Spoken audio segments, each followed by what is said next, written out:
Alrighty, that's enough stalling. I think we're good to go. It took us a second, but hey, here we are. So, I gotta say, good morning, good evening, and good afternoon. Hopefully you're doing fine, because I'm doing good too. Let me bounce us over here, where we're back here. Although He-Man's doing their little intro, so here we are doing ours. I gotta say, hopefully you guys have been having a wonderful week hanging out with us here. There was a lot of stuff. Bro, I'm not gonna lie, last night's stream was, wow. There was a lot. There was like a lot. I'm not gonna lie, okay? So, I do gotta say, you know, thanks again everyone who got to listen to me go through the many cycles of grief when playing a bad game, from having fun to laughing at bad stuff to then the game boring us to tears chasing after a dog, and then I get assaulted by chemistry? I don't even remember. There was a lot, okay? And then I had to learn about what a lady's finger was, or it's like okra.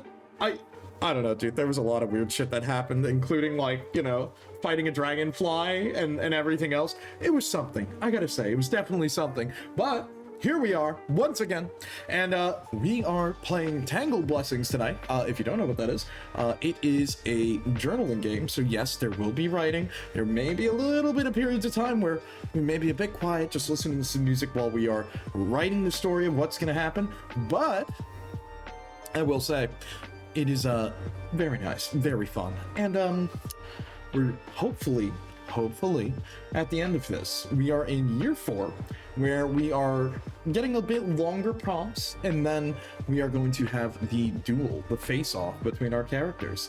Now, if you're not familiar, I am playing as Dorothea Whitlock, a character that we have written, and we are in the House of None, which is a mysterious house in this magic academy that showed up almost this year entirely, or well, the year of us signing in, basically. It's a mysterious group, more like ominous. Think like a lot of the people who are succession from it turn into like anonymous internet hackers, or sort of like a spy, or other things like that. Very mysterious people that operate off of, like, you know, chronomancy and other wonderfully weird things. But, you know, one thing to keep in mind, and I will say, yeah, the prompts do get kind of wacky, and we will be drawing tarot cards and other things as well, and that is more or less the gist of what's going on. But I'm pretty sure, let me unmute myself here, and once they are good, we'll probably end up getting started. So that's at least my piece, and I gotta say, yeah, there's a lot of stuff going on. There may or may not be a bonus stream. I kind of have to see how the schedule pans out, because let's just say we'll see how I'm feeling tomorrow. So you can possibly expect something like that. If not, we'll check the schedule, because we do have something cool to say, and that is next week. I have to double check what day we are, but next week we are actually teaming up with Gamers Outreach, and we are going to be doing a charity stream. So you can expect that. It's going to be fun. We're going to have a lot of cool stuff, in the sense of, you know, I'm going to try to make it as entertaining as possible, and we're going to see if we can raise a little bit of money for Gamers Outreach, and that'll be fun. Hopefully everyone will have a good time. But, you know, that's that aside.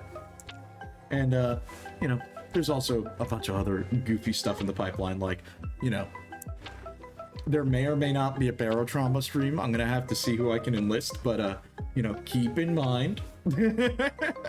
If not, I'll figure some stuff out, because I'm actually looking forward to playing some more Across a Thousand Dead Worlds, because since we got our start earlier, I'm kind of excited. It's pretty good. It's pretty good. Oh my god. What do you mean? Wait, hold on. I'm just now seeing that in chat. It's raining outside. What? What do you mean? Uh-huh. Mm-hmm. Oh no. Mm-hmm. Mm-hmm. Mm-hmm.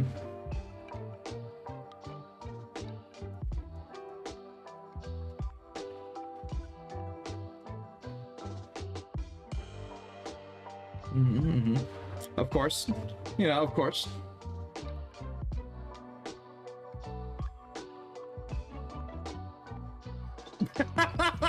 I've just been standing outside of like, let me. Oh my god. Bro, ain't no way. Oh my god. I can't believe it.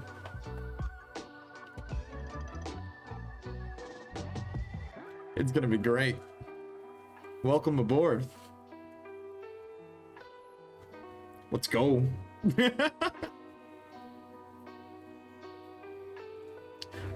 Look, that's okay. You're taking bets. Wow, rude. Look, it's okay, Eldridge. It's like how everyone thinks I'm a vampire, but you know, I'm not a vampire. What do you mean?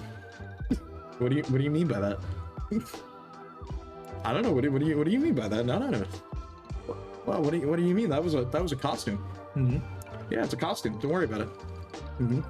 Yeah, you know, in the spirit of the season, you know. Maybe. No. Look, just because I have a sleep schedule of one doesn't mean I am.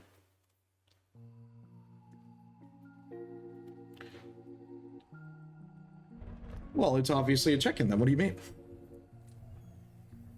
Of course.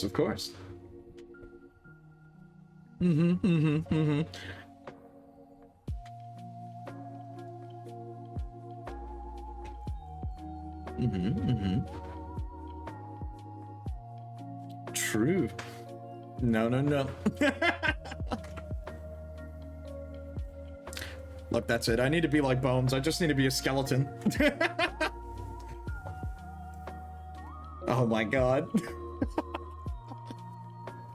Damn. I can't believe it. Okay, fair enough.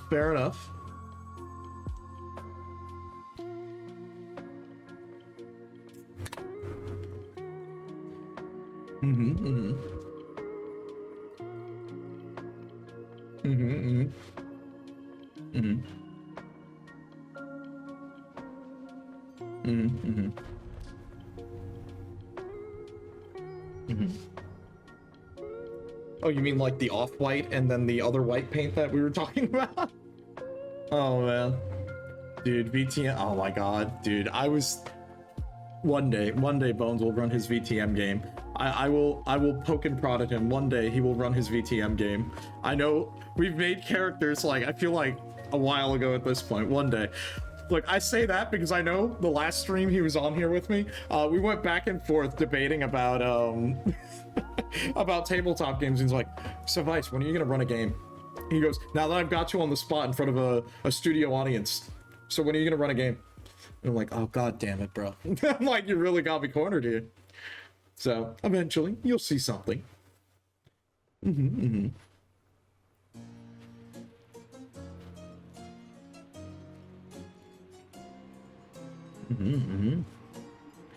Yeah, well, we'll have to see how the dice rolls or how the cards go. Oh, you're right, I'm going schizo, guys. Hold on, I made a mistake once again. There you go. Now everyone's no longer schizo, thank you. You've just been talking to yourself this whole time. Would you believe me if I said I did that on last night's stream as well? That is so funny. Oh no! My goodness. Why do I keep doing that? That's it. No. Oh no. Look, you see, I couldn't be a vampire, okay? I have bad hearing. What does that have to do with anything? Actually, you know what? No, maybe it's on brand. Maybe I'm just Malkavian and I'm talking to myself. Oh my goodness. Yeah. That's I've actually crazy. not been here this whole time. He just made this nest for no reason, yeah, and there's nothing in it. Of course. Holy. Literally nothing says vampires have good hearing. That's what I'm saying. Like, what is bro talking about? Look, don't worry about it, okay? It's fine. Oh my god. There's no Hime, it's just been Vice this entire time. Yeah, this is just Vice talking in a funny voice. Look, man. Oh. Look. I'm gonna be so real with you.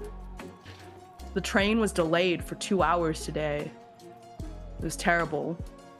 It was such a terrible delay that even though I left 2 hours early, the train was still late. That's just New York, baby. I don't know. What does he talk about? I can't. Oh my god. Yeah. All right. You got me. You got me. Is the train ever really delayed for 2 hours? Yes, absolutely. It absolutely Okay, then it's pretty is. good then. I did a good job. Look, that's only when it gets that dire, and I don't think you wanted to get that bad. Very good impression. Very good. True. Yep. Very true. True and real. Look. True and real. As opposed to just true but not real. Yeah, of or course. just real and not true. Why isn't Vice lighting up when he's talking? Yes, he is. What do you mean? What am I, like a Christmas tree? What's going on? He's lighting up. No, that's Vampires it. don't glow. That's it, though. Yeah, they do. They sparkle in the sunlight. That's it. No. I was gonna say that's it. The new job really stole the light from my eyes. It's over. Oh no. I can't believe such a terrible thing would happen to me. Oh my god. Mm-hmm. That's another Kappaism. Oh my god. I can't believe it. How could you say such a thing? I can't believe you would say such a thing. You know, we are a World of Darkness clubhouse. I feel like it at this point. Look, you've got me talking to myself, forgetting to unmute my collab partners because, you know, been there, done that. Which I love World of Darkness. I have still never played it. It's cursed. Every time I try to get a game of VTM going, whether as the DM or not as the DM, something always happens. I've literally had 2 friend groups completely collapse leading up to it. No way. Okay. Like that's two different campaigns were canceled because the entire friend group imploded, and I don't speak to any of those people anymore. And it happened twice. Oh my god, that is cursed. I'm actually cursed. Yeah, it's I don't know. So I'm a little scared to try again because what if my friend group collapses again and then I lose all of my friends? Surely it can't happen again. Okay. A third time. Yeah, look, it's fine. You just roll the dice. Stretch. We just started. I got nothing to. Okay. Oh, never mind. Look, it's fine. I'll stretch. Bam, no, easy. you know what? You know what happened today? You What? want to hear What what happened today? It's a short story, I promise. Tell me. It's a short story. What happened? So it's been freezing. Thank you for the head pads. It's been freezing in my classroom, right? And so today I was like, okay, I can't sit in this room anymore. And stupid me, of course, instead of getting a warm drink, I went out and I was like, yeah, I'm gonna leave the school. It's my planning period. I'm gonna go get a drink and warm up. And then a silly me got like an iced matcha, right? And I came back. I was sitting in my freezing cold room with this Vice matcha, and I was like, well, I'm an idiot. So I finished my matcha and I was like, okay, well, I've got 15 minutes before the next class starts. I'm just gonna go outside and walk around a little bit, whatever, warm up. And then I remembered, I was like, oh yeah, if I go into the other copy room, it's a smaller room with like 4 copiers in it, and so it's super hot. So I was like, okay, I'm gonna go sit in there and thaw out. So I got in there, and one of my coworkers was in there, and so we just got to chatting, and I was venting about this one student who asked me a very silly question, and I was just like, whatever.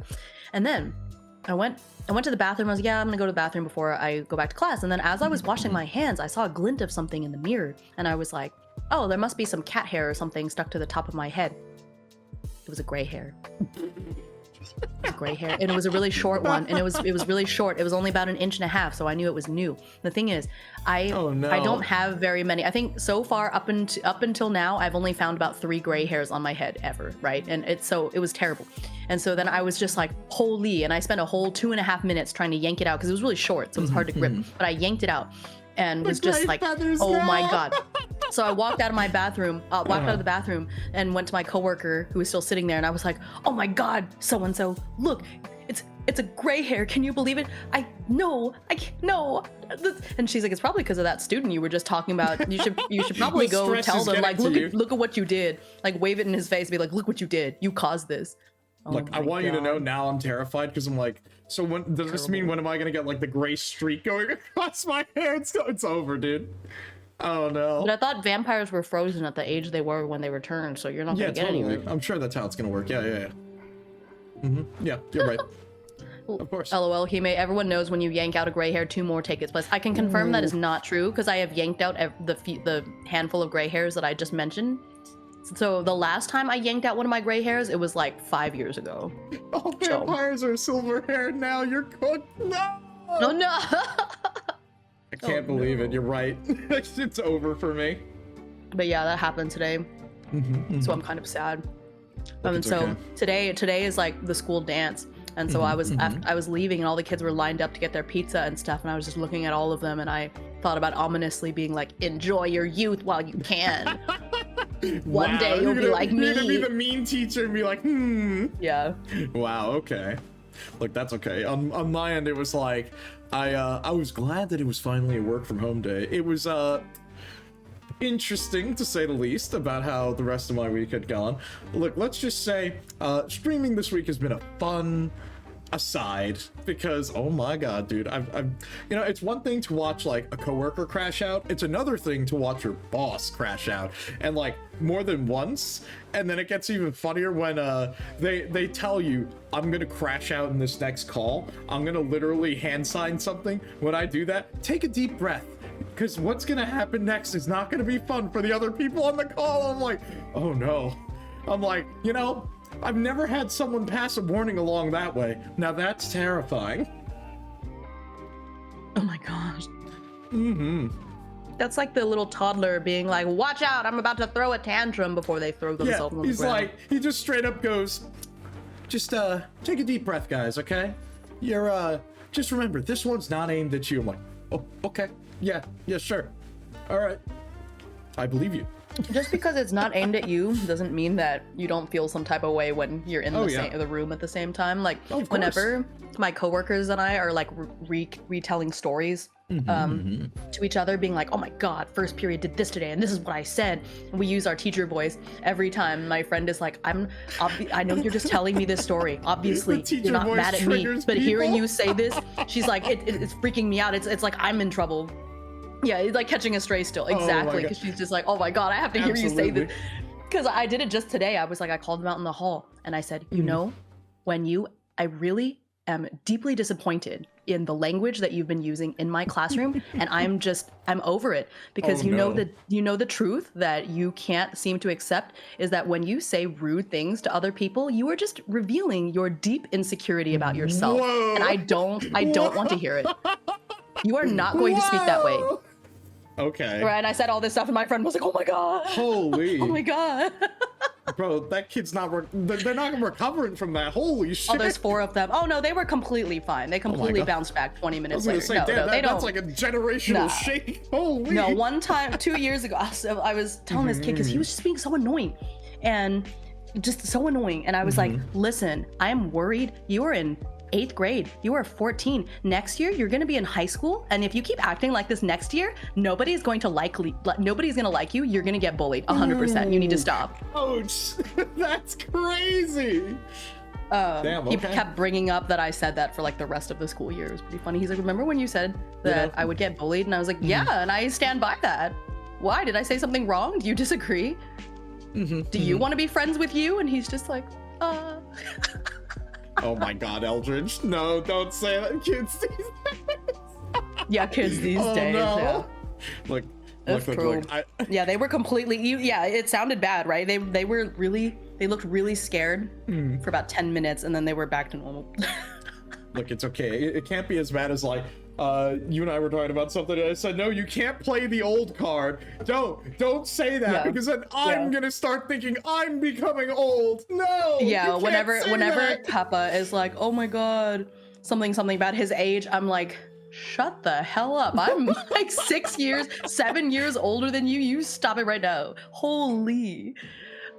Oh my god. I'm like, look, you can't. I have You're to not hit you back. allowed. I have to clap you back with the no, you can't say that I'm old. No. Yeah. Oh, brother. Yeah. Look, what can I say? That's the fun part, okay? All the goofiness. Yeah, exactly. All right, brother. Thanks for all of the little head pats. Appreciate you. But yeah, so. Look, there's 3 of them. We need one more. I just turned 34. Yeah, see, you're still young. 34, you've still got it. You're still on the right side of 35. Or, also, I should say the left side. You're still on the left side of 35. You're good. Holy. All right, damn. I'm on the wrong side of 35 now. Wait until the vampire gets his DLC. Don't say that. Oh my god. Don't say that. Look, I'm not prepared for that one, okay? That's gonna be... Ooh. Wait, when is your birthday? Are you turning 30 this year or next year? It's next year. Oh my god, you're so young. God. I know, tragic, Can't unfortunate. Believe. How long have you been 29? Look, look, a vampire never reveals their age, don't you know? Oh my god. Look, I could be the same age forever if I really wanted. Exactly, that's why I asked how long have you been 29, because... Okay. Need another space to put the sparkling water, because... Look, you can't have it block the tarot cards. Oh, that reminds me. I think we're on Here, I'll put the it deck next of to my swords, Labubu. right? Oh, are we? Is that what it says? I don't know. Yeah, your Let me open core it. is swords. So let me just switch our view over here so we Keep can... your wifey. Oh, hello, by the way. Reminds me when I came across a YouTube short that was like, songs the new generation just don't understand. I was like, what? I understand all of these. My wife had to tell me, honey, I hate to be the one to break it to you.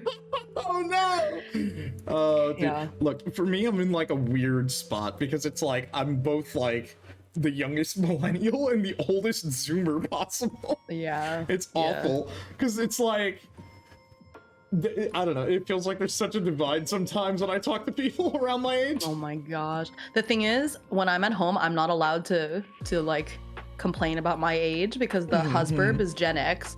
And so when I'm like, oh my god, I'm so old, this, that, he just looks and gives me the dirtiest look, like, shut up. Oh my god, that's like, funny. If you're old, what am I? You know, kind of. The forgotten generation, no! Yeah. Vice Kappa, an old man? Yeah, No, yeah. I can't believe it. That's why he plays D&D 3.5. No! 3.5. I can't believe it. It happens every time. I stopped keeping track of my age. Every time someone asks me, I have to count. Yeah, I kind of like that too. Hi, Atomic. He's Hey, a what's up, young Atomic? vampire dinosaur. Yeah, vampire dinosaur. Oh my, a zillennial. A zillennial. Oh my god. Fair enough. Fair enough. Look, it's like I say that and it's like, no, I don't play Street Fighter 3. I'm not a Third Strike veteran. I don't know anything about the boomer fighting games because I don't play on a Fightcade. At least he's getting... You can't say that. I don't play that game. Oh, Marvel vs. Capcom 2. I played so much of that game when I was a kid. I never played it. I only played 3. Oh, I don't think I've ever played 3. Was I testing with Gary Gygax? No. I can't believe it. See, I knew you were going to say that. It's not fair. Oh, there's nothing saving you. Time to bring him to the arcade. Okay, we'll just get your walker, get your cane. Come on, Grandpa, time to go to the arcade. They've got your favorite fight stick for you. Oh, you're not even... Oh, no. You're not even the crack dunk. You're just an unk. No! Oh, God. It's a very millennial thing to complain about your age, but still be proud to be a millennial. I am generally proud to be a millennial. I kind of wish my generation would give up their fixation on Harry Potter, though. Like, can we not? Jeez. Okay, but yeah, cane. So all that silly stalling aside, I need to get my cane to same. Oh, you're right, it's swords. Before they were the cards. Yeah, I was playing with the pharaoh and the pyramids. That's exactly what I was doing. Oh my god, I could, bro. Oh my god. Oh my god, I can't believe it. Oh, it's over. Oh, it's so over. Oh my god, bro. Yeah, oh man. Ugh. I can't believe it. It's so tragic. But how could this happen to me? It's so fast. It happens to you every time, though. I love it. True. It's so silly. Look, okay. It doesn't matter actually, what collab, we I can't still start. We can't start our 4th year because there was one thing that we left off, and we're like, oh, we'll start. It's not that we missed, but it's like the last part about the ball, and we didn't answer those questions. So we need to start with that, and then we can go into year 4. But we kind of like did some other stuff. Well, we did the alternate prompts for the ball, and then which is fine, but then we need to actually Did you at least beat the pharaoh in your last duel? Bro, absolutely. It's called I run cards from later years, okay? Oh my gosh. That's cheating. Look, it's How okay. could you? The pharaoh can literally mind crush and kill me. I think it's okay for me to cheat in that case. That's funny. I actually don't know that much about Yu-Gi-Oh. Oh man. He runs meta. I watched some of the anime as a kid. Hold on, time out. I'm breaking that. No, I do not run meta. I will tell you. You want to know what my favorite deck is? Bro, I play Ancient Gears, okay? Not because they're good. Mean? They're bad, okay? I play it because I like big, stupid robots, all right? That's why I like Ancient Gear. That's why. Don't ever actually play it. It sucks. It's bad. Don't play it. Dude, the worst thing is when you play a friend that actually plays meta and you go, that's bad. You don't want to play that. Bro, the gambler deck, no way. Oh my god. All right, my bad. I'm sorry. You're fine. Where are we in the book? I know we're looking at the ball, right? Page 52. Let me jump to page 52. 1 second. Oh, right, you're right. Vampire of Taste. Mm-hmm. Oh my god, the raids! Thank you for the raid. Nice, Gosh. nice. Welcome. Lil Dog and Lily Pad. That's actually so cute. What a cute thing. Bi-gender Moon Rabbit who loves gaming and plushies. Currently on a Dynasty Warriors. Oh, Dynasty Warriors. Oh my god. The sounds of my childhood. Well, not really childhood, I guess. Kind of childhood. I think middle school years, maybe. Hello, thank you so much for the raid, Moon Bunnies. I love that. Hello. Welcome. Welcome. I am Hime Utsugi, and you could just call me Hime, and I am a parrot VTuber. I mostly stream solo TTRPGs with sort of like war game, mini painting, stuff like that. Just any niche, silly, nerd hobby. Chances are I've done it, or I used to do it, or I will do it. But yeah, nice to meet you. Oh, I do go by they them pronouns. But yeah, hello. We are playing, or we're about to. We've just been yapping for 38 minutes. But we're playing Tangled Blessings, which is a tarot card based tabletop RPG where we're playing rival magicians going to this magical college, and we're at our senior year, so something's gonna, I don't know, one of us is gonna die probably. But hello, yeah, welcome in. It's nice and cozy.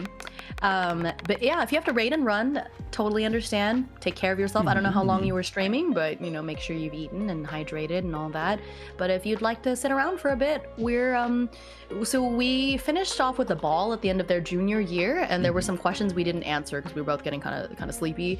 But basically, according to the book, somebody was found murdered in the hall, and so we kind of have to address that. Even though our characters didn't witness it, I think we still need to know because the whole school is going to be really somber as a result. And so that's basically where we left off. But we were bullying Kappa because of his age. But not really. The joke is that Kappa is like one of the youngest people I know. Look, and it's funny, Atomic, I'll have you know, that was most of the time the case for me, where all of my cousins were older than me, so most of the time I got to like play either like hand-me-down games or like just I would watch like TV shows with them. It's like, all right, we're gonna watch Friends and Seinfeld. All right, cool, let's do it. That's not the Seinfeld. Oh yeah. But yeah. Cute parrot character, love it. Thank you. Yeah, I am a parrot because I yap a lot. Well, basically, when I was that's good. You got that up on me. I'm just right. a dude. I'm You're a wizard. You're a vampire. Ah! But yeah, I've seen Friends Funkos. Why? Oh god, what? That's weird. Yeah. And we gotta go rest. This moon bunny is constantly and forever tired. Yeah, because you have to be up on the moon all the time making those moon cakes. It's tiring. So yeah, have a good rest. Thank you again for the raid. Appreciate you. Have a good one. But yeah, we need to decide who got murdered. Yeah. While we weren't there, because we went out to go look at the what was called? I can't remember what it was called. Not the gazebo. There's a better word that I can't think of right now. The thing. I'm reading through it, trying to find it. I don't know why my brain jumped to the word pagoda, but I think that's wrong too. Yeah. I cannot. Pavilion? Marky Mark Wahlberg got murdered, damn. No, it's funny. Yeah, I'm looking at the questions afterwards. Like, who did you attend the ball with? Who did you dance with? Who was escorted out? Yeah, we did not do any of that stuff. Yeah, we kind of didn't. We were just kind of distracted by a lot of stuff. And in fact, from sort of the story that we wrote together on this, yeah.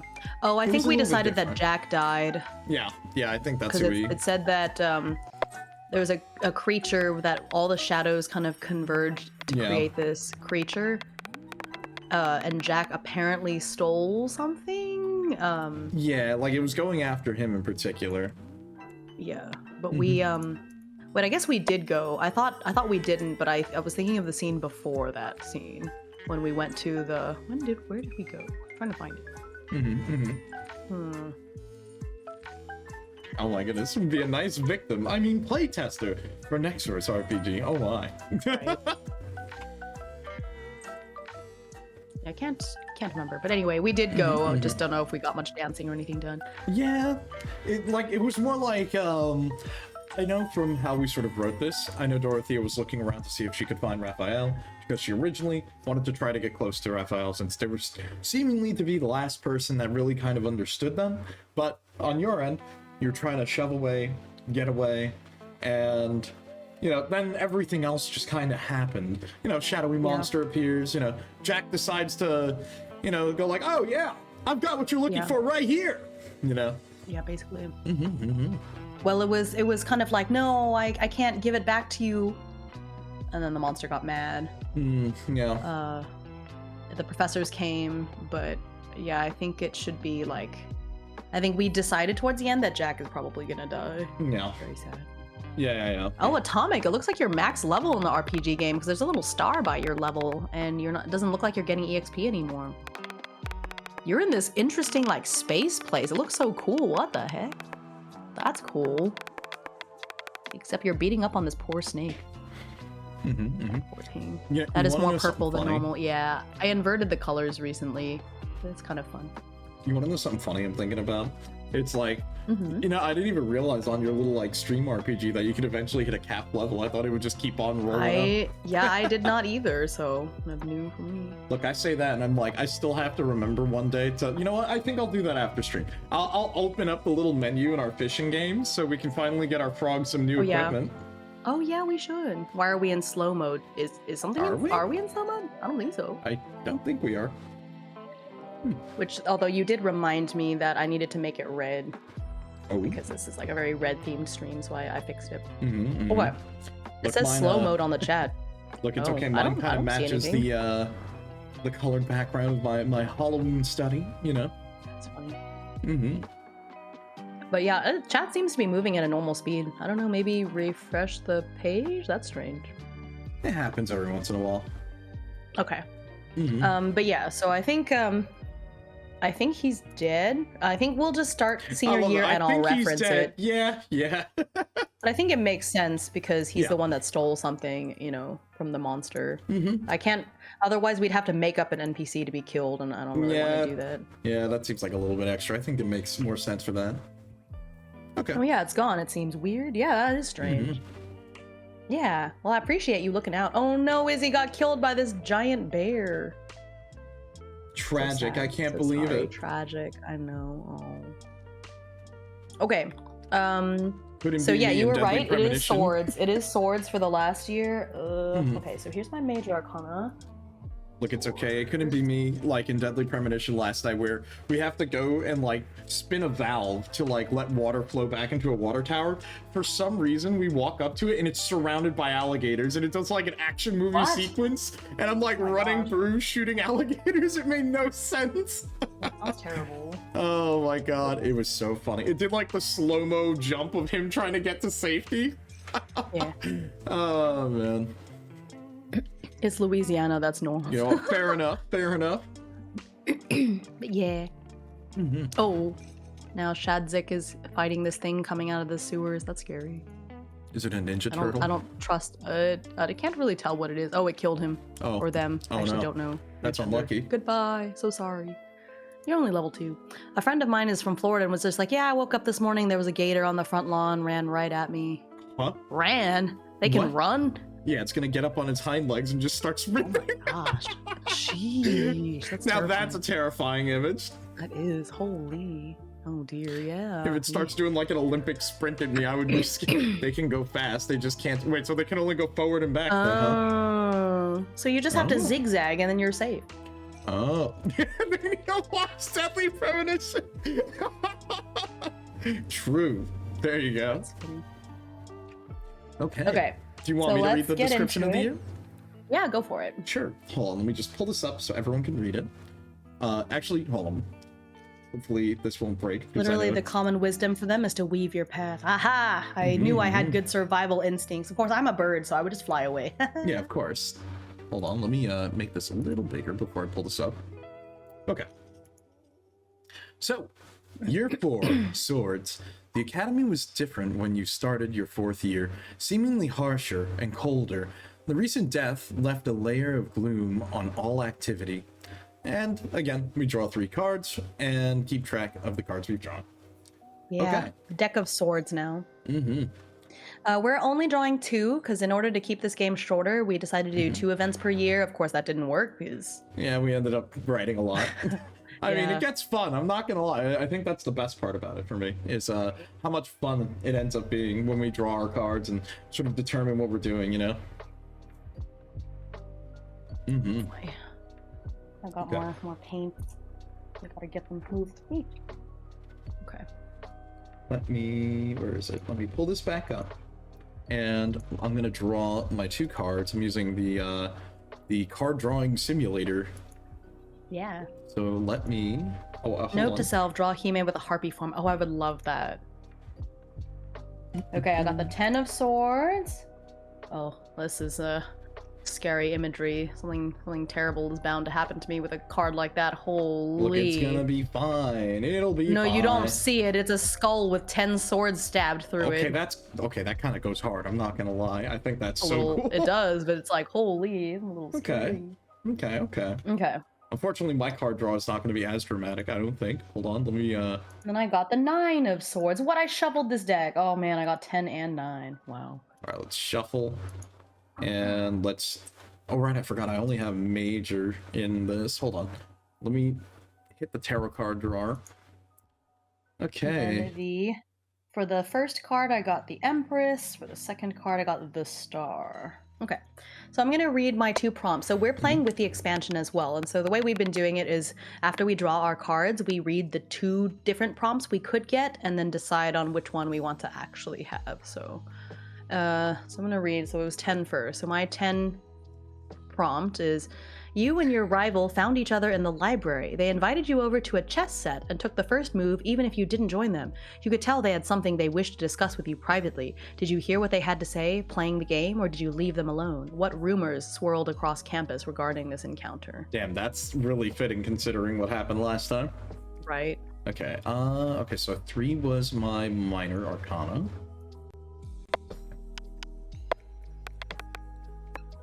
3, and which one did I got? Which one did I draw? 10, 8, Destiny. Here is my expansion prompt. A long day in classes after a sleepless night was made even more disorienting by the fact that every time your eyelids drooped, you felt a hand gently grab yours, only to startle awake, hands empty. Later, passing by the graveyard, the invisible hand grabbed yours again and yanked you towards a freshly dug open grave. Visions of violence overtook you. Who was this grave meant for? Were you willing to save them? What relationship did you strengthen by making that choice? Sorry, I gotta pick that one. I have to pick that one. That is a pretty good one. Especially because Jack died. Ooh. Yeah. Okay, hold on. So I'm gonna say that this happened really early on in my senior year, and Jack died. Yeah. That's... Let's see. Okay. Oh, I drew 1.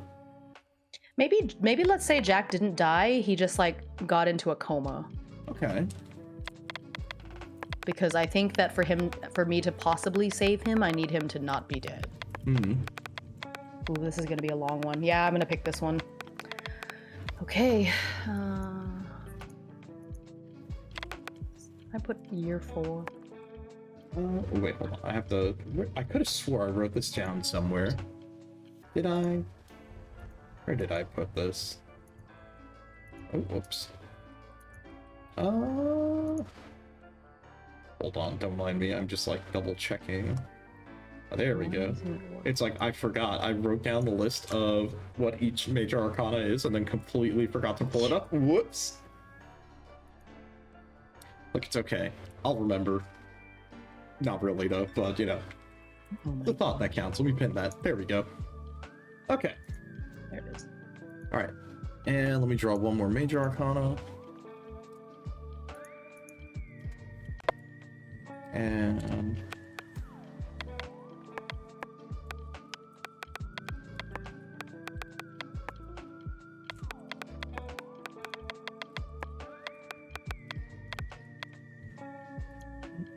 Okay. Okay, so let me see. So for me, my prompt from the normal book is... I got a 3. Okay. During a campus-wide ritual, you joined all the 4th years in chanting a chorus spell. The banquet hall was filled with echoing voices speaking in unison the ancient words that kept the academy protected from the beast and the dark magic. You weren't ready for when a dagger silently slipped between your ribs and the sharp pain making you shudder, falter, and lose your breath. Who did you grab onto as your knees gave out? Did you think about the protection wards, or do you think the protection wards will still hold despite the interruption? Did you see who stabbed you? Oh my gosh. Okay. I'm just gonna copy that out. That is wild. And let me see what the other one was from the book, or from the second book. So I drew a 4 for that one. And when working on a complex reality equation, you realize upon solving it that you created a way to view all timelines and see exactly where they intersected. You could tell where there was a pivotal moment that all universes shared, and that moment would be soon, and occur at Brackroot Academy. What did you determine the moment would be? How did you unintentionally shape it to your will? What happened to the universe you unwittingly destroyed? Wow. Okay, damn. All right, I might just actually go with both of these. These are both really solid. And that's gonna be a tough and I like it because, hold on, let me see. What major arcana did I draw here? Okay, so for the first prompt, I drew... Wheel of Fortune, and the Hierophant. Why do I keep getting Hierophant, bro? I keep on getting Hierophant every time I draw major arcana. Yeah, okay. That's wild. It's calling to you. Oh my god. I say? Look, at least it's not like the start of when we were playing this and all I would draw is like Hanged Man over and over again. Yeah, that's true. But Hanged Man isn't too bad. Let's see. And on the second one, my first major arcana was the Magician. And the second one was the Star. Okay. Oh, I got the Star for my second one too. Nice. Okay. Very interesting. Very, very interesting prompts here. So are you going to, what do you think you're going to do with your prompts? Are you going to keep them both, or are you going to just re-roll one of them? I'm going to pull my other one. Yeah, the first one is okay, but I don't feel like a chess scene is super engaging, so I'm going to read my other one and see. Yeah. Okay, so the other one is the 9 of Swords. Someone put a curse on you, and it took the shape of a cold you couldn't shake. Oh, this is a little too real. Your lips were cracked, it hurt to swallow, and your joints ached. Definitely too real. This happened to me, last week? God. Oh no, I guess it was the week before, but yeah. You visited the campus healer for help, and they said you'd never get better unless you buried something valuable. They offered suggestions like shaving your head and using your hair, forsaking a family heirloom, or burying your favorite book. No matter what, you could never recover the item or the curse would return. What did you bury? Where on campus does it rest? Have you checked to see if it remains? Interesting. Oh, it's interesting.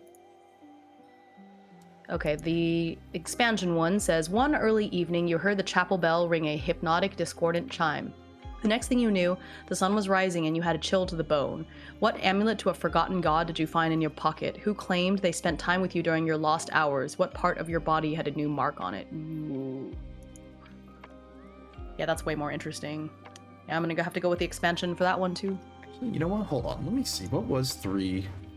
Oh no, okay. Yeah, no, it's a good thing I didn't go with 3 in the expansion book because that's actually a prompt I already did. Okay. Oh, well, there you go. All right, well, that works out. Okay, so now it's writing time. Oh yeah. All right. Time to get cooking. Yeah.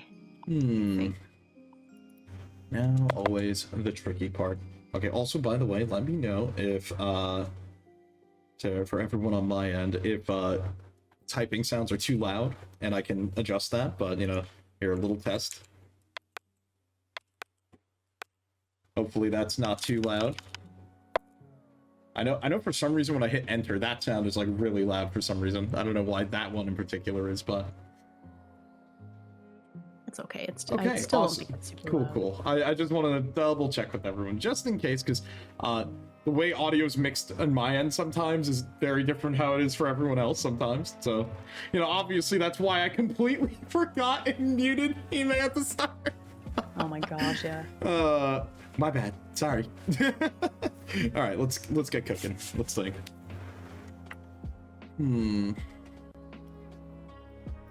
Let's see.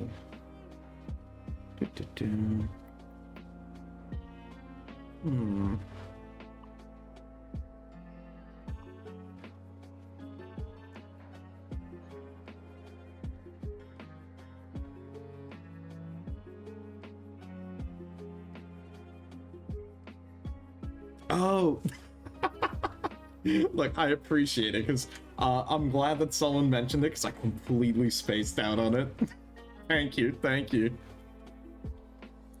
Look, that just means I have to keep a closer eye on, like, my actual audio. Okay. Let's see.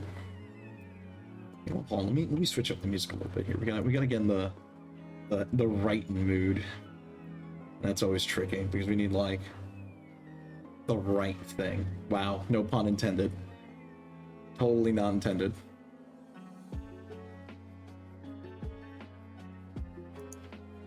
Classic Malkavian. Oh, can't believe it.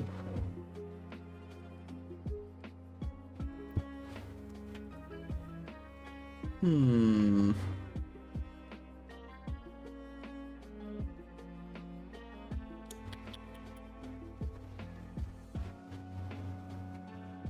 me think.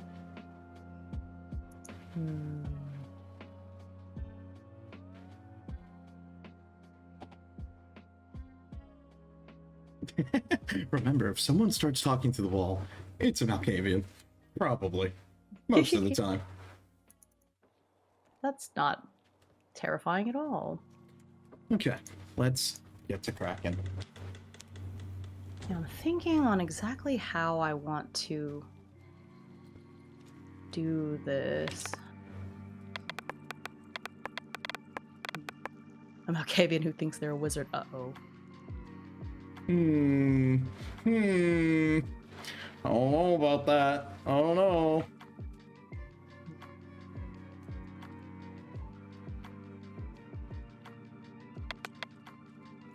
Let me think. I need to think a little bit on the prompt first. Let me see.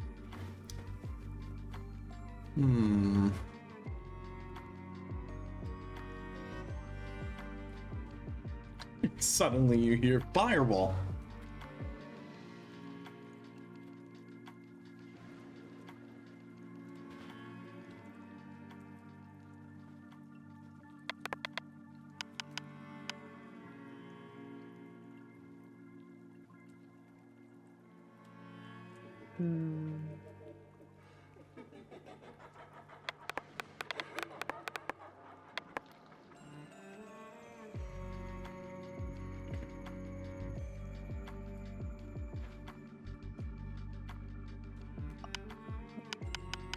I learned World of Darkness on the simplified Chronicles of Darkness first edition.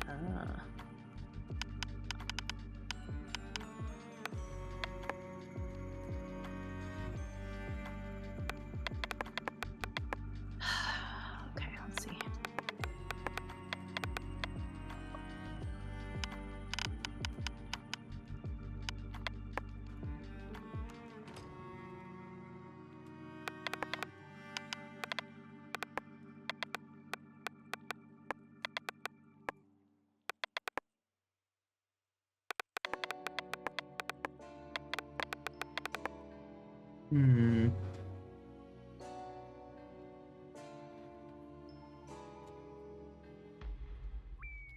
Because at the time, the old World of Darkness had been lost to Armageddon.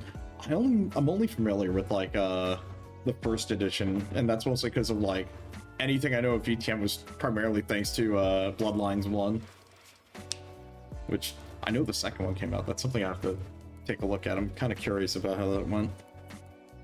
Let's see.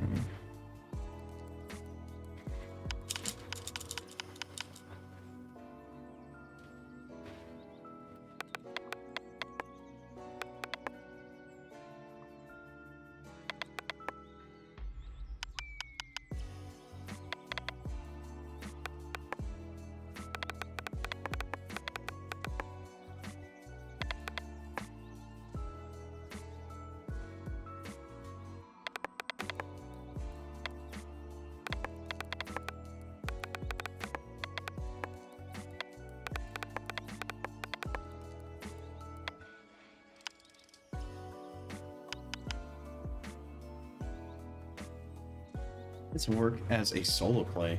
Hey, that's kind of interesting. I feel like you could do something like that, but it might be very tricky.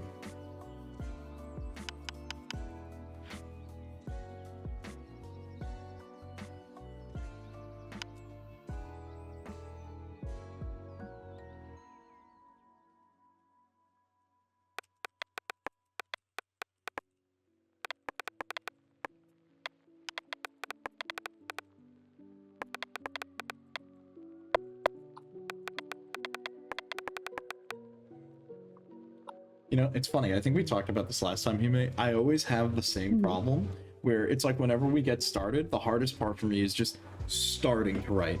I think that's just like an essay writing thing for me. I don't know if that ever happens to you. Sorry, I zoned out for a second. I was thinking. Yeah. I heard the second thing that you said about the first thing that you said. Yeah, no, I got you. No, it was that a debut. Dude, that would be kind of hard, by the way. You should totally do something crazy like that. You should. No, what I was saying was, whenever we start these streams, for me the hard part is always getting started writing. Because like I feel like I really need to lock in on the character. Like it takes a little bit of getting used to, and then like starting to go through the motion again. You know. That's me too. Yeah. So I wrote like 2 sentences, and I don't know which way I want the scene to go. I don't know. I'm trying, but I'm also trying to reconcile it to like the Empress, because the Empress is like creativity and abundance, and nurture, maternal, feelings, and I just don't know how to make it work exactly. I mean, I think I can, but I just I'm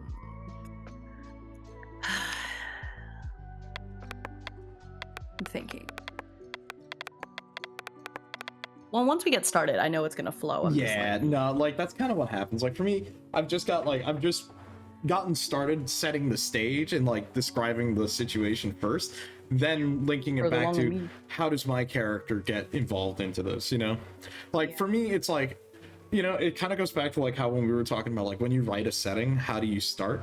And for me, I think of what's in the immediate moment, and then I work back from there. And it's like, I think like you mentioned, you sort of look at like an overview and then start going down further in. So yeah, it's cool. It's very fun too, because we sort of get a little bit of a difference in our writing styles like that.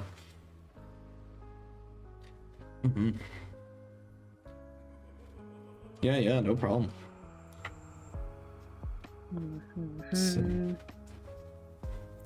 Yeah, because like on my end, it's like I drew Wheel of Fortune, which is like fate, destiny, curses, and luck, which is fitting for what this is, and also tradition, challenges, allies, and captivity, because with the Hierophant, it kind of makes sense as well here.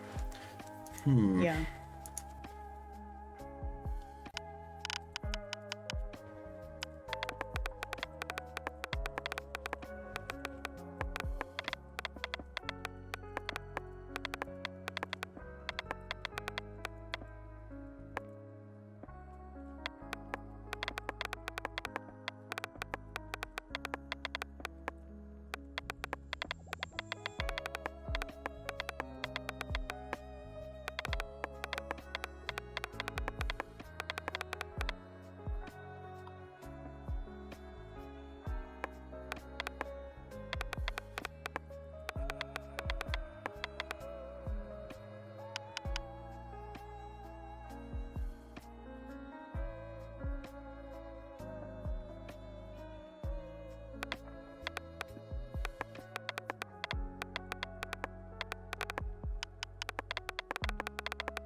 sure somebody's made a VTM solo module.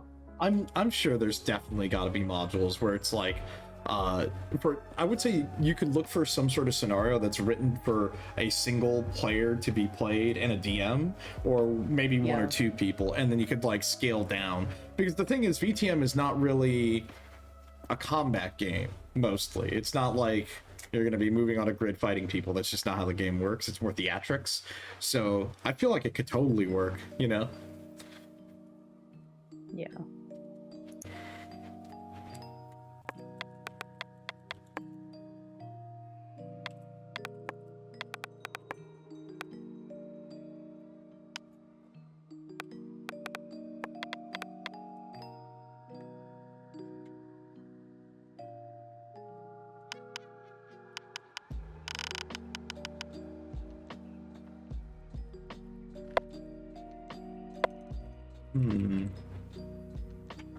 I need to like scroll back up and read a little bit of previous prompts to get some ideas.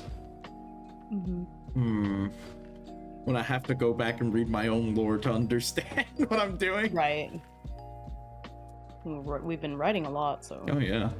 It's very interesting to see how much these characters have changed.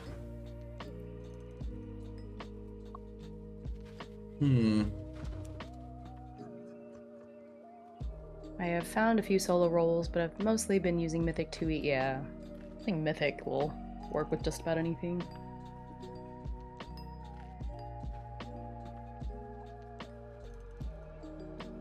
Yeah, that's fair, but I think you can always emulate other characters too. That way it's a little bit more random and it feels like people are playing with you, so. Because that's what I do for things that I feel like need a group like Fabula Ultima, and it still feels very organic. Let me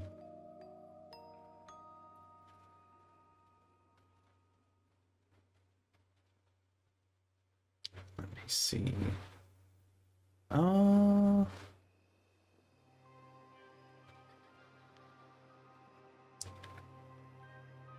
Okay, I see. I see how to do this.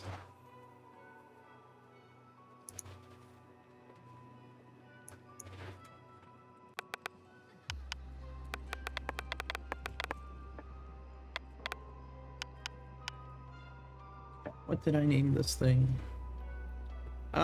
I have to go back and fact check myself. I have to double check. Okay, the calling.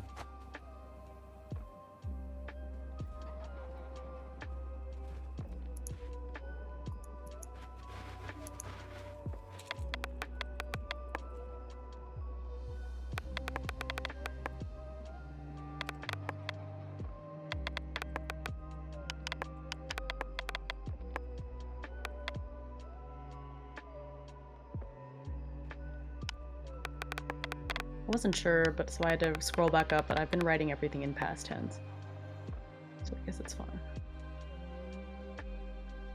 I have to like double check myself sometimes on that, where sometimes like in the moment, if they're speaking directly, I'll make it present and then like just say they said this, but... Oh, I see, yeah.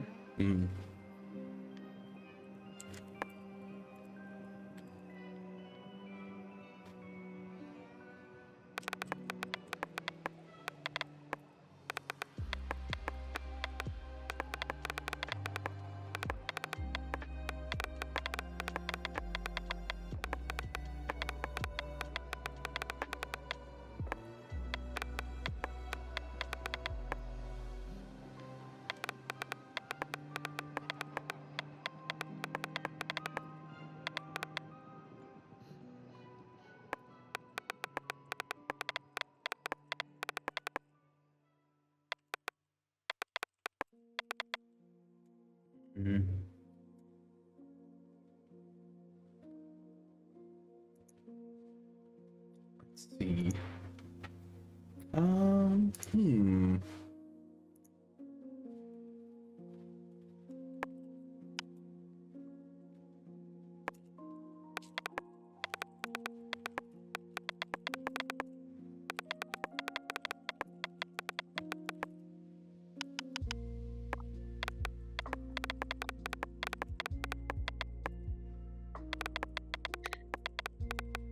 Hi, Viper. Hey, what's up, Viper? How you doing?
Double check what's going on here.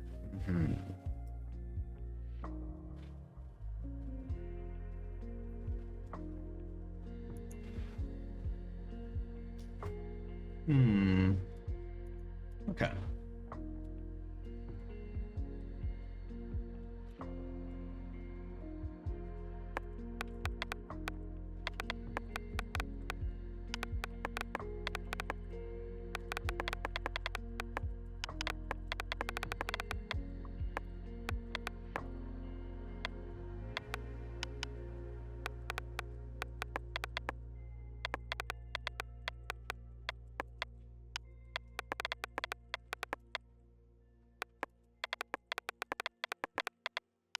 I got RIP. Yeah, it's okay. You have to level up. You gotta keep trying and leveling up. Then you too will hit the level cap like Atomic. I can't believe Atomic is at the level cap. That's crazy. I know. The master.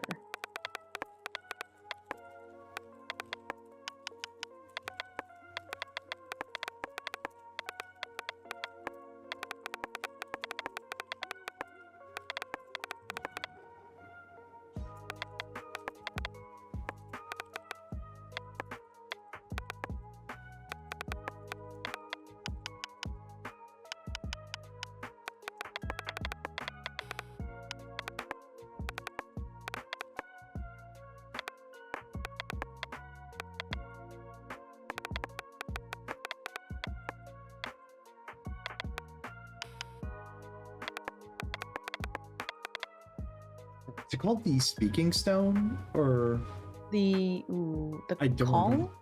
I'm trying to remember what it was called. I have to The like speaking gem, I think. Yeah. There we go.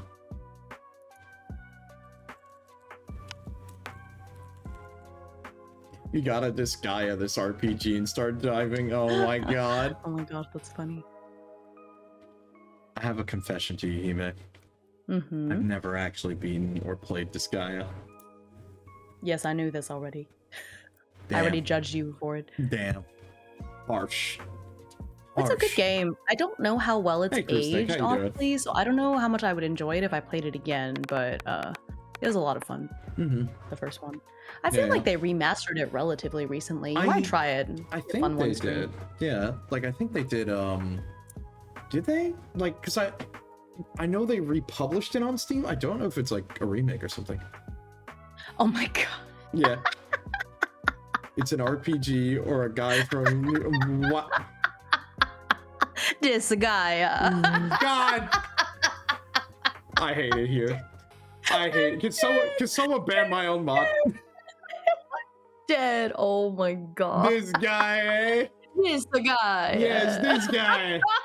God damn it. I'll ban myself.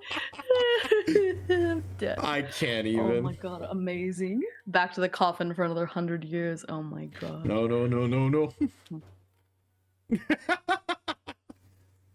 Oh man. Let's see.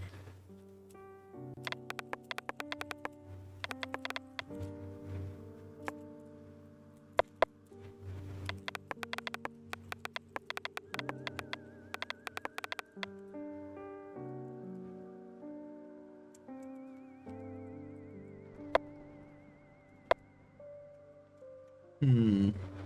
Oh no. Don't say it like that. Wooden stake. Oh dear. No, I prefer a real one. Not a wooden one. One that can preferably be eaten. Oh, the meat steak. I see. Yes. It'll be made of oak. Oh my god. Can't believe it.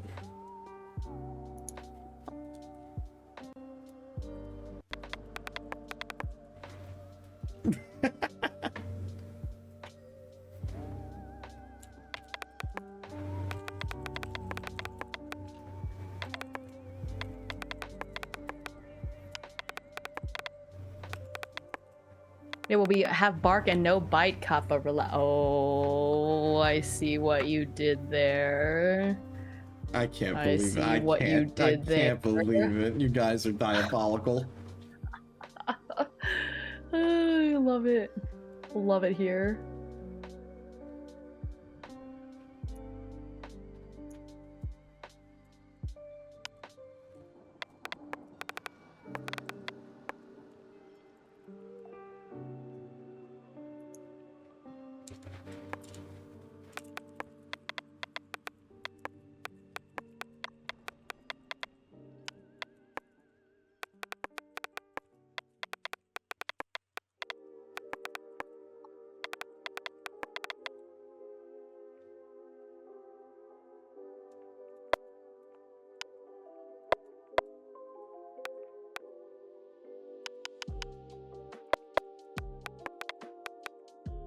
Hold on, we have to skip this track. Don't worry, just in case, you know. You never know. The only downside about this one, they play like the super copyright music. That'll definitely get me hit. I have to skip around a bit on this playlist. You know, sometimes it gets away with it. You know, like the super lo-fi Halloween version of Thriller that's like just sneaky enough that it can get by. But like, you know, gotta keep an eye out or an ear out in this case. Oh my god. Look, I wish the Deadly Premonition soundtrack were on Spotify, because you know I'd be bumping that in here. Unfortunately, there's the one really good cover, and then nothing else, because you can't even, like, find the CD. I don't know why, it's so obscure.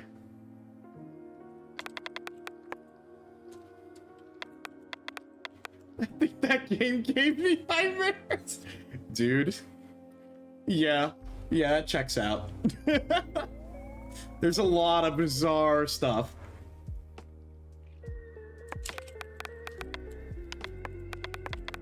I'm going to draw a card, an oracle card for what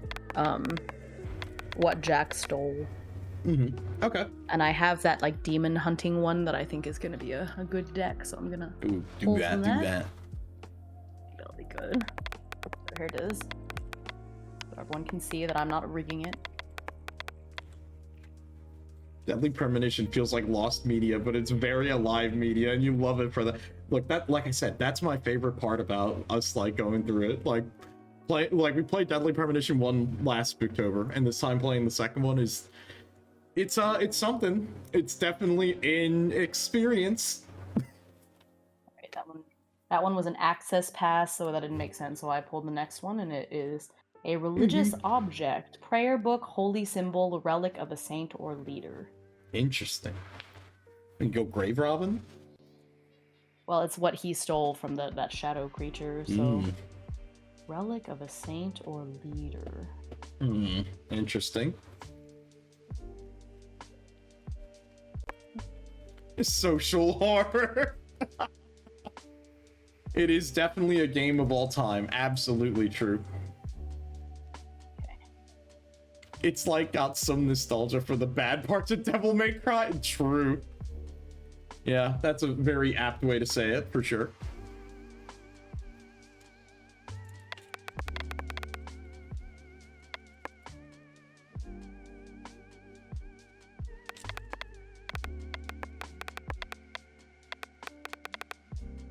Hold on, I need to double check.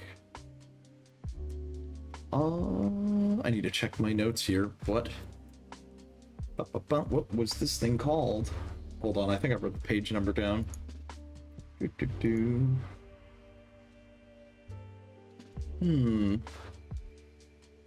have to like check that and then pull up. Bro, this gem of a game is $2 and experience a bad trip with no negative side effects. Oh my gosh. Oh my god. Let me see, do I have the page now? Oh no, wait a minute. Oh no, I'm mixing it up. I should write down what book pages these are because I realized it's... Alright, hold on, I'm gonna send you a screenshot of this, Hime. I want you to see where the problem is here, okay? So, I wrote down a bunch of page numbers and I completely forgot the most important thing. And that was to write what book these page numbers are for. Because can you guess that's important. Can you guess which two are mixed up here? Yeah. Well, we've got Tangled Blessings mixed in with Across a Thousand Dead Worlds. Whoops. Oh no. Yeah. Let me just give me 1 second here. I have to like scroll through my book to find the correct page. That'd be the right way to go about it. Yeah. Whoops, my bad.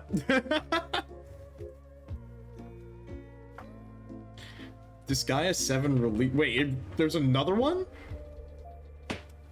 Oh my god. You love leaving cryptic notes. Dude, literally me at work. I have like a notebook that I take notes in certain meetings, and it's like, no one will be able to ever read this other than me. Which I don't know if it's a good thing or a bad thing, but you know what? Sure. Oh no. Oh, is it? Ooh, there it is. Wait. Yes. Okay. There it is. That's what I was looking for. Okay. I found the page I was reading.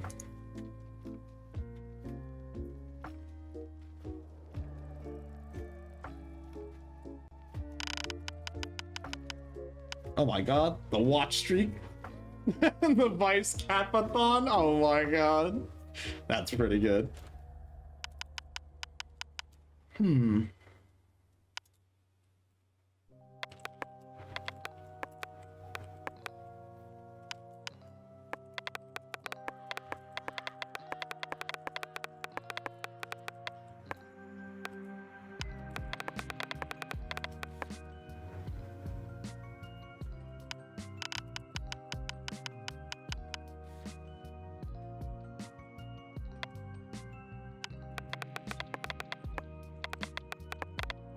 Ooh, tough one. Really redeeming me that right now? I got you. Hold up. Because I owe you this one. You know what? Let's go with... I got you. We're going to do a 5e feat. And I do that because I don't actually remember 5e feats because I don't really play 5e. I'm not going to say the rest of that sentence because I know what everyone's autofilling with. Okay, let's go with... That one's fun. Actually, you know what? No, let's do something on brand. Okay. So, Magic School, crazy wackiness. How about a Strixhaven mascot? Requires level 4 and also Strixhaven Initiate. So, you've learned how to summon a Strixhaven mascot to assist you, granting you these benefits. You can cast Find Familiar as a ritual, and you can take the form of the mascot associated with the college you've chosen for Strixhaven. Yeah, there you go. When you make an when you take an attack on your turn, you can forego one attack to allow your mascot familiar to make an attack on its own. Blah, blah, blah, blah, blah. You know how it goes. You had a commercial. What's the autofill? Oh, no. Oh, man. You love being here with you all, but you're sad because it means you're not playing Draw Steel. Aw. No, what's the autofill? Okay, all right. I'll do it. I'll do it just once. Okay. Look, it's like, I don't really play a lot of 5e because I typically play a lot of like 3.5 and Pathfinder 1e. And that's because my friends turned me into a ttrpg boomer, so, you know. That's how that goes, don't you know? My goodness. Look, that's what happens, okay? Bro, who in this day and age learns 3.5 in like 2020? I can't even believe it was 2020. The funniest thing is my friends are like, yeah, we're gonna play D&D, and they're like, they're younger than me, like by like a year or two or something, and they're like, yeah, we're gonna play 3-5. And well, at first I was like, oh, we're gonna play D&D, right? It's like, yeah, we're gonna play D&D. Is it like that 5e? You know, that's the thing that everyone plays, right? I hear people talk about that all the time. Huh. Yeah, about that. We're playing 3-5. Is that okay with you? I go, I have no idea what that is, so sure. Sign me up. And then my life is ruined. So here I am. Let's see. You look at the older modules and they're harder and they need to be on hand. I may or may not need to be a mean DM. True. Imagine learning 3.0. Dude, I'm glad I didn't learn 3.0. Holy shit. You're playing the new Bloodlines 2 and you're talking to a piece of paper. Dude, I kind of want to play Bloodlines 2. It's on my list to check out eventually. Because I played the first one like a year ago. By the way, to get that game to run is kind of a pain in the ass. It just doesn't work sometimes. But it was a really cool experience, and also the main reason why I need Bones to run his VTM campaign at one point. Yeah. It's a cool. I like the idea of a setting he cooked up. Let's see.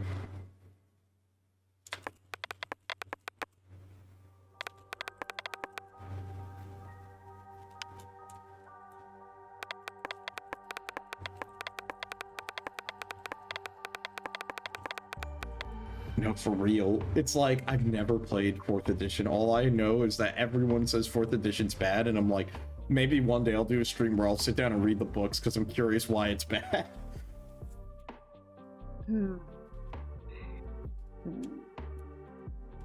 I thought I was cooking for a bit and then I got stuck.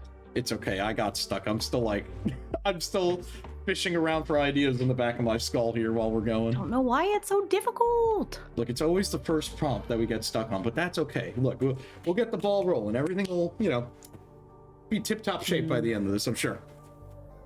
So, because it's a really cool prompt. I don't know why I'm just, I got a little stuck.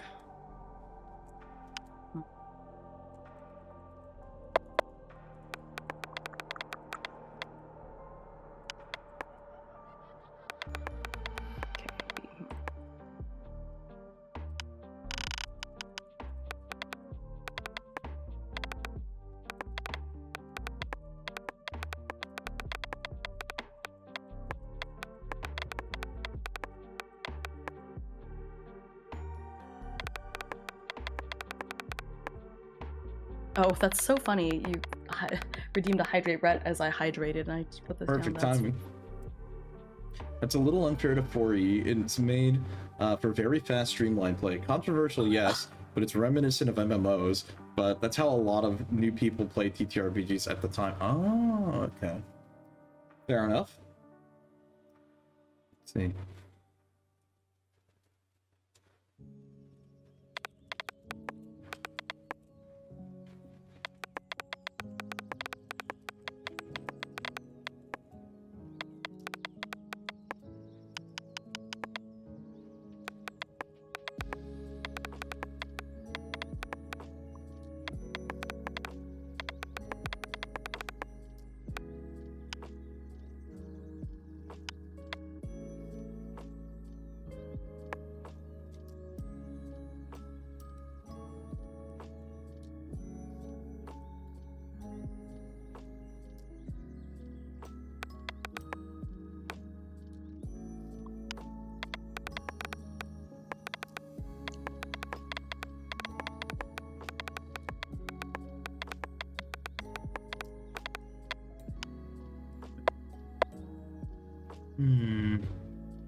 You're jealous. You've got nothing but bad memories with it. Oof.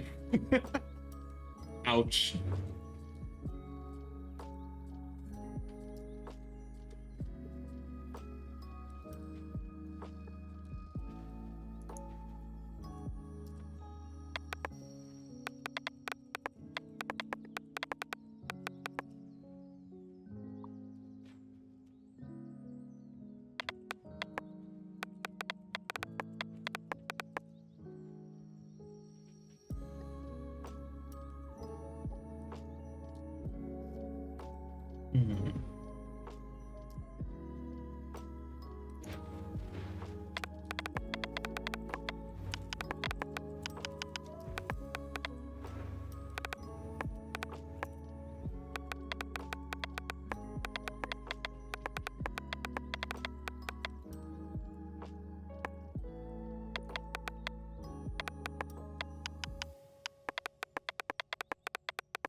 Well, that's nice, Atomic.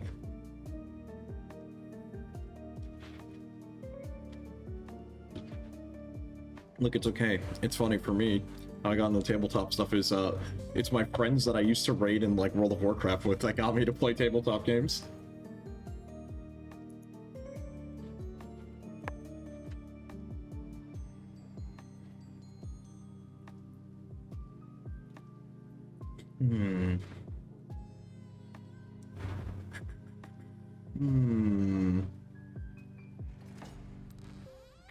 Okay.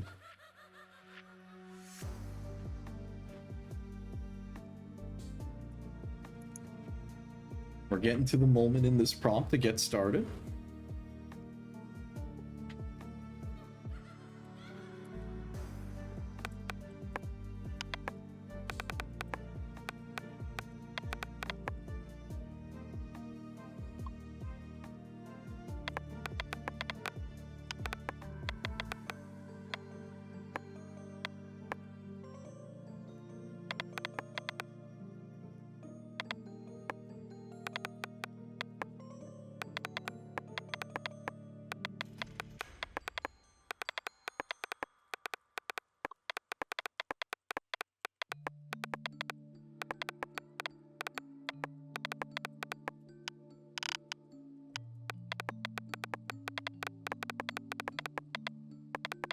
Okay, I'm gonna read what I have so far because I want to know what Dorothea's reaction to it would be. I don't love what I wrote, but it's something, and you know. Yeah. Okay. Shortly after the ball, Jack fell into a coma. There were whispered rumors of his having earned the ire of that shadowy creature from the ball, but no one could tell the true reason one way or another. The healers on campus couldn't figure out the problem, yet there didn't seem to be any traditional medical issues either. It was simply as if his very life force was being siphoned out of him. Perhaps it was payment for the stolen thing, whatever it was. The entire campus was rather somber afterwards. Jack had been rather liked, after all. It was worser still for the House of Panthers to which Jack belonged. The only silver lining to all of this was that the Panthers were much more willing to let Raphael back into good social standing. He fell back into comfortable acquaintanceships and the social circle he was used to. Yet it all felt wrong and empty somehow. Classes now felt more draining. Of course, he didn't interact as much with Dorothea as he did before either. With his house relationships so currently tenuous, Raphael felt uneasy confiding in someone from another house again and jeopardizing the friendships so barely won back. It was awkward having to jump through so many hoops to avoid her. True rest continued to evade Raphael as the semester ticked on. After one sleepless night, he was nodding off in class. Every time his eyelids began to close, he felt someone's hand grab his, fingers tightly locked around his own. Yet after startling awake, there would be nothing there. His hands were completely empty. The first time this happened, Raphael could attribute it to that hazy world between sleep and consciousness, but after the third or fourth time, he started to believe it was someone, or something, trying to communicate with him somehow. The invisible hands seemed to be pulling him in a specific direction, what lay outside the window, further than his vision could see. After class was over, Raphael followed that spiritual pull and found himself at a graveyard. He hadn't even realized that Brackroot had one, though it shouldn't have come as a surprise given the campus's long history. The invisible hand grabbed at Raphael, pulling him towards a freshly dug, open grave. Suddenly, visions of violence overtook his mind, the shadow monster coming after Jack desperately trying to return what looked like a silver ankh, but all too late. The creature or monster or elder god could no longer be appeased. After a violent attack, Jack was left with countless magical wounds on his very soul, and still not satisfied, the shadow was now stealing his life force in exchange for the theft. Was this grave meant for Jack? Was he to be buried on campus? Why? Digging around as panthers were wont to do, Raphael got the gist of Jack's situation over weeks. He had no family, he had come to Brackroot with nothing. This place was his only chance at a future beyond minimum wage jobs and uncertainty. So if Jack died on campus, his bones would be interred on campus. He would be part of the place forever, the thorns and ivy pulling him deeper into the muddy abyss. Suddenly, Raphael felt the unfairness of the situation. His life wasn't so different from Jack's, not really. The thought that an act of desperation might lead to a slow, agonizing death, it didn't sit right with him. He spent weeks holed up in the library researching old gods and shadow creatures, ankhs, and anything else that might help. He couldn't just let Jack die this way, withering away until not even his soul was left. That's what I got. Okay, I do like that. That's a very interesting way to go about it. And that's... How would Dorothea react in that case? That's very interesting. It's very tricky because at that point, it's like, I feel like this would be something that, I would say,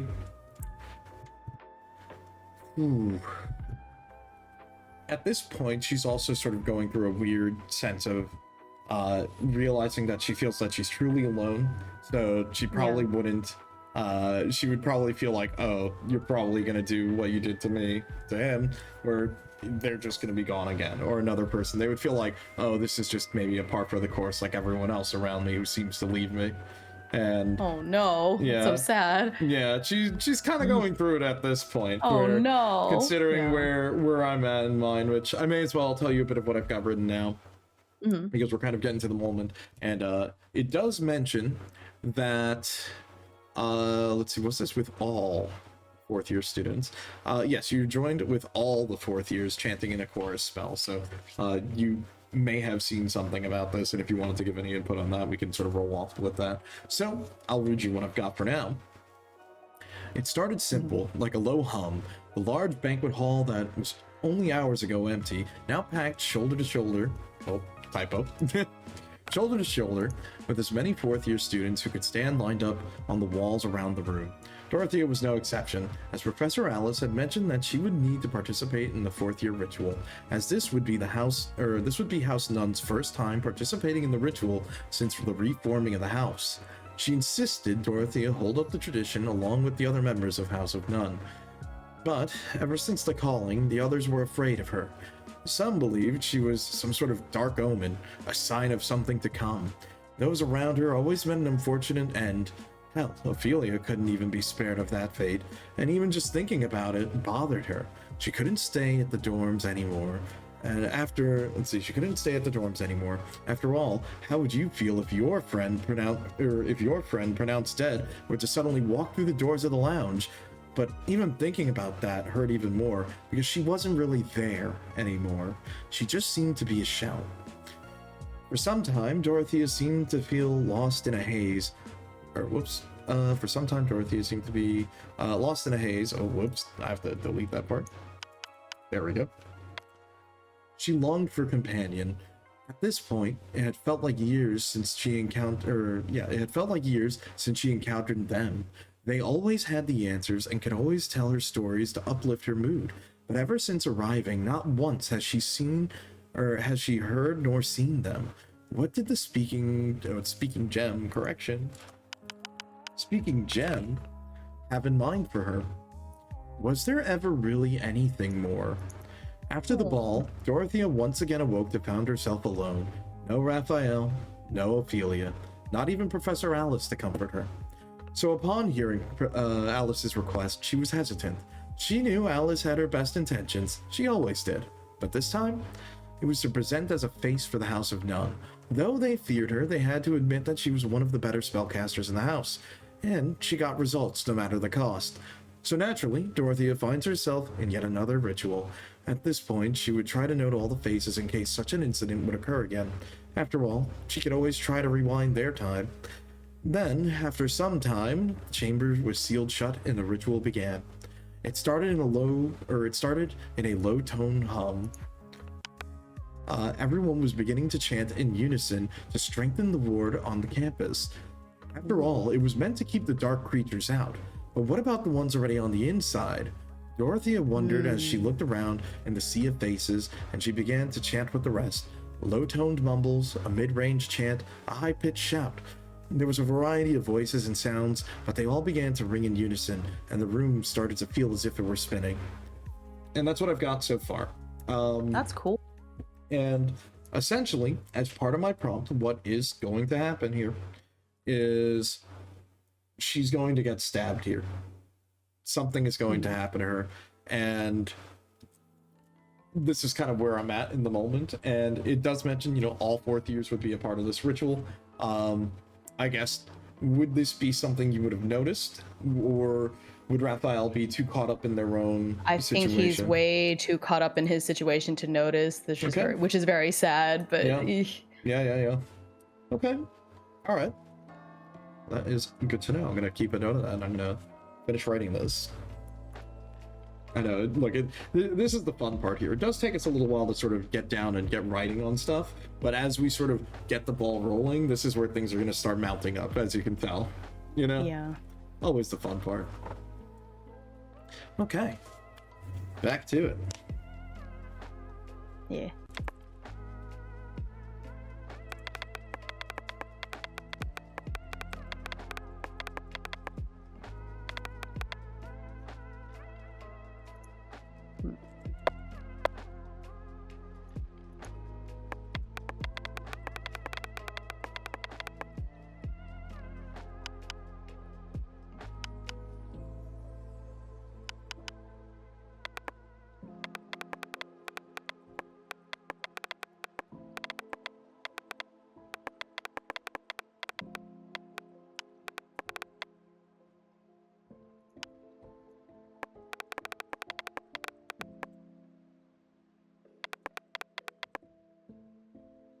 Hmm.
Hmm.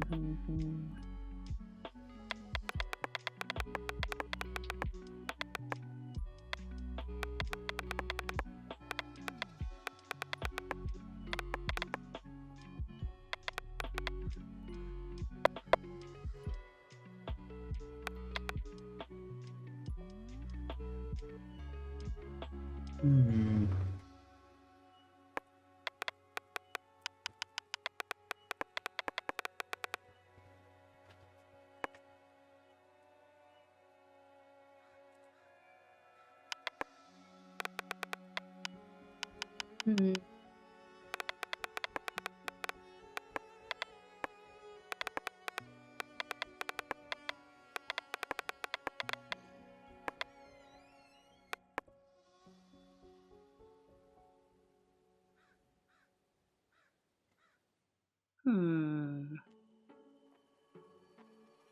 Hmm. Hmm. Let's see.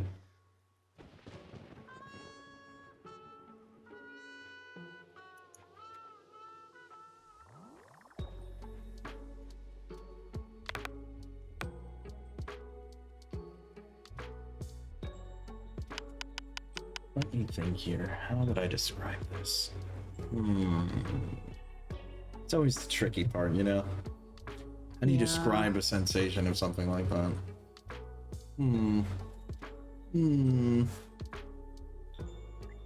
I do feel like this. Oh no! You took my glasses. Oh no. It's okay, they took my cloak and it's like, thank you, it was getting warm in here. That's funny.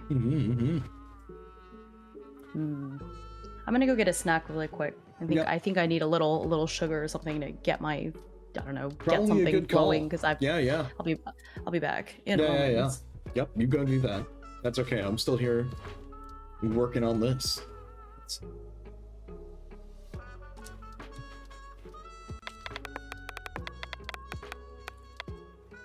Must be vampire hunters? Oh no. Don't say such a thing. Don't worry about it. That's totally not the case. What do you mean?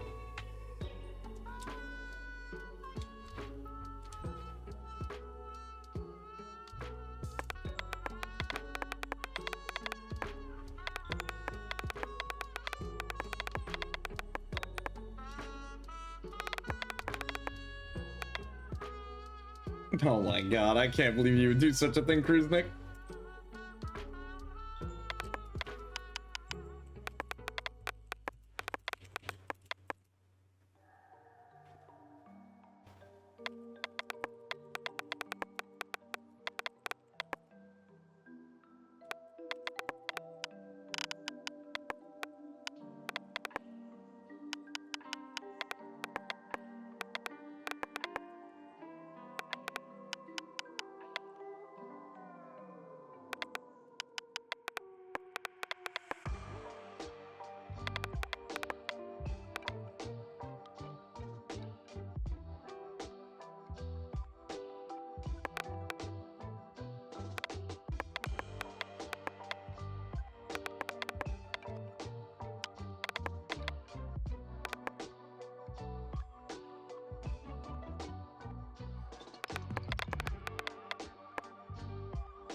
All right, I'm back. I had a little cookie. Nice, nice.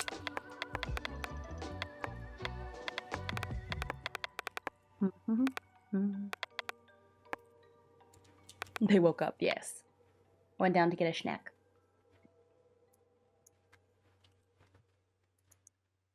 I'm glad you're so excited about me waking up. It's very cute.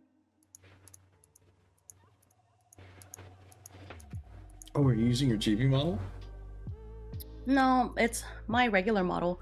It has like a sleep animation when like it loses tracking. Oh, nice. So when I AFK, I'm like asleep. No, it's funny when I lose tracking, I just like default T-pose stare at you. That's funny. No. It's a little comical. Sometimes I'll just get stuck in wherever I'm at, you know, just gotta shake yourself off, you know. Yeah. Like what normal But people I've do. seen a little thingy that you can load into VTube Studio that'll make a little sleepy animation. I'll need to take a look at that. Yeah, I'll have to see if I can find where I put it. But yeah, it was like a kind of almost a drag and drop kind of thing. It's nice. I see.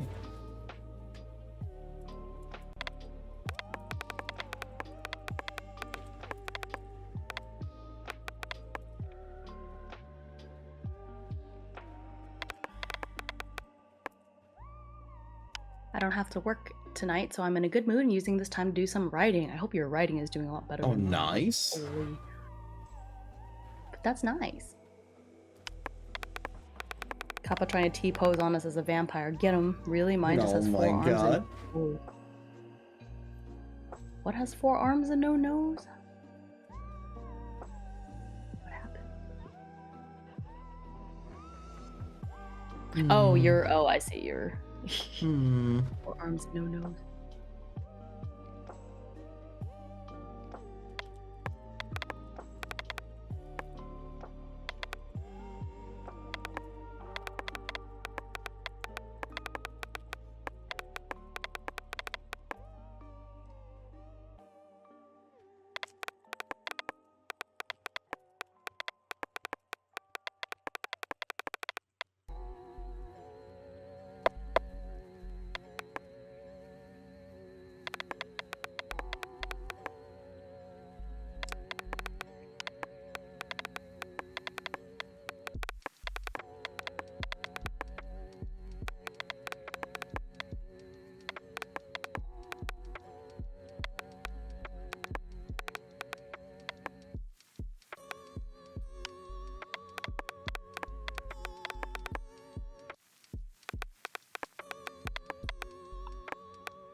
Hmm.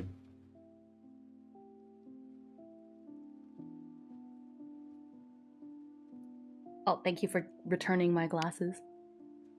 Chicken, you should have a chibi model that is just a little chicken. You should. That would be so cute. I know what I want to do. I just don't know how to make this happen. It's okay. I don't know. I feel like after running into a wall, Raphael would probably go ask Dorothea for help. So maybe they could sort of like renew their friendship a little. Or do you think she would be mad that after like ghosting her for a while, he's like, help? I feel like she would be reluctant, but she would be doing it. I think she would totally do it. Especially considering sort of how I've written this. I would say that she would totally do it. Okay. Right. I think that's gonna help then.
Is that Vector? Hi, Vector.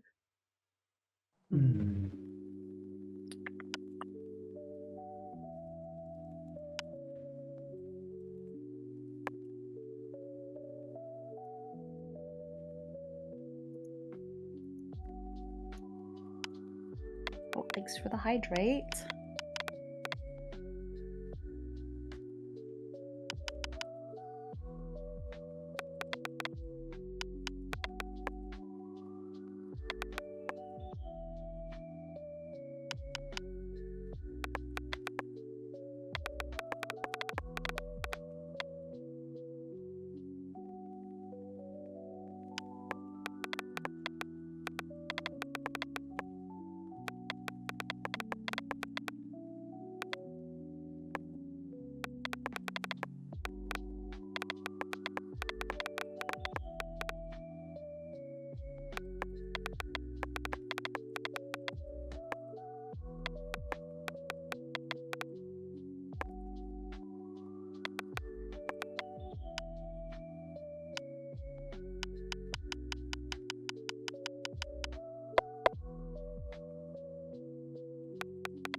Young man, you have no right to take our car. What if I don't fix it? You fix it already. I think I finally finished it. Supposing I get it. Okay. What happens then? It took a little bit. I had to think about where I was going with this, because a lot of this, of course, just leads to more and more setup. Okay, which is good. Do you want to go first and continue on that, or would you like I me to am do not it? done. Oh, okay, my bad. I No always worries. assume I'm always the one that's so late on everything. I know, I've just been like super writer's block. No, it's bad. okay. You know what? I'm gonna get started writing on the second one. I think I'm almost done though. Okay. Also, don't feel bad about just noticing my illusionist key. It's not done. I haven't shaded it, but you can see the cool metallic blue. Nice, nice, very cool. You know what? Then I'll get started working on my second prompt in the meantime. Yeah, sounds good. I'm gonna try to finish this off. Hmm.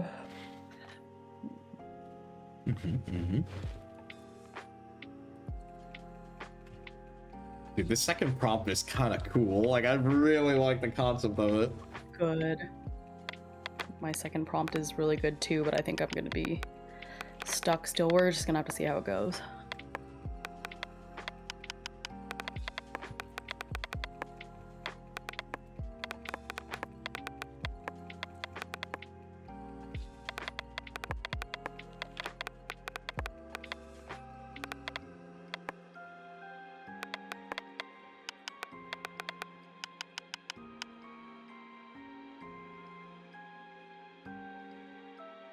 So where do I use here?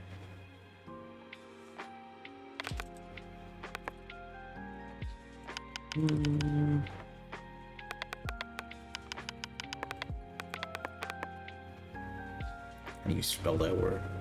Oh, there you go.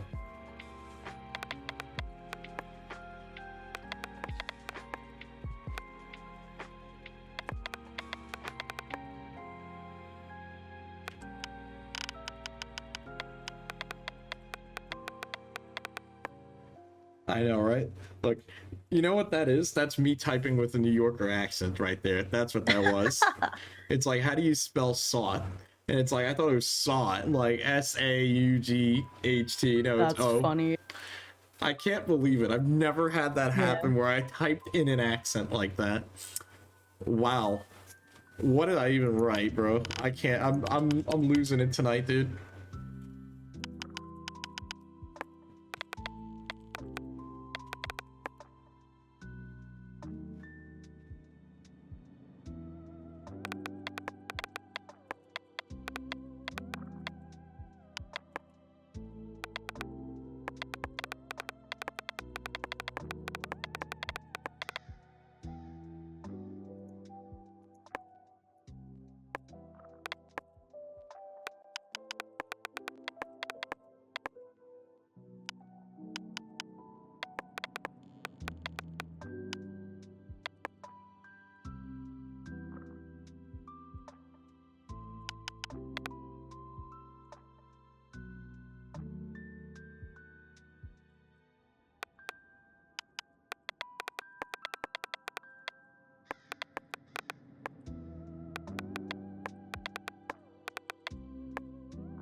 Zach, Sean. Oh my god. Now okay, I have a question for you, man. How do you say drawer? Drawer? Is it drawer or drawer? Drawer? How do you say radiator? Or is it radiator? Radiator? Or is it radiator? Get it? Why the heck would you say radiator? I don't know. I've got... Look, I've got some relatives. Do you that say radio? You listen to the radio? Some people I've heard say that, and they are absolutely wrong. Ugh. How are you supposed to say drawer? Is it drawer or drawer? You just said the same word twice. You were like, is it drawer or drawer? But how do you pronounce it? That's the real question. Drawer. Okay, how do you pronounce coffee? Coffee. Is it coffee? Coffee. Coffee. Coffee. Coffee. Coffee. Like coffee. Flour, yeah. Like coffee, like that.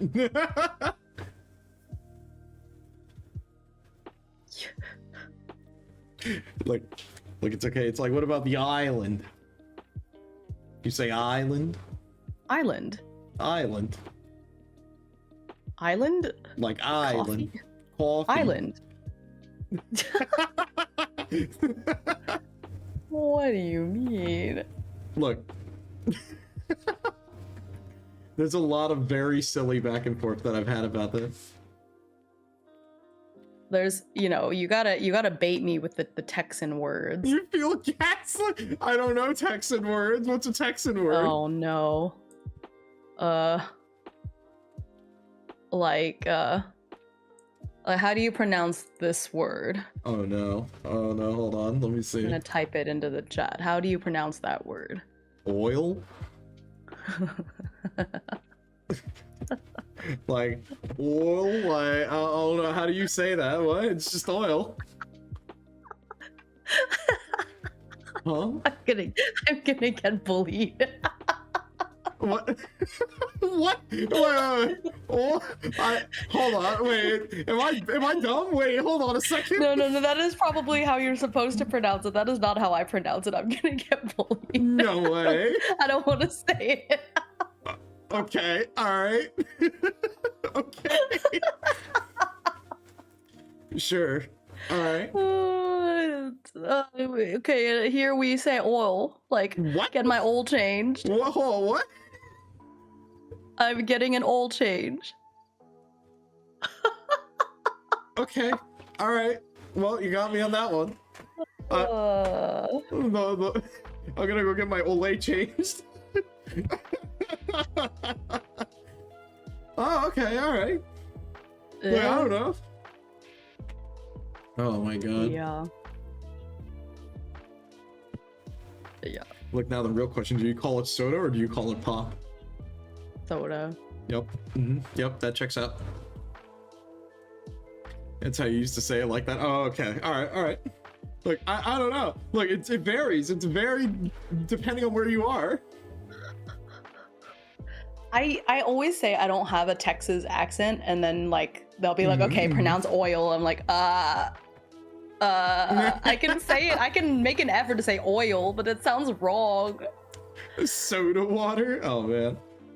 It's just called Coke here. Oil. Right, yeah. I'm getting my oil changed. I hate that. Like- it's wrong. Like oil, you know? When you say oil, it makes it sound like a 2-syllable word. It's not right. Wait. I know it's right, but it's wrong Hold on. somehow. I'm like, wait a minute. I'm like, am I going crazy? Okay. What about water fountain? Water fountain? Okay. All right. Yeah. I mean, that Say sounded that, normal. yeah. About or a boot? I don't know. About. Yeah. It's like, what's about it? We do this thing here where the word like the restaurant or the fast food place. Thanks for the follow. Hello. It's a cool name, a ghost prince. Oh, Where that is it's a cool like name.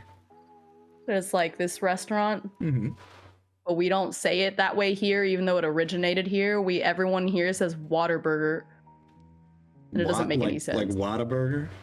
It's supposed to be Whataburger, but nobody here pronounces it that way. It's Waterburger. Waterburger. Waterburger? Yeah, that's how everybody says it here. Some people call it a bubbler. Okay. Damn. Oh, go run, Ghost Prince. That's how it starts. Yeah, we compliment your name and then you become a VTuber. Yeah. That's how it starts. Waterburger. Waterburger, yeah. That's what I'm saying. Okay. Look, I feel like I'm learning so much every time. Yeah.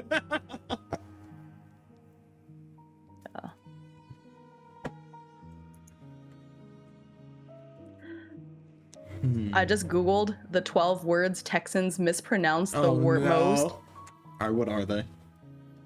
Well, one of them was Waterburger. Understandable. I'm gonna read them. I don't feel like I say these different. Waterburger, barbed wire, chest of drawers. Well, wow. Oh shoot! I said. Oh shoot! Oh no! I said it. Oh, I said it. Oh, I said it the Texan way. Oh, I said it the wrong way. No, I'm not gonna repeat. Probably, wash, library, pervert, nuclear, wasn't, doesn't, height, granted, dog eat dog. Okay. I said them mostly right. Chest of drawers. Dang it, drawers. I said drawers. Drawers. Yeah. Chest of drawers. Yeah. Drawers. I have to make an effort. Drawers. Put that in the I'm drawer. glad that the mind worm has started working. Ugh. Ugh.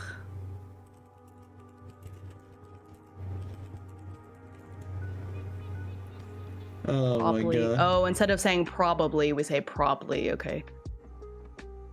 Library. Nuclear. Wooden.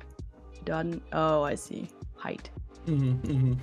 Exactly. You're just gonna get stuck on this now. I'm walking away tonight without knowing how to say any of these words. I see. Okay. Umbrella. Insurance. Display. Oh, like well. I don't think it's that bad. I still say I'm getting the mail. I don't think I say Mel. The what? Okay. Mel, Interesting. like saying Mel instead of mail, but I don't think I do that. Okay. All right. Wait. So.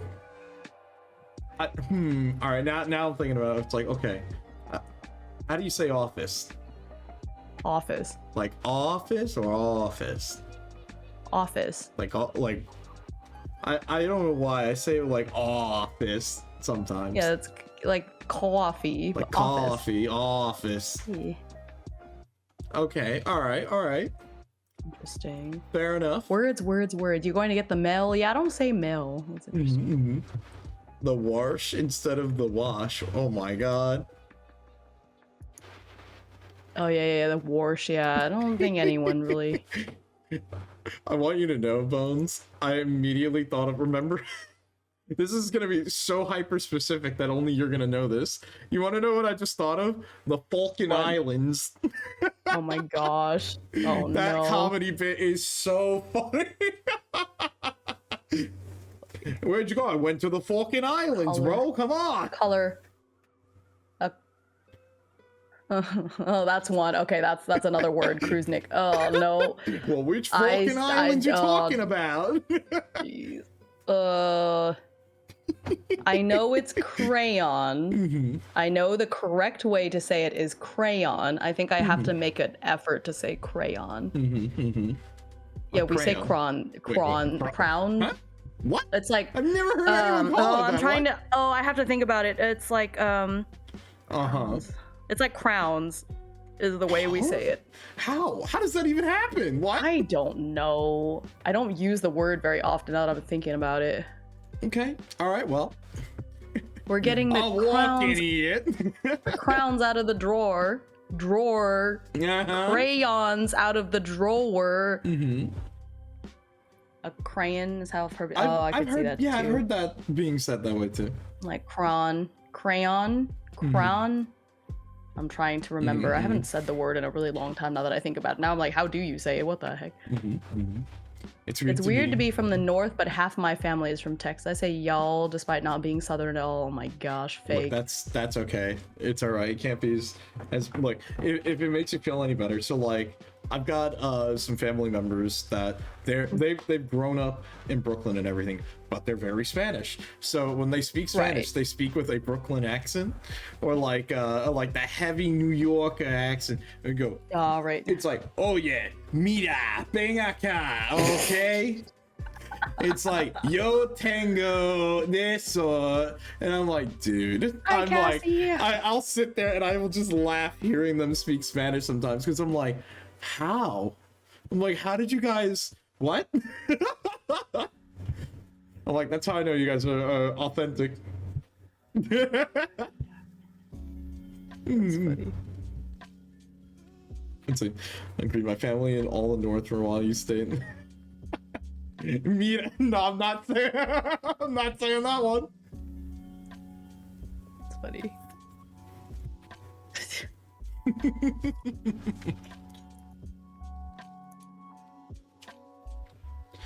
Oh man.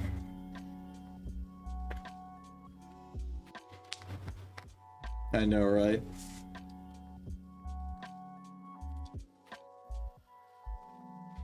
You're in the no man's land between the north and the south. The accent is butchered, but man, that would feel weird. Oh man.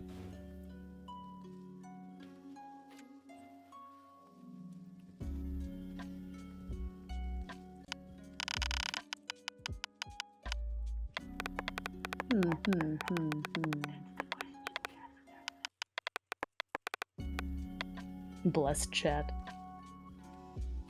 We learned English Now is today's hard. TTRPG with Hime, we learned English is hard. Listen, English is my second language, actually. I learned Vietnamese before I learned English, so I think I just talk weird. Thank you for the posture check.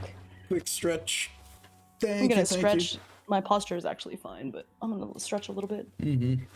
Look, I think the funniest thing for me is it's like, okay, we learned how to speak English. It's like, look, don't worry. For me, English was my first language. Still also one of my worst languages. Oh, no.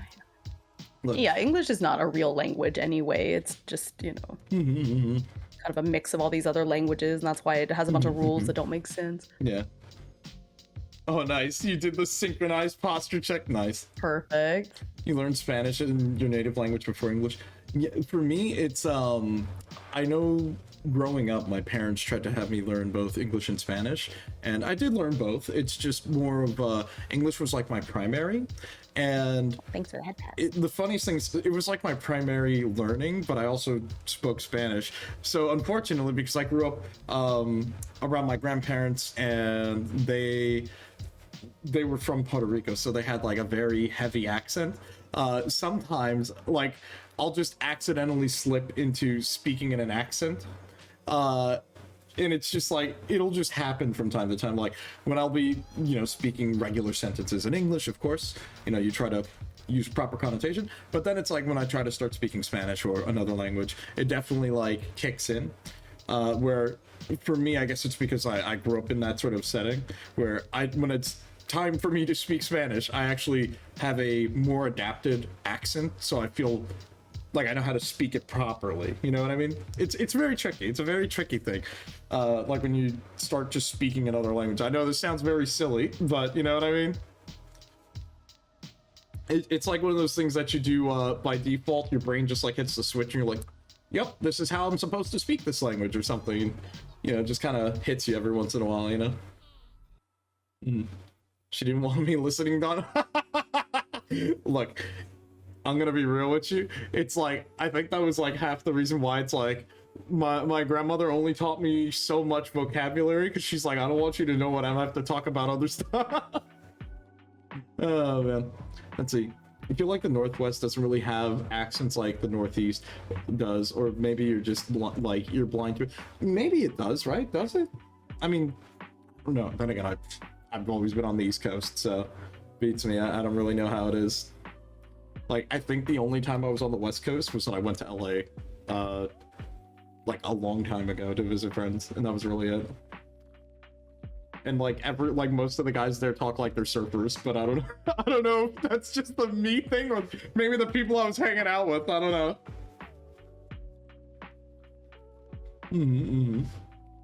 And you still struggle with English? Like, it's okay. English is hard. English is bullshit. English is hard.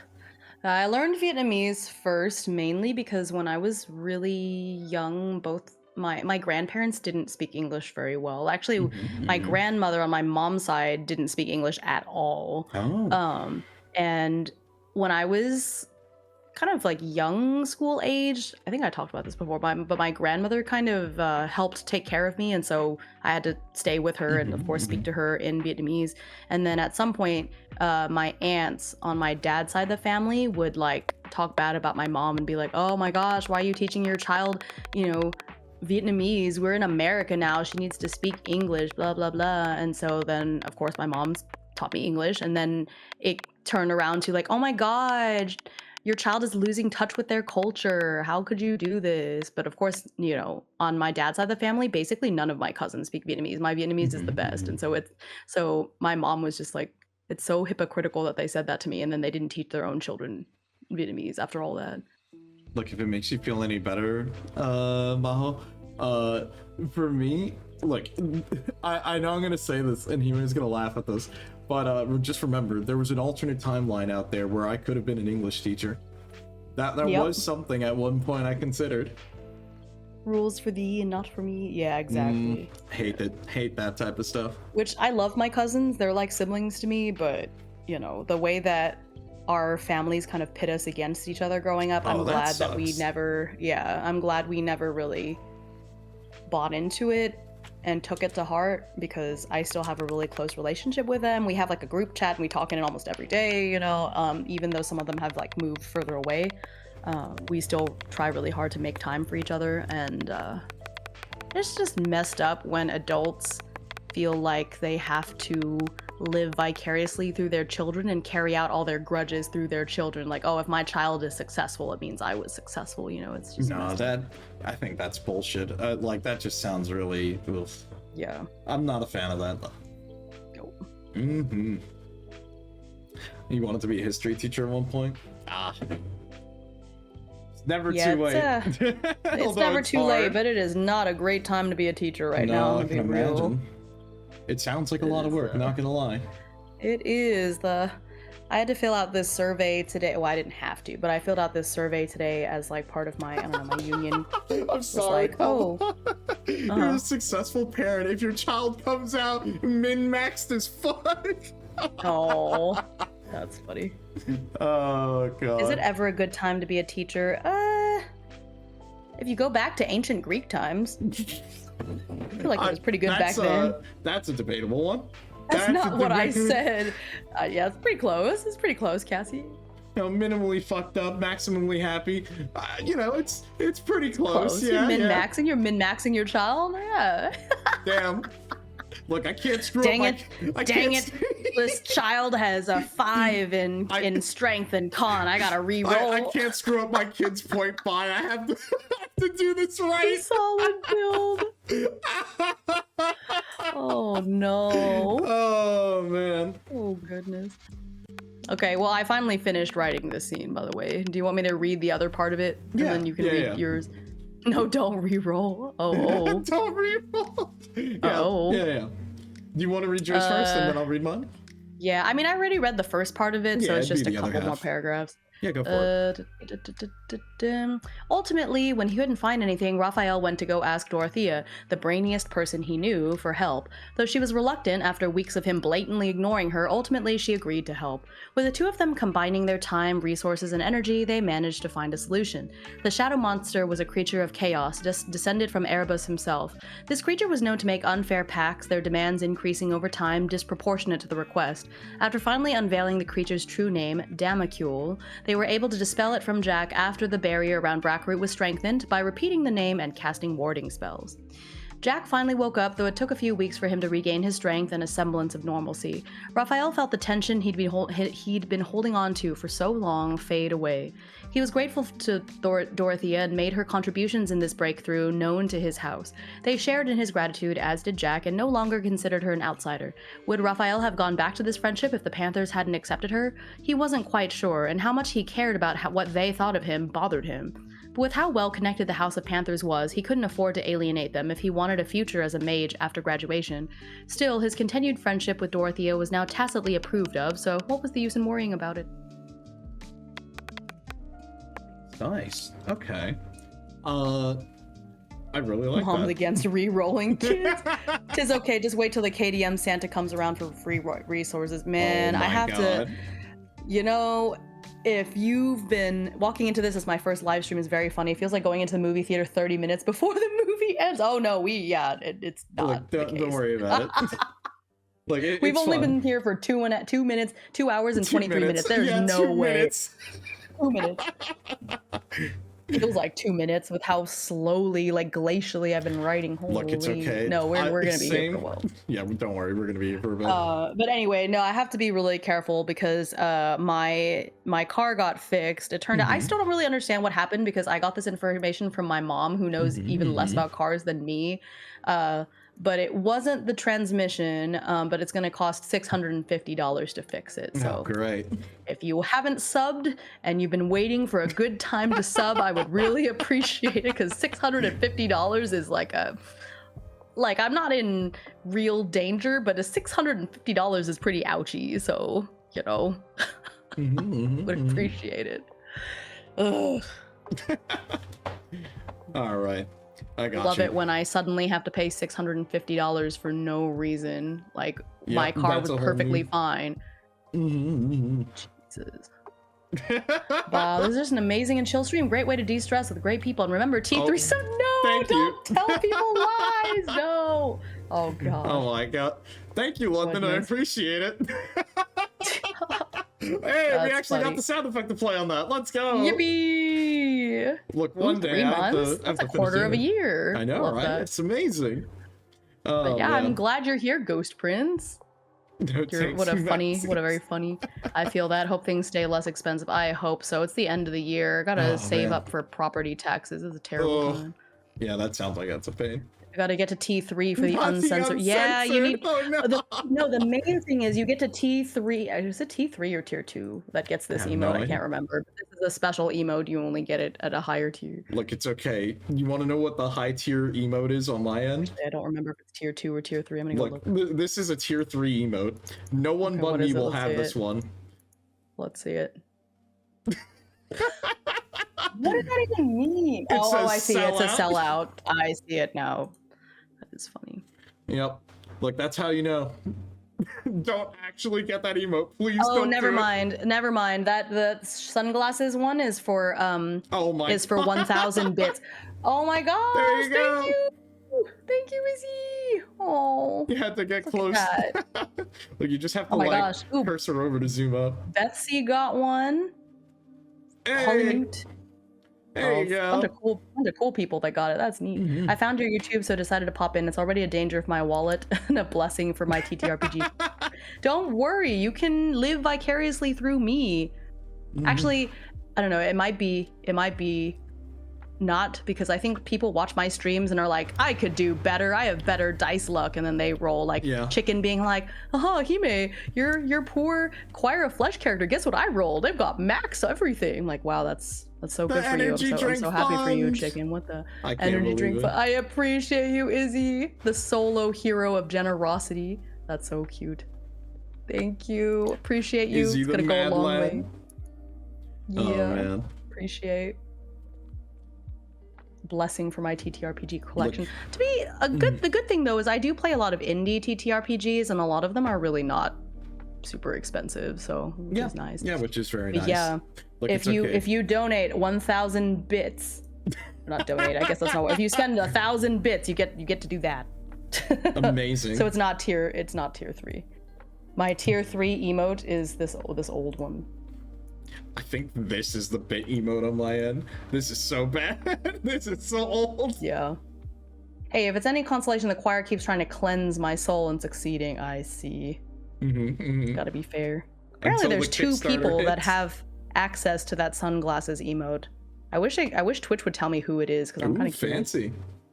Yeah. Oh, I guess it would just be the people on my whatchamacallit. Even before it's you and the bot. No, I think it's hang on. Top tiers. there you Oh, it's go. Mary. It's Mary in London. Hey, there you go. That's fun. Nice, nice. Love that. All right. Until the Kickstarters hit. Oh no. Why would you put that on me?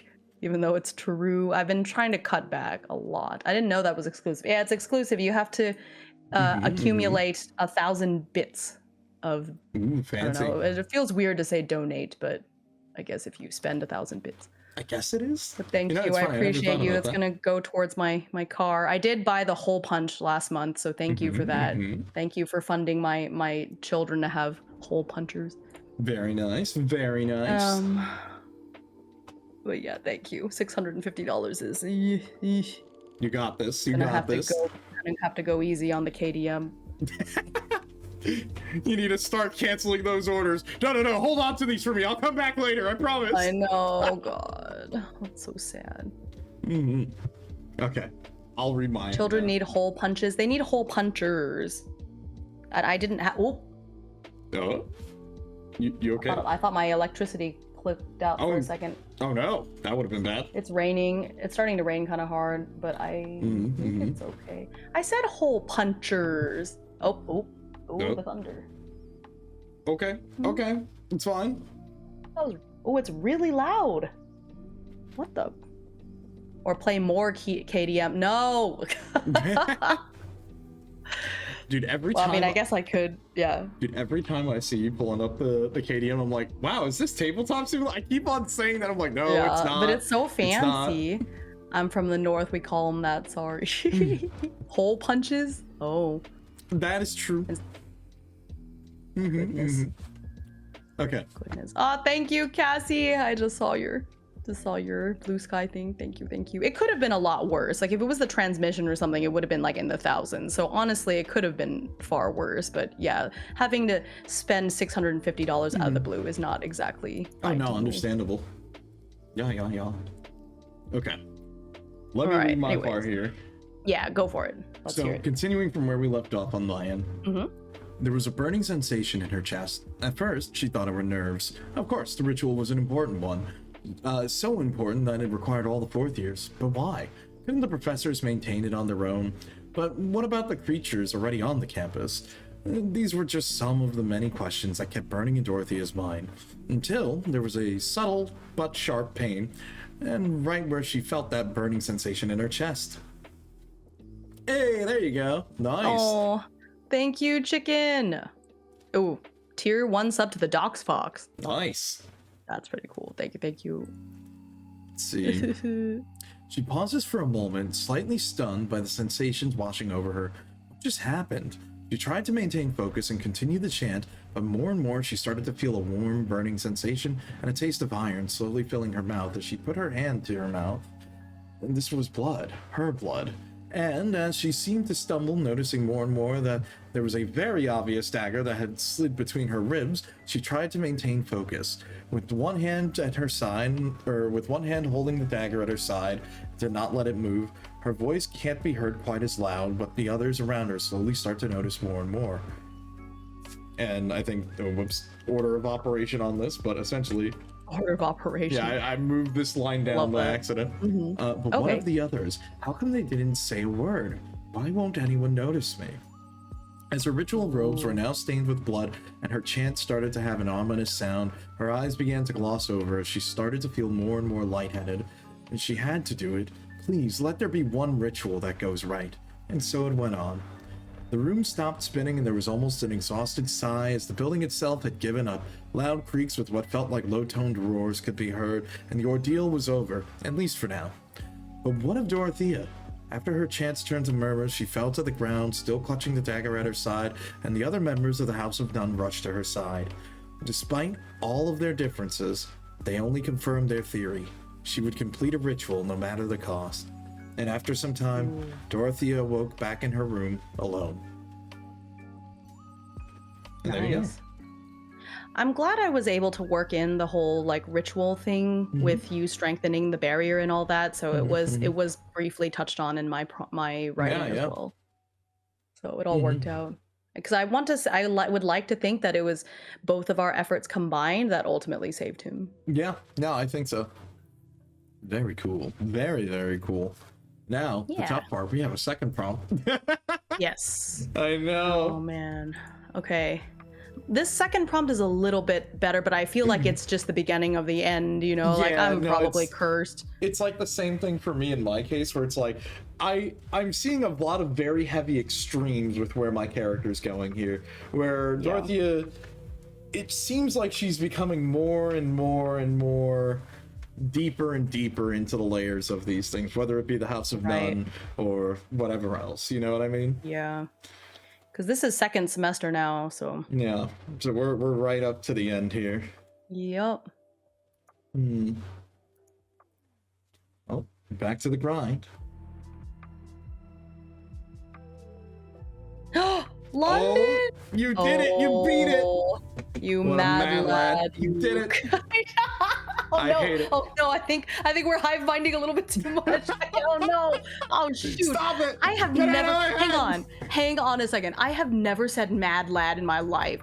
Where the hell did that come from?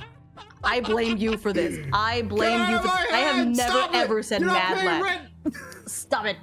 Oh my god! Thank you, London. Oh man, where did that even come from? Mad lad? Who says that? You say that. Ooh, I can't believe it.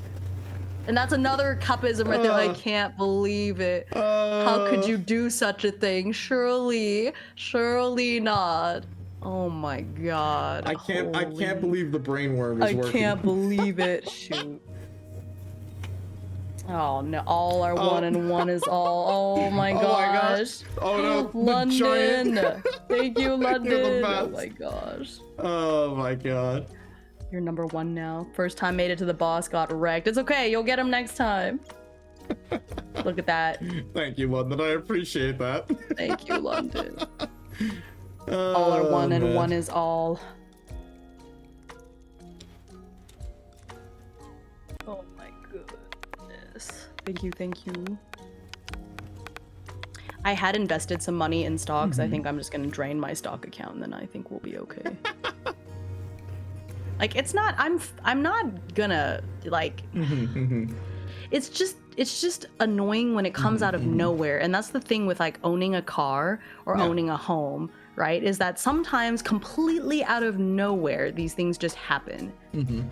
And you may have money set aside, but still it like sucks, you know. Look, man, it can't be as bad as like the magnificently dumb okay, so this is funny. Ooh, way, oh there my we god, go. Izzy! Hey! Oh no, Izzy, thank you, Izzy! Holy, thank Let's you. go.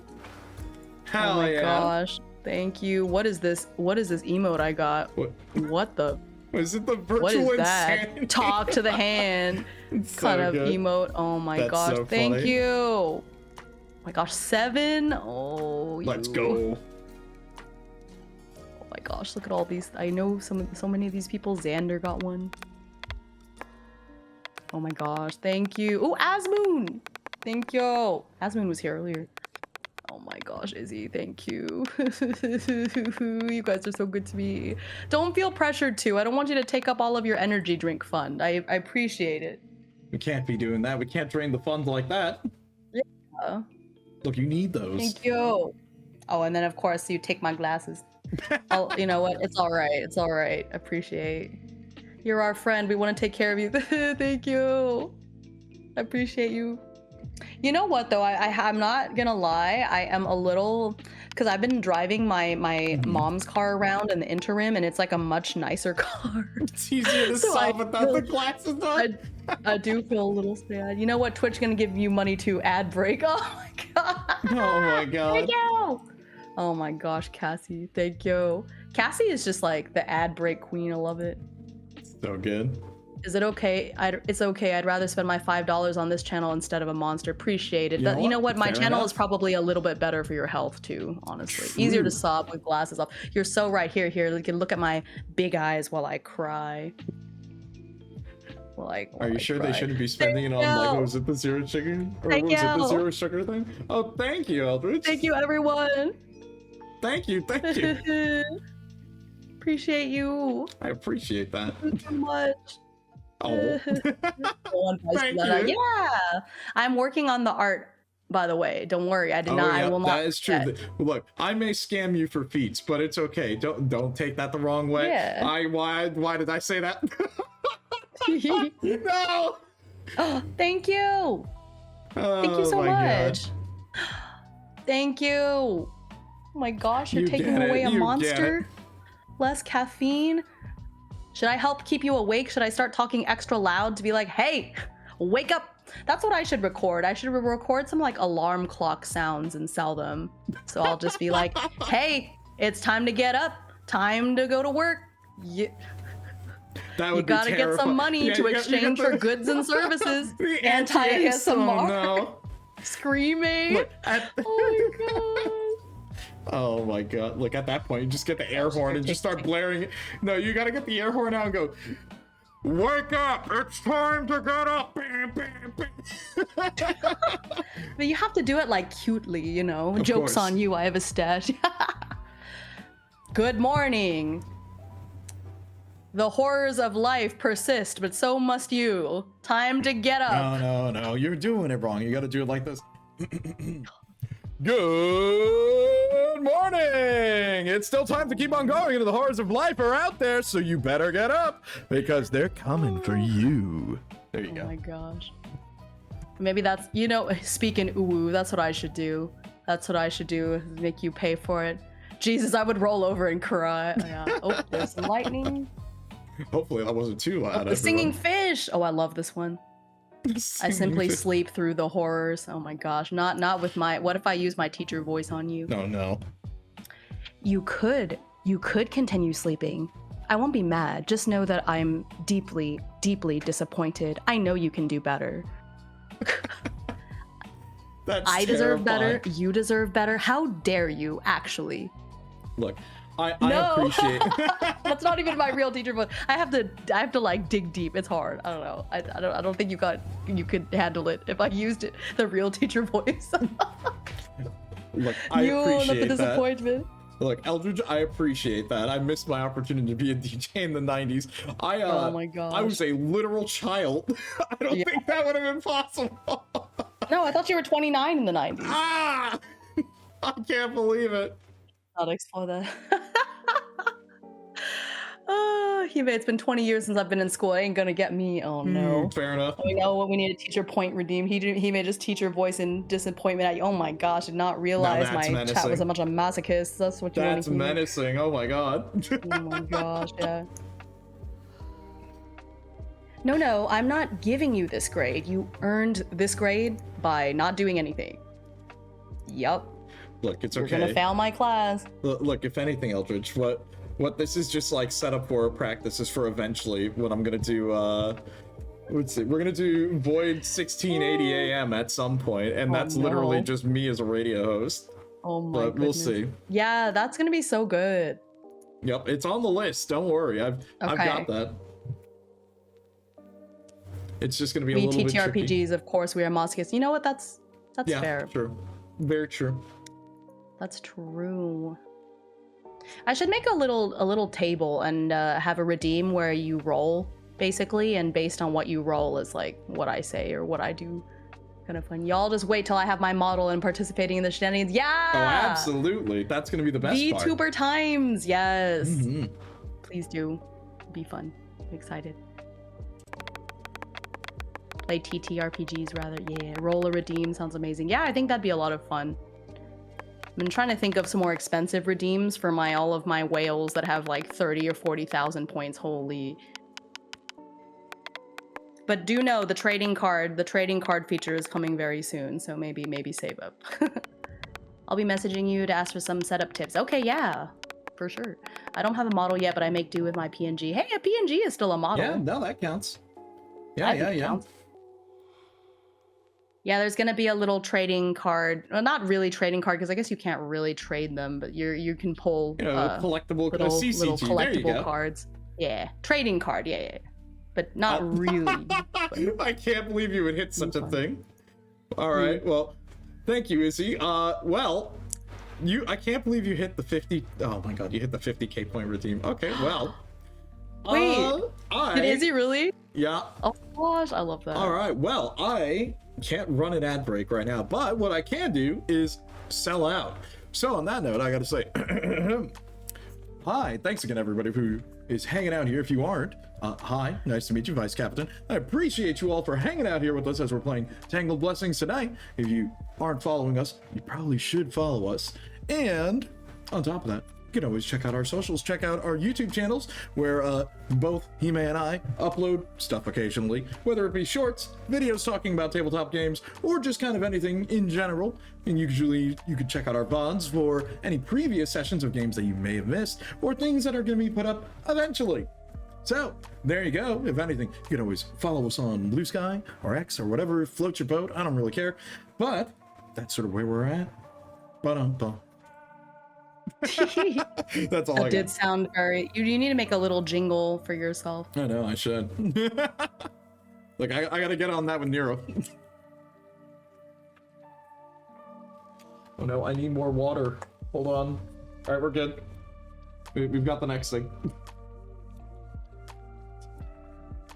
Oh, dude. Giving us 100% a good morning, Night City. Oh, you know what? Totally do that. Raid Shadow Legend.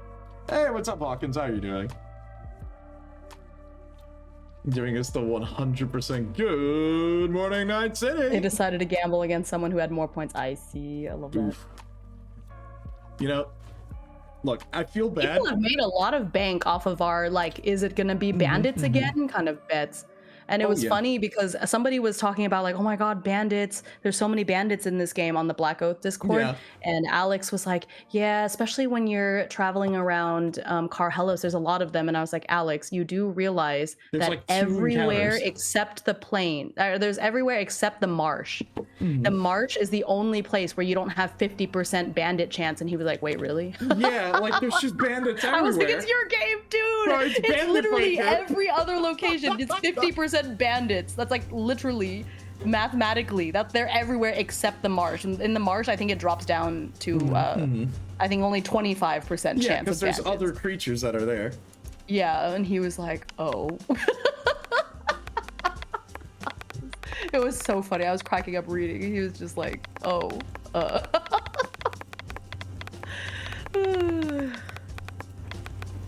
Yeah. Thank you, guys. I'll pay for my dinky little car and I'll hang in there till I get a new car. Ugh. This costs, after paying this much, I almost don't even want the new car yet because then that's just gonna be more money. We just fixed this one, so this one should still be good to go for a while, right? Sheesh.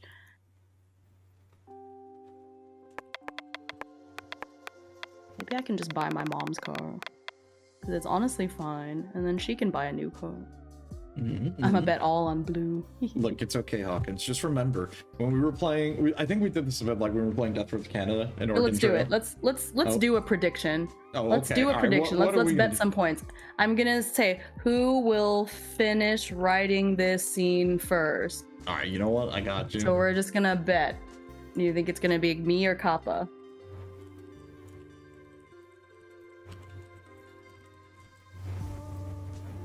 You have I'll give y'all, I don't know, 5 minutes to guess and vote. Good. Damn, 5 minutes? True. You know what? Fair Yeah, enough. because we're not gonna finish No, writing in definitely 5 not. minutes. You're right. That way they have 5 minutes to vote. Everyone who's like, you know, because a lot of people listen to this, to these streams, and it's in the background, and sometimes they can't react right away. But now you've got some true. Hime, no doubt. I don't know. I usually minute, it's whoops. me, I but in the reali- previous scene, I was way. So I may have accidentally put this for like 10 seconds. Hold on. I'm gonna That's just hilarious. refund this. Hold on. That's funny. Can I cancel this one? I don't know. Let's I see, don't think you return can. points. There we go. I can. Hold on. Let me rerun that real quick. Wow. I'm glad it gave everyone a Some refund. right now it's 4,000 to 1 on you. Wow. I think it's because how much have you written so far for this scene? Like 3 paragraphs. Oh, sheesh. I've written a sentence and a half. Let me highlight it. I've written 35 words. Nice. Listen, okay, I started and then everyone was being so generous and I couldn't write. Okay, Oh, I gotta lock I it. did it again. Hold on. I'm scamming everyone one more time. Sir. I forgot to change the Oh time. my gosh, everyone voting against me. I'll show you. I'm gonna write so fast. I'm gonna show There we go. you. I remembered. Sheesh. Okay, look. Okay, listen, it's because Look, man. I'm less averse to cursing and stuff in my collab streams, and my last stream was a collab, and you know, Say and Chicken were both saying innuendos left and right, and I feel like my filter is off. I have to be careful, or I'm gonna say something I shouldn't say. Oh, Go, Hime, go. What are you gonna say? Start Something writing, out of Hime. pocket? Oh, okay. There we go. Bam. 5-minute timer. That'll be good enough. Hopefully. All right. It's time to get scammed, You say everybody. go, Hime, go, but the betting is 110 points on me versus Boom. 10,000 points on Kappa. Like, I there see you which- go. It's time to get scammed, everyone. Okay, Predictions okay, out. okay. Who will Okay, do here it we go. first? Wow, already 10,000 points. Okay, let's go. We have too many points.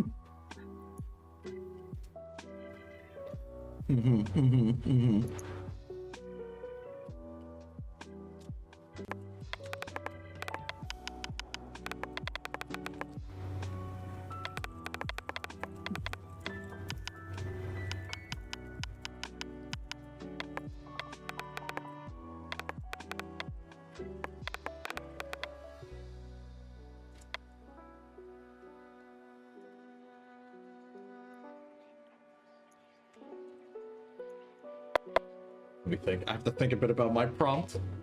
Oh my god, too many, but Jesus Christ, you guys are dropping so many points. They didn't raise a quitter. Oh no, what are you gonna do, Hawkins?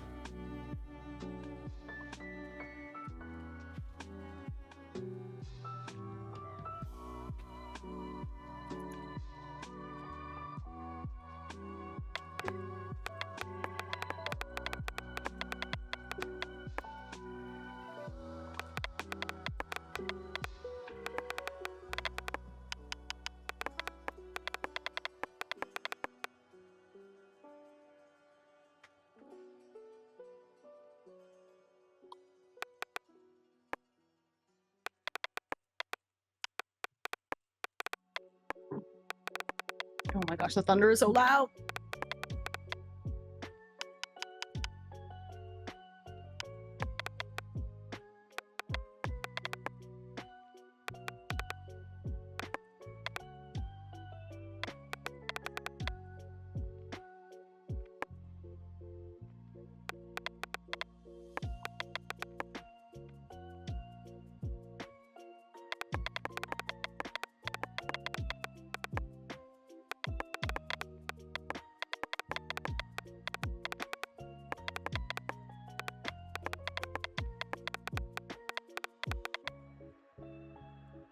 Best part, I was like playing Sultan's game with this in the background, but everyone is too funny.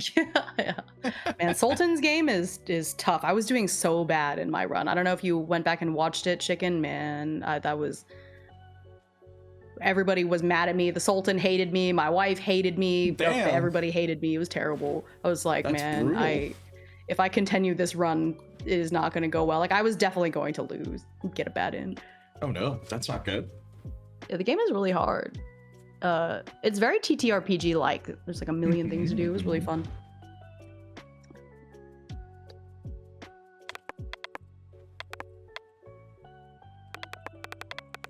Oh yeah, the prediction finished. Wow, it's 99-1 on you. They put 19,000 points on you in the end. That's so... That's Okay, crazy. Now I have to beat you. Oh Okay, no. I have to beat you. Oh boy.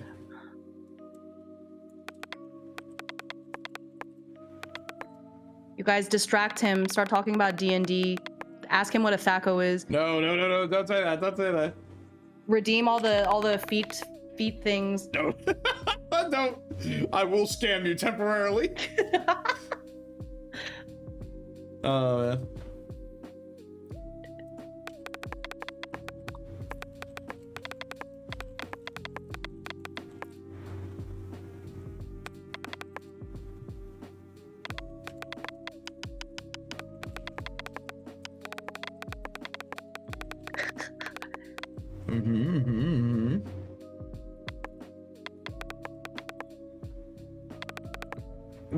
This is how you farm your community. Or a Warhammer one, or a Halo one. Yeah. Like a Halo one would be cool. Also, I can't believe they're remaking Halo 1 again. I'm surprised. I don't... why? Again?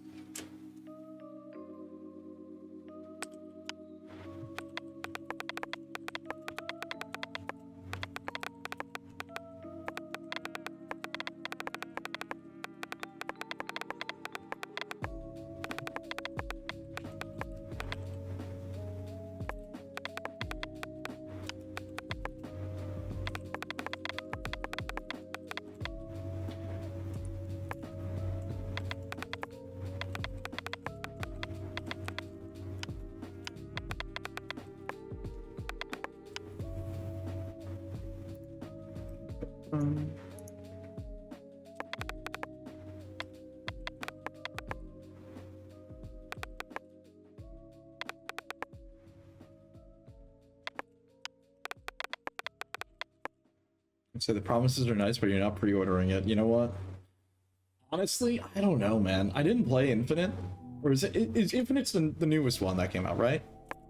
Let's see, which was Halo 3 though? Yeah. What's that one faction in 40k that drives you up the wall? Dude, I don't even know the 40k factions. You are asking the wrong person. The one that sounds silly. What is it? Cruel Boys or something? That's so silly. Dorks. I don't know what they're. Let's see. It's just a silly name. I'm surprised that Infinite kind of flopped, because I remember like it was supposed to be a new Halo with online, and I think that's like what everyone wanted, but I don't know why everyone just kind of dropped the game, I guess. Let's see. Yeah, I know almost nothing about 40K. I know Space Marines exist. I know Necrons are pretty cool. I know there's still Skaven in space.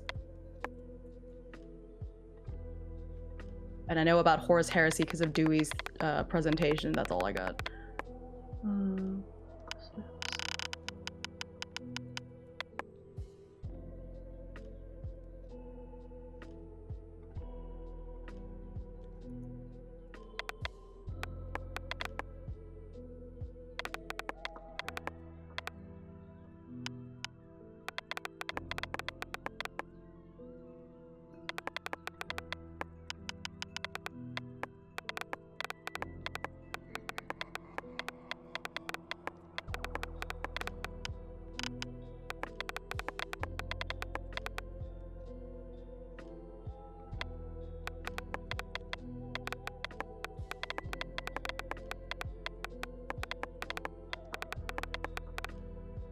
No problem. Have a good night. Thank you for hanging out with us.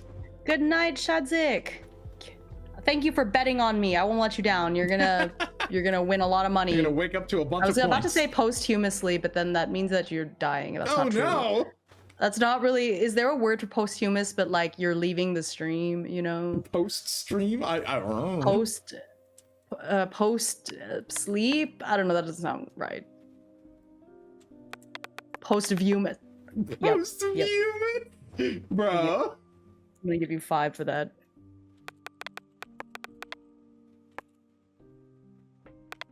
In your absence. Okay, yeah, that sounds much more reasonable. But post Vumis is so good.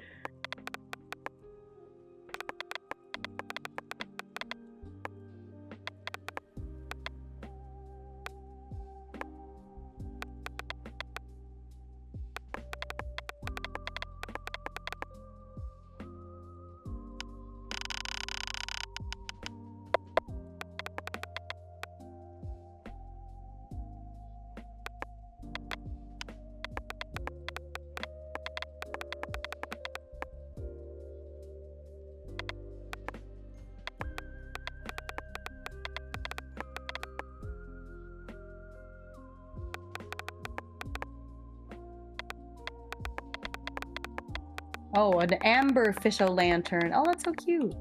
It's a Halloween exclusive. Kind of. Mm-hmm. Aside from that, what you hear in the Halo remake, there's 3 new missions, new enemies, side missions, more guns and vehicles. The downside here is that the assault rifle has 60 shots per clip. Interesting. Or no longer has it.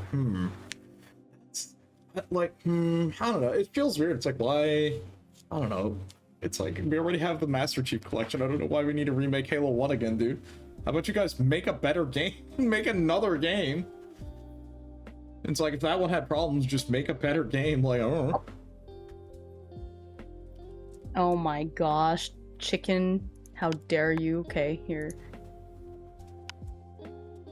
Did you know that my luck with dice is actually phenomenal? And every time I roll a natural 1, it's like, it's on purpose. That's actually what I want to happen because I do it for the content. So actually, in that sense, my luck is amazing because I roll low purposefully for content, because how else could I get engagement if I rolled well all the time? Nobody wants to see that, least of all me.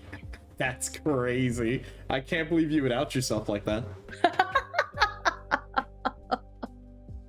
Oh my god. He made content farming revealed. Yeah. What you don't know is all of these dice are loaded. You know, before I buy them from Dispel Dice, I send them a secret email and I was like, make sure that you put a little bit extra glitter on the one side.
So, Hime, what's your favorite undead type? What do you mean favorite undead type?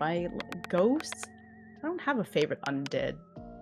Are ghosts undead? I don't know if that counts. I basically like all of my ghosts the same. I just really hate hex rates. So if I can't rank them, I love them all. And then at the very bottom, it's hex rates. Can't stand them. I hate them. I rant about them all the time. And it's not right that they have feet. Ghosts shouldn't have feet. It's wrong.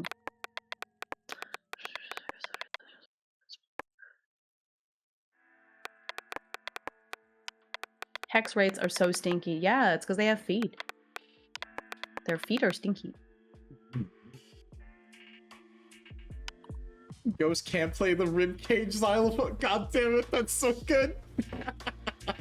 Oh man. Gosh. Let's see.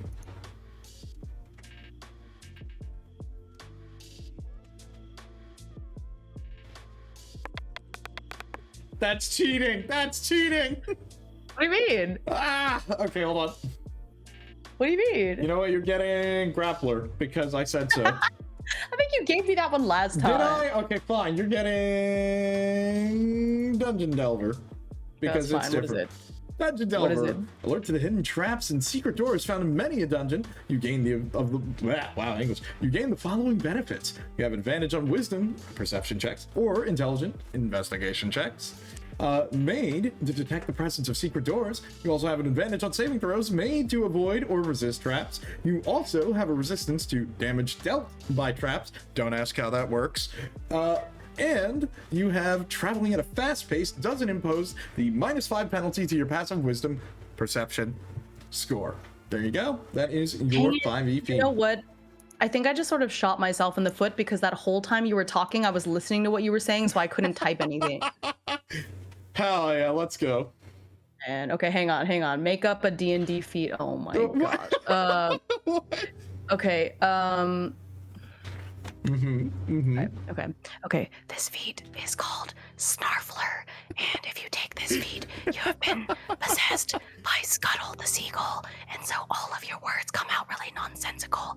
So whenever you try to call something by its real name, you just can't. Like the fork, you want to say this is a fork, but instead you call it a dingle hopper. It's like you have a negative to intelligence. And yet, yes, the feat part of this is that in exchange, your charisma gets tripled in any situation where you have to explain any of these strange words that you're using. Yep.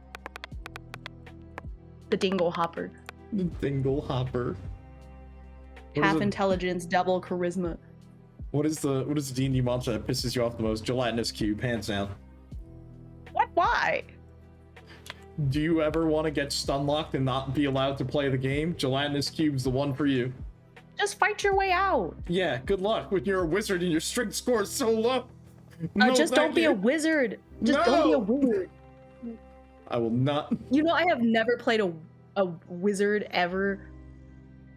Like a warlock, sorry, or whatever. Like, never ever.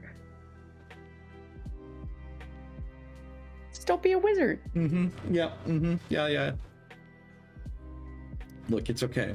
My bad experience was playing as a monk. I ran up and I was gonna go and stunning fist this thing. And I'm like, why did I even try? Okay. Yeah.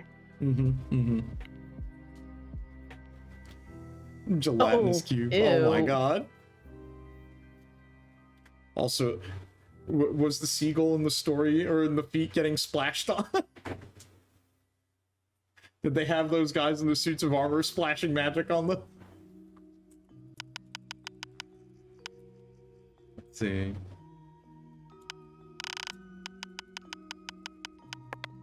I nearly died in my first campaign to a gelatinous cube, and you know what? That was on me. It was my fault for getting in the way of majesty, you know? Damn, okay. Fair enough. Love that for you. Wonder what it feels like being inside of a gelatinous cube. Do you think it'd be the same as like diving into a pool made out of jello? I wouldn't quite say it's jello. It's more like you're in a pool of battery acid and you're burning alive, probably. It's supposed to be acidic, isn't it? But probably, right? Yes. It's made of burning poo. Yeah. Sounds about right.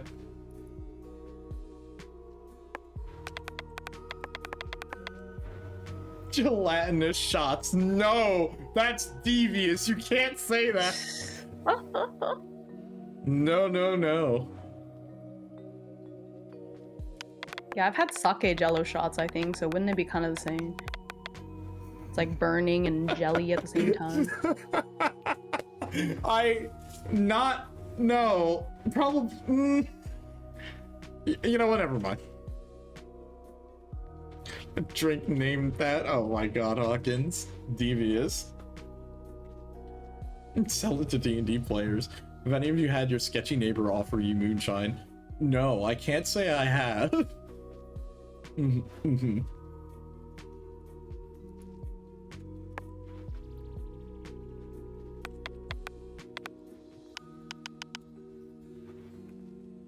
Okay, damn it, why did I make this so complicated? I have to scroll back through my notes for names.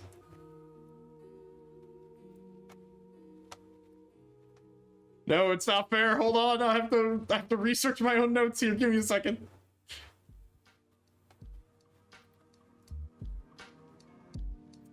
Okay, hold on. Let's see. Cordelia Draxton. Moore. Okay.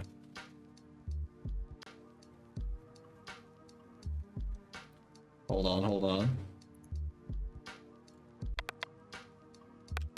Oh, thank you for getting my glasses back.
Appropriate thing here.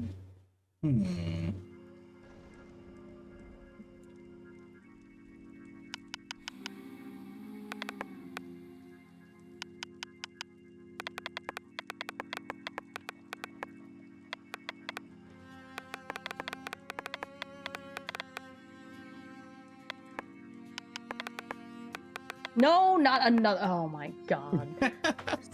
Did you know that there are ants that are cold? So if you are cold, they are cold. Put the ants in the microwave? What does that mean?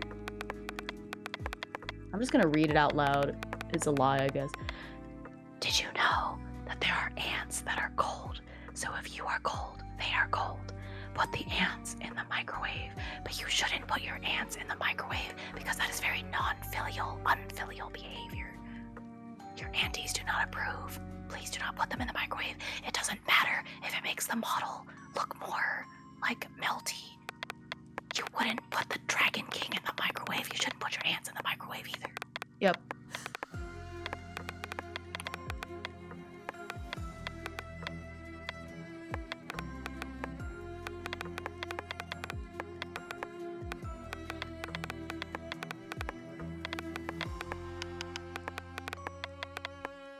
Oh, I'm done. Well, you win. Because I'm still writing. I think I'm done.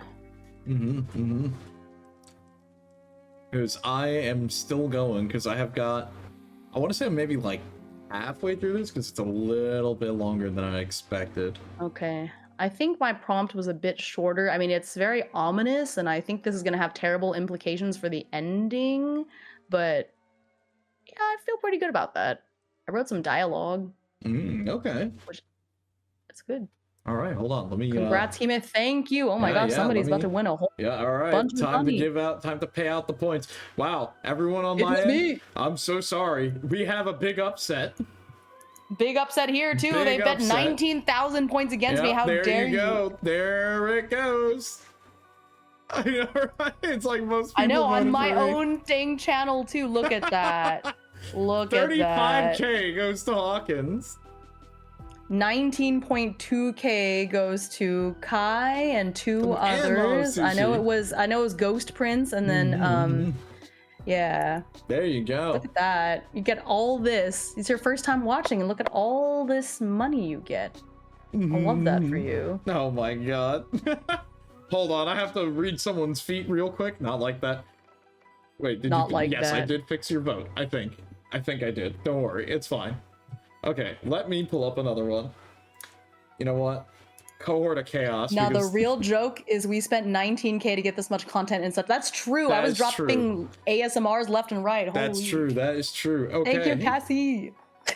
Oh my god. Okay. The Cohort of Chaos, your prereq is you need to be level 4, you need to be a Scion of the Outer Planes. Don't ask me what that is, we'll talk about that later. Let's see. You can channel cosmic forces of chaos to gain the benefits. Your ability score increases by 1 of your choice to a maximum of 20, and you get Chaotic Flare. When you roll a 1 or a 20 on an attack after a saving throw, the magic of chaos flows through you, and roll a d4 and consult the table. Yeah, you kind of know how this goes. And a flare lasts until the end of your next turn. A new flare cannot occur until the first one ends. And you have Battle Fury. A creature of yours is angry. You get advantage on your attacks and disadvantage on ability checks. Disruption Field. Waves of energy ripple around you. Every creature starts to turn within 5 feet around you. And they have to take 1d8 of force damage. Don't worry about that part. Then we have Unbound. When you move, you can gain or use or maybe teleport, and if you're not carrying stuff, you can kind of do that. It's good. And lastly, Wailing Winds, a swirl of winds 15 feet radius. Wow, so it's literally a spear on top of you, and you and any other creature in that area have disadvantage on wisdom saving throws. Really? That's all? Okay, well, there you go. That's Cohort of Chaos. Not bad. Love that.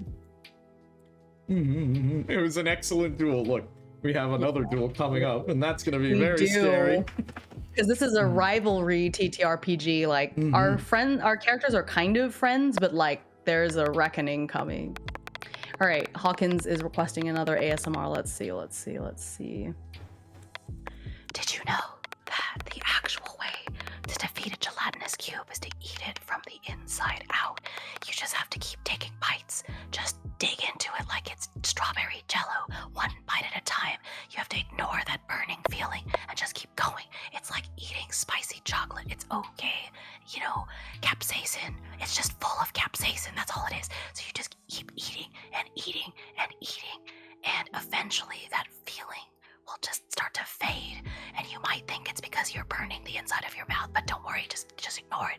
Keep on biting, and eventually you'll be on the other side of the gelatinous cube. It's gonna be inside out, because instead of you being inside of it, it is gonna be inside of you. That's scary. Turn the table. It's just spicy. It's just the capsaicin. No worries. It's like when you eat pineapple and it sort of burns your tongue. That's all it is. Yeah, it's just pineapple. It's just a pineapple cube. I was gonna say, isn't that because like the pineapple's trying to digest you while you digest it? No. Is that the cannibalism? No. Don't worry about that. Don't worry about that. Yeah. Don't worry about that. Okay. All right. Fair enough. It's just pineapple. It's just a pineapple block. Yeah. Okay. Fair enough. It's nutritious. It's a fruit. It's good for you. They're cold-blooded. Wait, what? Dragonborn can't eat gelatinous cubes. They're cold-blooded. The fruit that fights back. It's fine. Yeah. You're good. Yeah, no worries. Oh, I just saw somebody linking to the Labyrinthos in your chat. I actually have one. I think one or two of the Labyrinthos decks. It's very nostalgic seeing them.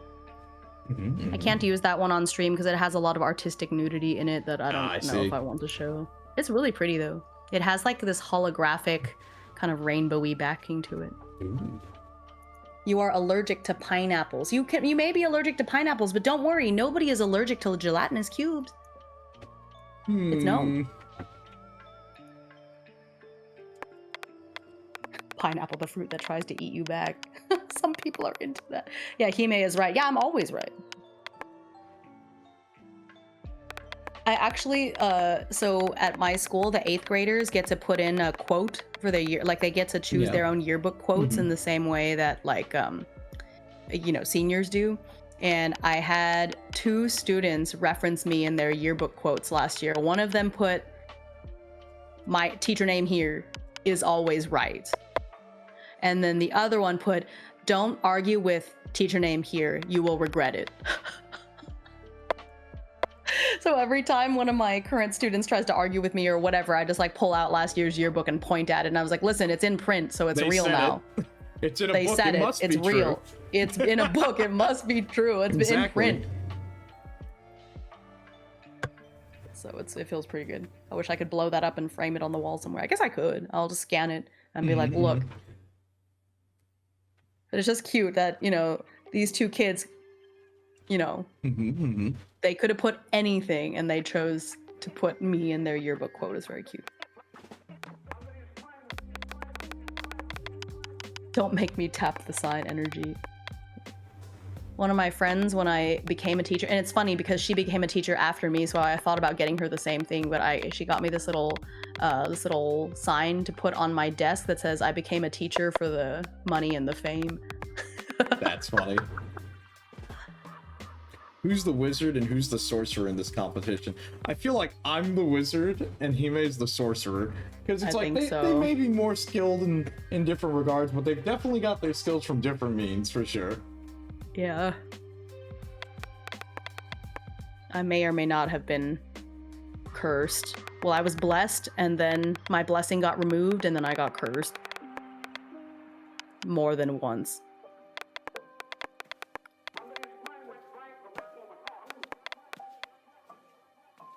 Hime has street smarts while Vice has book smarts. Oh yeah, I think for our characters, yeah, I think that's true.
My new phone's camera is too good because I'm looking at this photo that I took of this one KDM figure I'm painting, and I see all these mistakes in the photo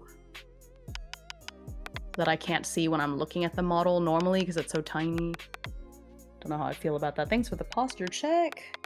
Doing all right, I think. My back is right up against the back of the chair. Oh, fishing, yes.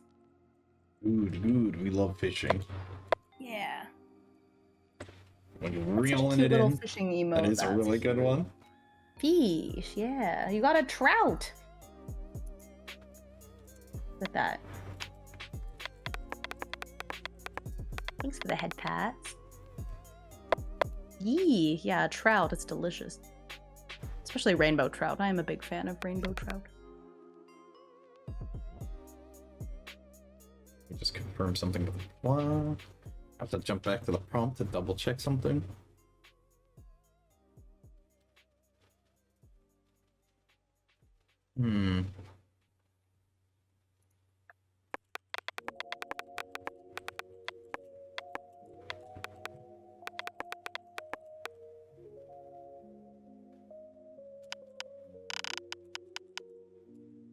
My recommendation when it comes to fish, don't eat salmon patties. Yeah, I've had them before. I don't love them.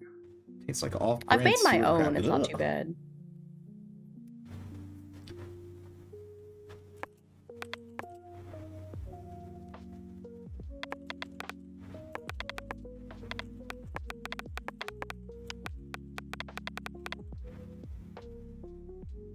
Where did you have them? Good question. That's fair. Yeah, where did you? Because it shouldn't. Although I don't love it. It shouldn't be that bad.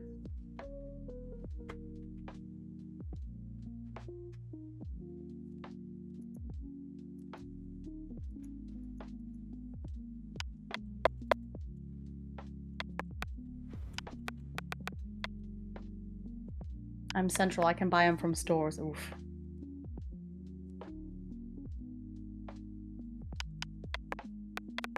As someone from the Pacific Northwest, you can absolutely have salmon patties. But I just like regular salmon. You know, like I would prefer to just eat the chunk of salmon normally.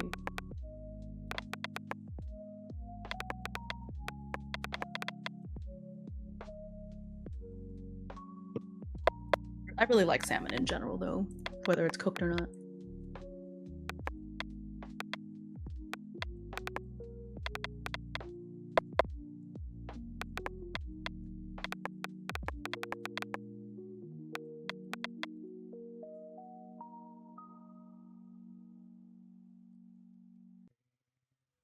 I wrote this here.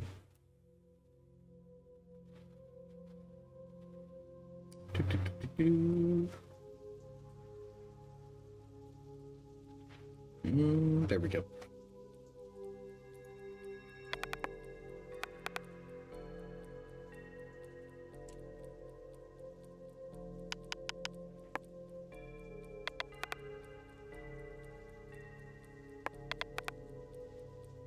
Fried it with some seasoning, oil. Oil, see, I said it correctly. Oil. Maybe battered. Oil. Oil. I hate it. Like coil. Ugh. I guess that's true. Mm-hmm.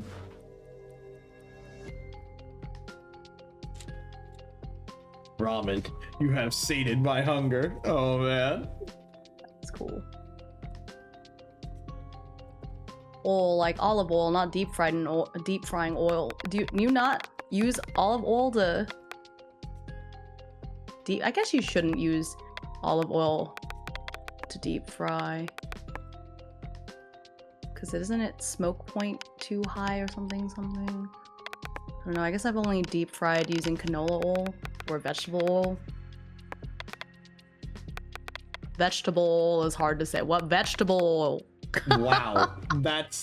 Wow. That was bad. Oh, no. Ah! Okay. Ah! All right. Oh, too low of a smoke point. Okay, I did something like that.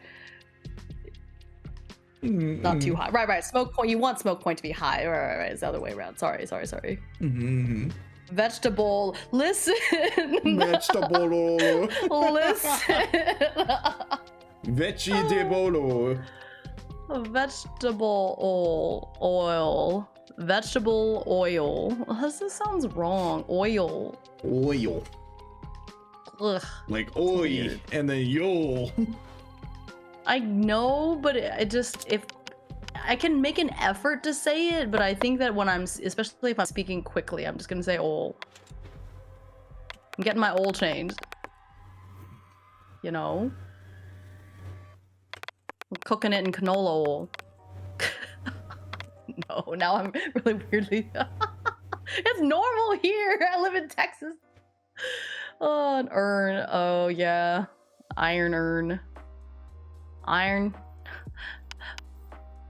Yeah, sure. That's funny.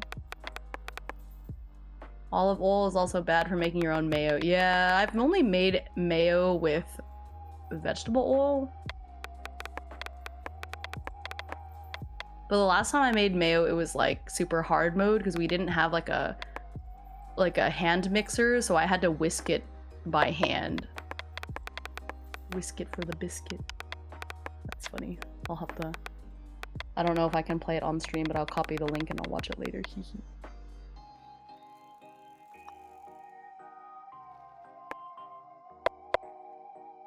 It comes out super bitter. Yeah, I believe it.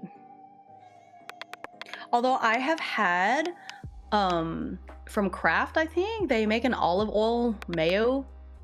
And I like that mayo a lot for sandwiches. I don't know how you would make it by hand yourself, but I've had olive oil mayo, and it's good. think for some reason my accent gets triggered more. But every time I'm playing Midnight Muscadines, I feel like it comes out. Oil. I can make an effort to say oil. It's just weird. I can't have soy, so I have to get specialty mayo. I see. They dilute it with other oils. Honestly, you can Google the recipe. They're not terribly hard. I'm not alone. Yeah, I was born in Texas. I've lived in Texas all my life. I will die in Texas. So it comes out. Being self-conscious usually brings out the accent more often. Yeah, that's probably true. Like Midnight Muscadines. Fixin' dinner. Fixin' to go that way. Fixin' to y'all. All. How do you pronounce? How would you? Hang on, please. How would you pronounce that? Bexar County. It's like Dexter, but Bexar. It's Bear County. What? Bear County. Okay. All right, sure. Bear. You know what? Fine. Okay. It's Bear. All right. What? Okay, sure.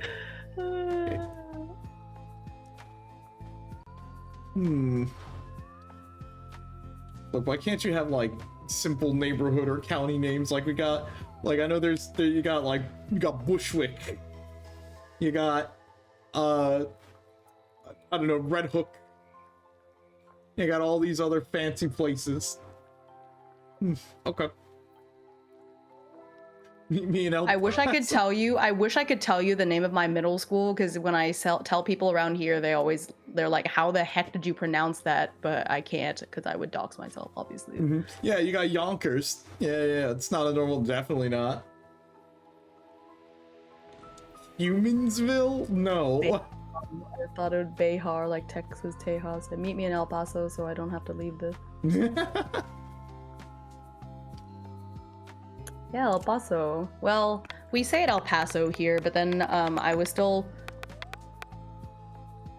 Maybe I shouldn't say this part, but I make more of an effort to say El Paso, because I used to say El Paso more, and even though most Texans say El Paso, I know that's like not right.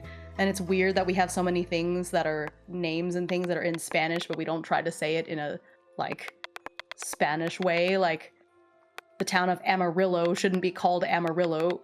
We shouldn't pronounce it that way, but that's what everybody calls it, and it's terrible. Okay. Los Angeles. Hurricane. Los Oh yeah, Angeles. hurricane. Okay. I think I'm finally done. I had to really think about where I was going with this, and this is El Paso is where I was born, to be interesting. fair. Oh, cool. I have been there. My brother went to school there for a while. All our town names are low-key so normal, they're dumb. Except for Santa Claus. Okay. Ooh. I don't know, I've been to Massachusetts, and they have all sorts of weirdly named cities and towns there that you cannot pronounce.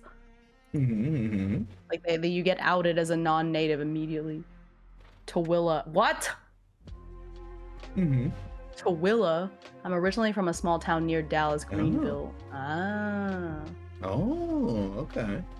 You're getting closer and closer to my neck. Oh, of the you're right. woods. All the Native American stuff. Yeah. Connecticut, Massachusetts, so New Jersey. Yeah. If you ever meet an asshole from Missouri, he's probably from the town called Tightwad. Oh my god. Love that. Okay. I think I'm good.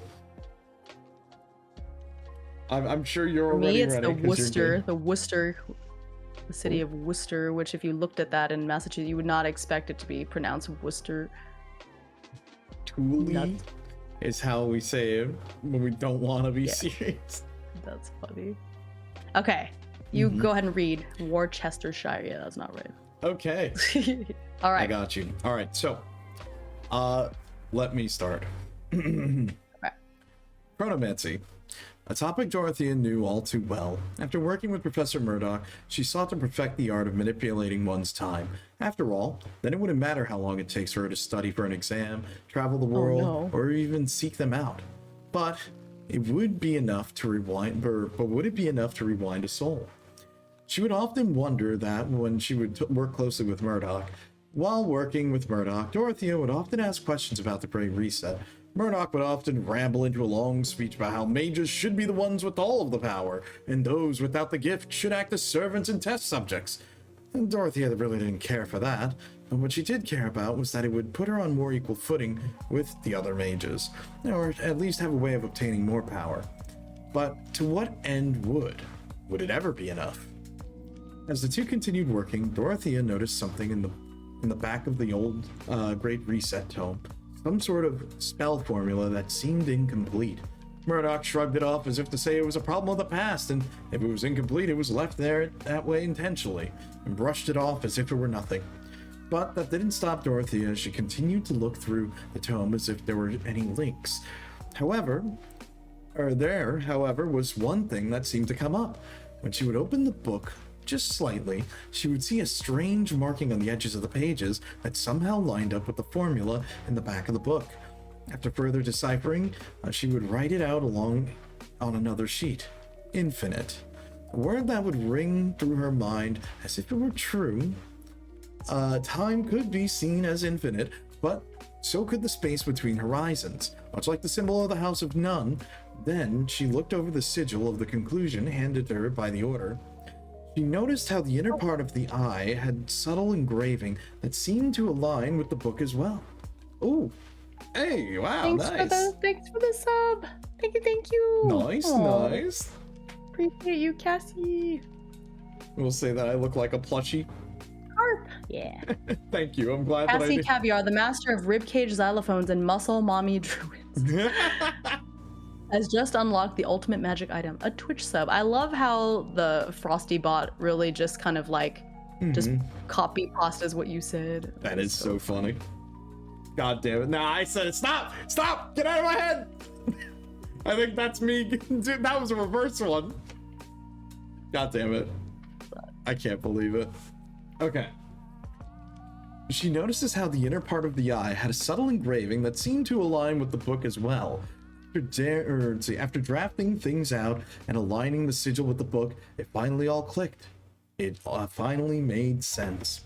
With a deep breath, she began her rewinding process, focusing on the sigil of the conclusion, and the eye itself began to open into a white void, surrounding her with what feels like an endless amount of possibilities. She could see it. Herself. A time where she stayed home, she had friends, but her life was destined to remain mundane. A time where she sees herself dressed in an elegant and ornate robe with a symbol of the eye at her neck and an ornate headdress placed on her head, surrounded by anyone who dared to question her. Then she began to see many rituals from the past, but in which each vision, it was her who perished instead. Cordelia, Draxton, and more survived. Each would go on to make their own strides on campus. Cordelia would start to bridge the gaps between the houses. Draxton would be the first person in the House of None to prove their might in a duel against the House of Panthers. And Moore would become the de facto leader of the House of None. They would view him as a mentor, a leader, and a good friend. And Ophelia would still be alive, and ultimately would have fallen in love with him. All of their lives were cut short, and they're all your fault. Then, despite that, she kept on watching, now with her eyes wide open. I know. She began letting her mind wander, and she wondered about Raphael. She hates to admit it, but she realized more and more how she cared for him. But this too is a line that cannot be. This too is a line that can never be. And so another line began to fade from her vision. With the white void around her began to fade and turn into a pale darkness around her. What was she looking for? Why even continue when you already have found the answer? Where are they? Did they ever exist? Was it all in my head? Then there was just one last vision of a fate that can still be determined. A duel. The only path she feels might be left for her. Why was she pursuing power? To what fate did the speaking gem have for her? And more she began to question herself. And after some time, she felt weary, and she began to see tears of blood run down her cheek. It was time to save these memories for another night. These lines may still come to pass somehow. For now, Dorothea writes them down and uses them as a guide For now, she has gained another eye. And there you go. Holy.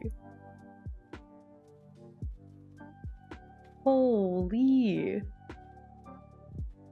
Deviated just a little bit at the end there from Oh, the that prompt. took a turn. Mm-hmm. That took a couple of turns. Yeah. Yeah, the prompt was kind of crazy. The prompt was, Yeah. when working on a complex reality equation, you realized upon solving it that you created a way to view all timelines and see exactly where they intersect. That's crazy. You could tell where a pivotal moment that all universes shared, and that moment would be soon and occur at the Brackroot Academy. And what did you determine? What would it be? How did you unintentionally shape it to your will? And what happened to the other timelines you destroyed? So there you go. That's intense. Is very intense. That's why, I really had to sit here and figure out where I wanted to go with this, because it was very, very heavy. I don't know how this would sort of correlate with Raphael, or how they would have heard about this, because this would be a very personal moment. Yeah. I don't know. Yeah, I think it's okay for him not to be involved, really. Yeah. But Yeah. sheesh. Okay. Wow, that's cool. Okay, let me read mine. Mm-hmm.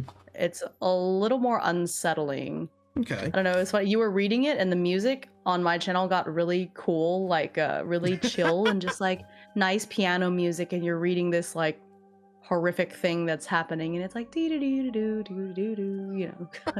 Holy. Yeah, it's great. Don't you love it when the music syncs up in awkward ways like that? Yeah. Yeah. Mm-hmm. Okay, let me read mine. Okay. All right. One early spring evening, the chapel bell rang ominously on Raphael's way out of class. The sun was just starting to dip down to the horizon, turning the sky a dusty purple. For some reason, even though Raphael was used to hearing the bell ring several times a day, on this particular occasion the sound echoed further than usual. There was a slow, uneven rhythm to it, strangely hypnotic. Raphael blinked. A moment or a lifetime later, the sun was rising. Raphael was no longer in the covered corridors surrounding the quad, but sitting, slumped against the wall of the library. He was so chilled that he felt he might never be warm again. What had happened to him? Where had all that time gone? Slowly rising, as his bones creaked back into place, Raphael felt an unfamiliar weight in his pocket. When he reached into it, he felt something cold. There was a deep sense of foreboding, sweat oozing out of his every pore as he slowly fished the item out. Oh, It was a silver ankh, which Raphael was sure he and Dorothea had disposed of during the warding ritual to save Jack. Staring at it, he couldn't think of a single explanation for it being there, nor could he remember what he had done between last evening's classes and now. Leaving the library behind, he stumbled and collided with an underclassman, one he'd seen around campus but didn't know very well. "I didn't think you'd still be here," they crooned, wincing from the impact. "What do you mean?" "Well, after everything that happened, I just thought you'd go straight back to the Panther dorms to rest." Raphael stared them down. The underclassman was a willowy person with darkly tanned skin and hair a bright pink. They wore a dark sweater that was several sizes too large for them, yet they carried themselves with a confidence that went far beyond their frame. There was something magnetizing about their aura, but more importantly, this person seemed to know something about the time that Raphael had lost. What happened? "Oh, you don't remember? More's the pity. I'm Tasia, by the way." The underclassman drawled, smirking as they stuck their hand out for a handshake. Feeling strange, Raphael took it. Their hand was warm, the handshake firm and strong. There was something familiar about it, a wave of memory at the edge of his thoughts that just couldn't break past the banks. After finally walking away, Raphael returned to his room and splashed his face with water. Perhaps the shock of cold water would jostle something into view, yet nothing seemed to help. Raphael couldn't remember what he'd done, nor how Tasia was involved. Still, stranger things had happened to him over the years at Brackroot. He resolved to forget about it, until he undressed and saw the black sun symbol just below his left collarbone, a wide, upside-down U shape with sunbeams poking out of it like a crown of thorns. It looked imbalanced, as one side was one sunbeam short of being symmetrical with the other. 5 sunbeams remained. For some reason, the sight filled him with dread, a deeply unsettling sense of foreboding. Ooh. Damn. Okay. Yeah, the prompt was really cool. It's just like, but it's a lot of what happened, we don't know. And the card that I got for it was the star, which is supposed to be like hope and serenity. So even though it was really unsettling, I tried to put it in like a still kind of strangely positive way. I don't know. It's a little Like, odd. if it makes you feel any better, for the prompt that I just read, I drew 2 cards and I got the Magician and the Star.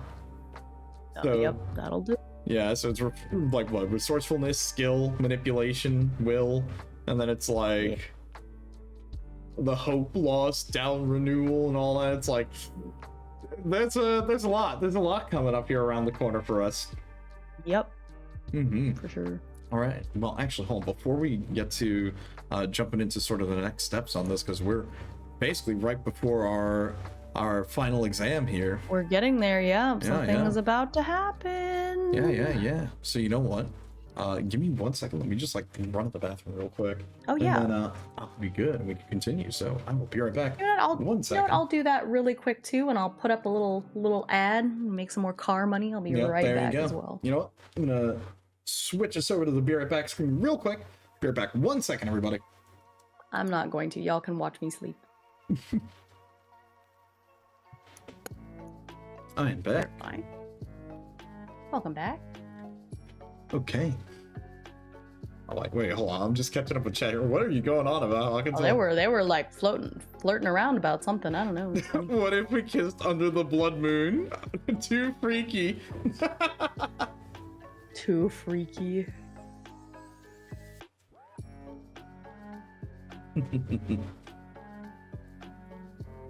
What if you wore a fedora then, and then talked like we were in the 1980s?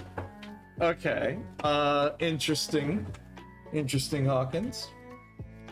Just want to do the sacrifice to my weird god. Oh. I just want to do a sacrifice to my weird god. Oh. I mean, that is freaky in its own way. No, that checks out. That sounds about right.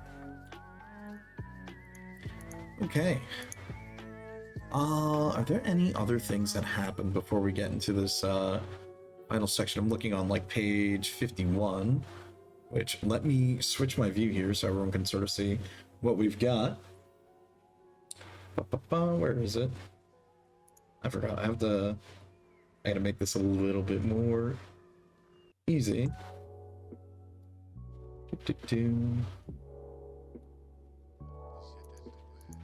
There we go. So now everyone can see sort of where we're at.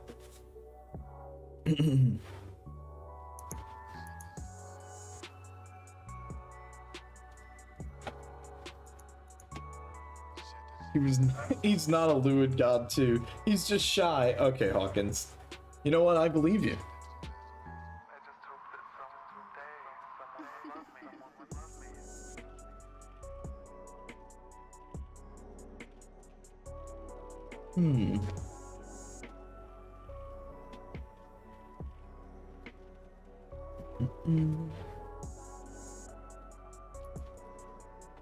See, after all. Just drink some water. Just shy, the god of naps. Oh.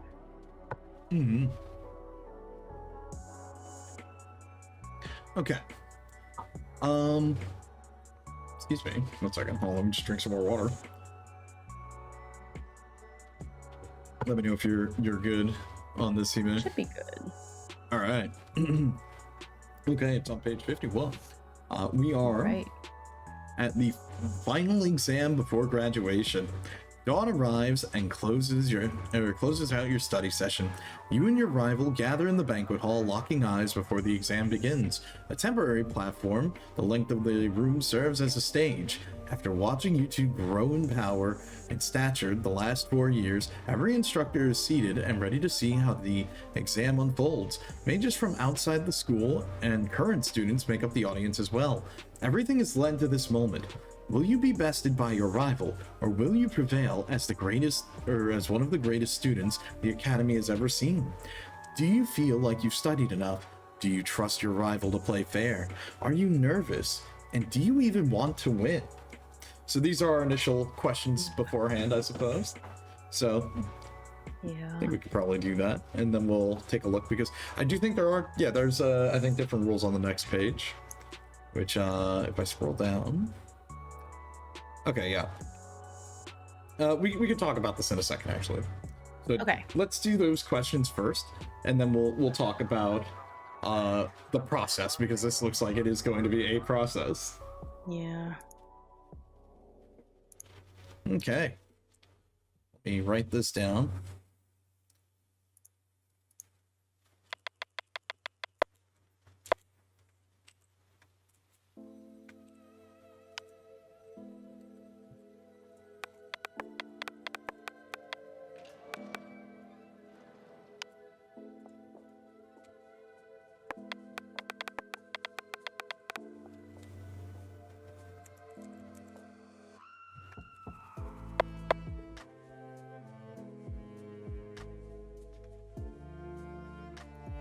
Mm.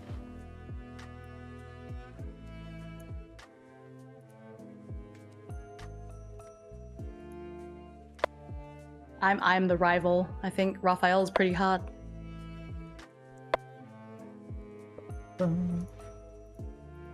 Mr. Schaff, if you ever become a VTuber and become a sheep VTuber, you should call your followers the napkin. It's cute. I was expecting you to say like something like the flock. A napkin, because you know you count sheep to fall asleep, so it works. Wow. You know what? Yeah, you're right. That checks out. Right? That'd be cute. The flock of napkins. Yeah.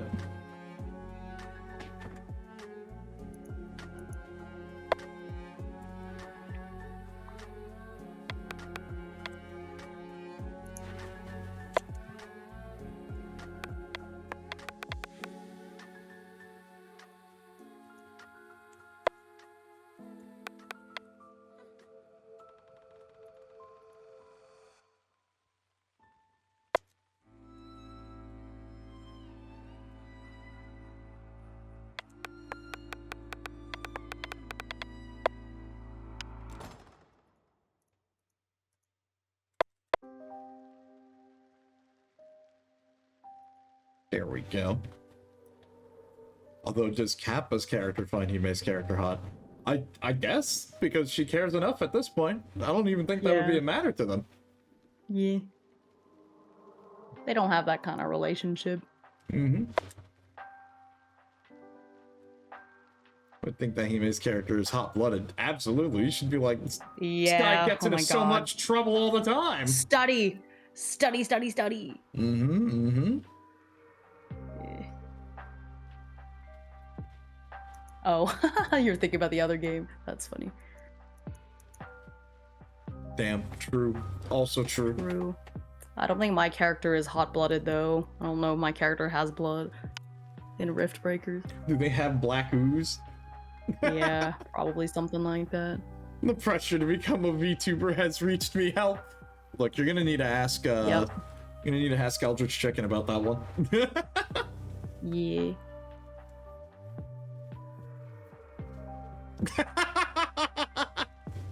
Look, I have to say it, alright? Okay. I have answered my questions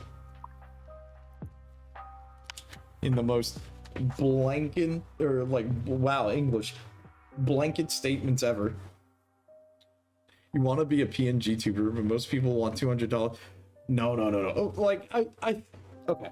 I feel like you could totally find someone who would be down to do like one image and then a variation. I think that would be no problem, Hawkins. It is very difficult because it does, you know, very much depend on who you go to, their pricing. You could look at things on like VGen or other places, like obviously looking for artists and stuff. So, you know, there's a lot of stuff. Yeah, and that's always the tricky part, you know. Chat is of no help. In fact, they are on the one streamer side. True. The pressure already hit you, so you got a PNG. Look, if you want to ever get into streaming or VTubing in that regard, I would say start with the PNG. There's nothing wrong with that. You know what I mean?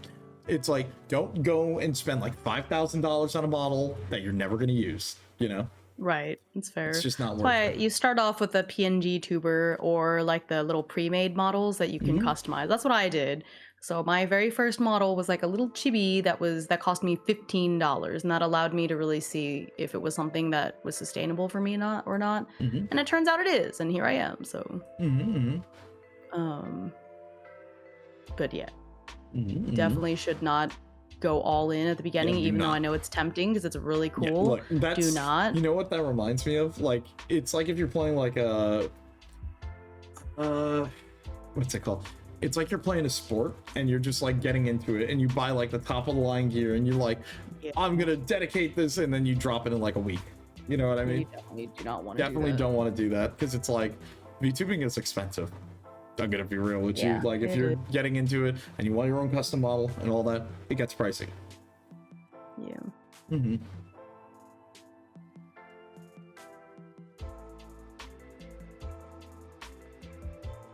Yeah, it's not a bad start.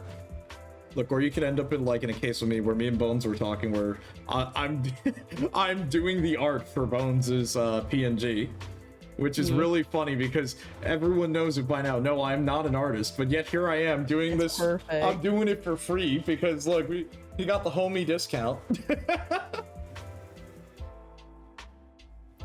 Look, he hit me up with code Vice Kappatain.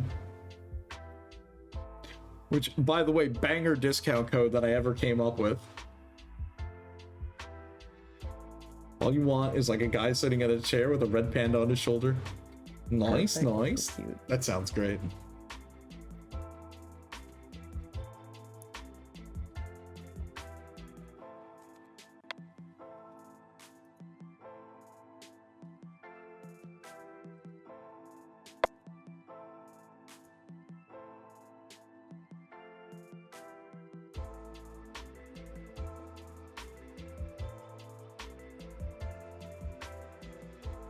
Red Panda, because one of your best friends who is always playing as a Pandora in a while. Ah, okay. Would this count as 3 or 4 burgeoning VTubers because of the 2 of you now? Oh my god. I feel like we're gonna need to start keeping a running tally. Yeah. Yeah. You know, so the person who draws your model is your mama. The person who rigs your model is your papa. But if somebody like kind of gently or not so gently nudges you to be a VTuber, can I be like Are you the your auntie? Grandparent or the auntie? Yeah, like the auntie. nosy auntie being like, Yeah. hey, yo, you should become a VTuber. Like, hey, yo, Where's it's that? me, your cousin, your uncle, it's whatever. Oh, God.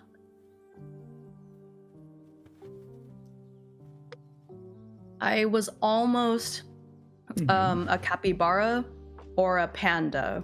That's really Though- funny. I was very nearly a capybara VTuber. I would like to say there was a chance that I was something else, but no, I was just always the same the whole way through. Yeah. If you were an animal VTuber, like me, like if you were like an animal one, which animal do you think would suit you the best? That's tough. That's really tough because I'm thinking about it. I'm like, I think you'd be a bird too. I feel like you'd make a really good owl. Yeah. maybe. I never really thought about that. Is it Or a bat. Oh my A god. bat would be cool. Or crow, maybe. Auntie who always talks about how you were as a baby. I remember I remember when you were just a wee little PNG tuber. Now look at how you've grown. I've seen like PNG tubers though. There's some with like animated models and it looks really really cool. Oh, there's So some I mean that, I that do not a lot with just being a PNG. Yeah. And then a lot of times I see PNG tubers that just have more variations. You know, they have like tons Kess of is technically a variations. PNG tuber, but like her model moves, it's so cool, and she has all these variations. So to me, like, I don't really think of PNG tubers as being lesser in any way because they anything, I put feel so like much they effort got- in. No, I'll be honest. If anything, I feel like they have so much more freedom with what you can do. Oh, yeah. Because you can do so many cool things, and it's a lot. Like, sure, it's gonna sound dumb saying I feel like it's a lot less necessary setup, but at the same time, it's very complicated. You know what I mean? I'm not an artist. Like, I tell you that. I feel But it's like not because you don't have to the worry about the 3D model and rigging as yeah. much. Yeah, you can do more cool, innovative things with the art because of that. So, I don't know, Absolutely. it's really cool. Oh yeah. Otter. Ooh. Oh, an otter. vtuber. That would be so cute. Now I'm just sitting here thinking about it. I'm like, I don't even know. It's like, what is my favorite animal? My favorite animal are penguins. But I don't think that would work. I could see it. Be really classy. Oh, The issue that I've been running into is that not a lot of people take PNG tubers seriously, unlike the. Yeah, I guess I could see that. I think because a lot of times there's so many VTubers that kind of stop streaming within 2 or 3 years, and so when they see the PNG, it's kind of like, oh, maybe you won't stick around. On the other hand, I know plenty of people that went all in from the beginning with a fully rigged model, and then they quit streaming after a couple of months. So you know. Yeah. Beach skeleton VTuber. Oh yeah, the beach skeleton. Yeah, Dude, he's cool. That sounds so cool. Yeah, he's a TTRPG VTuber as well. It's pretty neat. He made the nightly combat with the EP monster begins. Oh my gosh. No, not the EP monster. Wait, you know him? I know of them.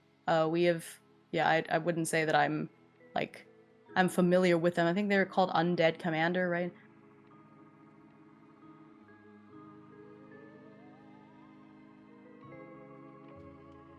I think I'm pretty familiar with most of the TTRPG VTubers. Pretty cool. That's okay. I know not really anyone. I really don't know too many people, to be honest. Yeah. Look, what can I say? You're branching out. Look, what can I say? It's true to my brand, where I live under a rock, apparently. I feel like this comes up so many times where it's like, Ice, how do you not know about this? I'm like, because I just don't, okay? Like, what do you want from me? Honestly, I didn't know that much about indie VTubers until I became one, because the only VTubers I had watched up until I became a VTuber was Niji-sanji. Because I started watching the Japanese Niji-sanji VTubers around when COVID happened, and that was my main introduction to it. So I didn't even know, I remember for a long time not even realizing that there were VTubers that streamed in English. I just thought it was a Japanese thing for the longest time. Yeah, no, I completely get it. So it's like I came from a completely different direction. A hermit crab might work well for me. Oh that would my be god. Cute. I could see it. Let's see. Or a turtle. You could be a turtle. A turtle? Oh my like god. Master Oogway. No. God damn it, that's so cursed. Oh no. I can't even, no. The past is history. The future is a mystery. But the present, what, I can't remember the rest of the quote. Something is the current time is a gift. That's why it's called the present. Right now is a gift. That's why it's called the present. Something or other.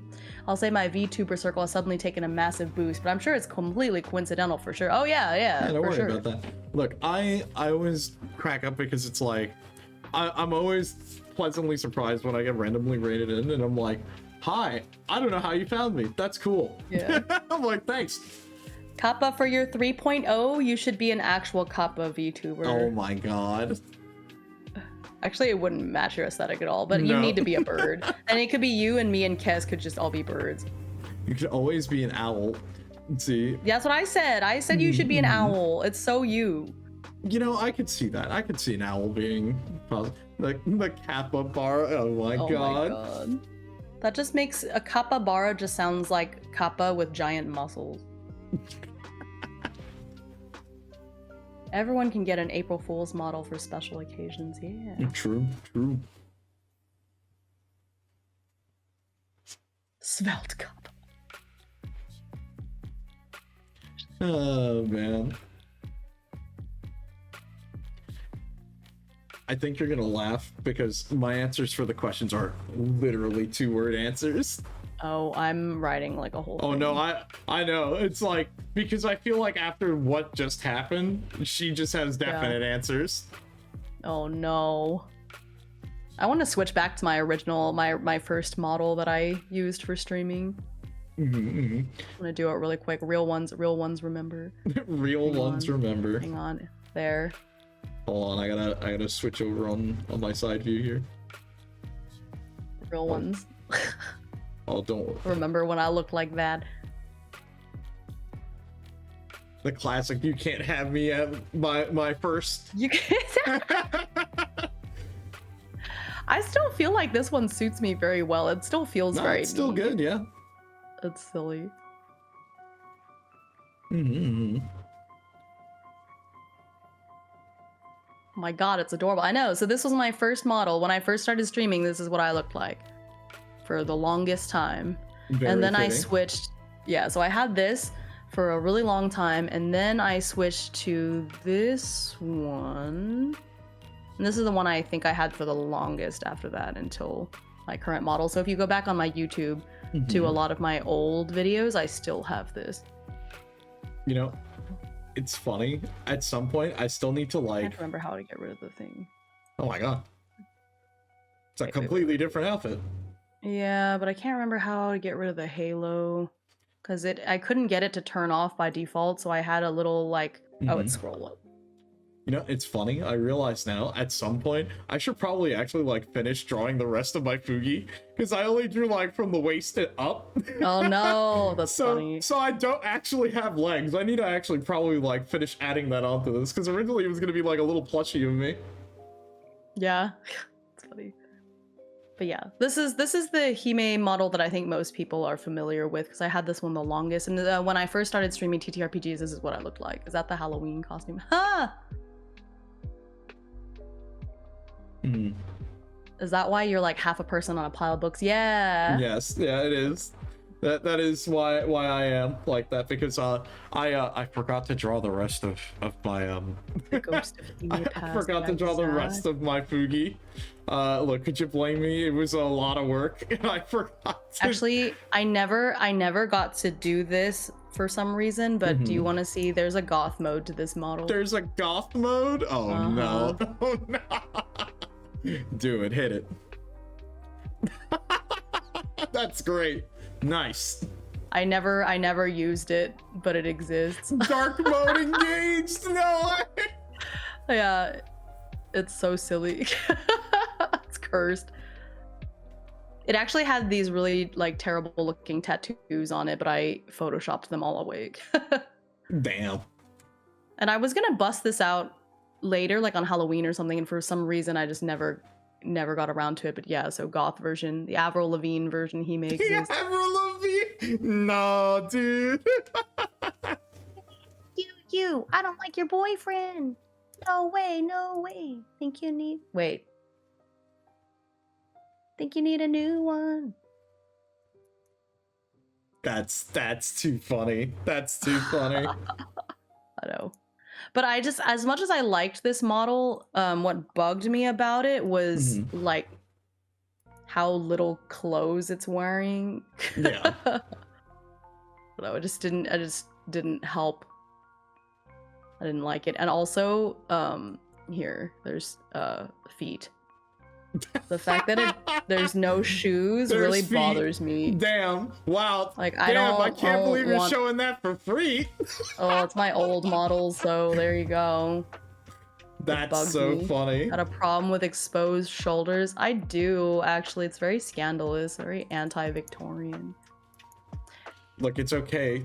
Little known fact, I have legs on this model. It's just you'll never see them because I'm always in a close-up. That's funny. I do indeed have legs. He may hate me. No, I don't mind it on other people, obviously. It's just for me, I don't know. Because the thing is, like, I think that model was so extra feminine that it kind of, I don't know, it like triggered this sort of dysphoria. And I know that my current model is also very feminine, but I think the fact that I asked for less jiggle physics and the fact that I'm covered, I don't know, I just feel better about it. This model feels a lot more me. Yeah. No, it sounds First about right. 3D, go no undershirt. Cold shoulders are not for everyone. I love the current model. Thank you. Yeah. I just thought that particular model was closest to the image I had in my head of, like, you know, parrot version, but it's still, the outfit wasn't quite right. I'm now looking at V right. Ooh. You know what? Hold on, I got you. Hold on. We're gonna drag myself up. I'm going up on the invisible elevator. Doot, doot, doot, doot, doot. Doot, doot, doot, doot, doot. Doot, doot, doot, doot, doot. Hold on. Oh, there it is. Boom. We got the shoes. Personally, Sorry, I no love free feet for you. Oh yeah, I have shoes now. Sorry, I have combat boots. Vice, don't show feet. Joke's on you. I have shoes. Yeah, same. Joke's on you. I have shoes. Wouldn't say current you is overly feminine. It's very nerdy andro. Yeah, that was what I was going for. So I'm glad, because I do love dresses. I wear dresses a lot in, you know, offline as well, but yeah. Oh, hold on, another feet redeem. Wow, you already saw my shoes. What more do you want from me? Well, shoes are not the same as feet. Sorry, those don't come off. Neither do the glasses. Oh my gosh, not yet anyway. Hey, yo. Oh. Yeah. Hold on. I do eventually want to get like extra outfits and stuff though. That would be nice. Joke's on you. I have the power to draw whatever feet I want. Oh my god, that's true. Say's power is unmatched, untapped. Look, it's okay. I'm sitting here thinking, I'm like, even if I were to do like a 3.0, it's like, how would I update my outfit? That's really it, because I'm like, I like my look. I just would need like another be an outfit. owl. Add little owl. Oh my god. Little owl swoops to the top of your hair. That's all. I really like your design though. It works really well. No, I like it as well. I really have to thank my friend for that we sat down and did all that. My friend A. It was awesome because we workshopped a design that worked for me, and it was something that, you know, we both kind of wanted. So I think that's great. Because it's so funny. They cracked me up because she's like, I don't really draw guys, but I want to try to draw a very handsome guy. I'm like, okay, sure. When you can't tell if you're upset that you didn't know or incredibly overjoyed that you don't play it. Wow, okay. Oh my god.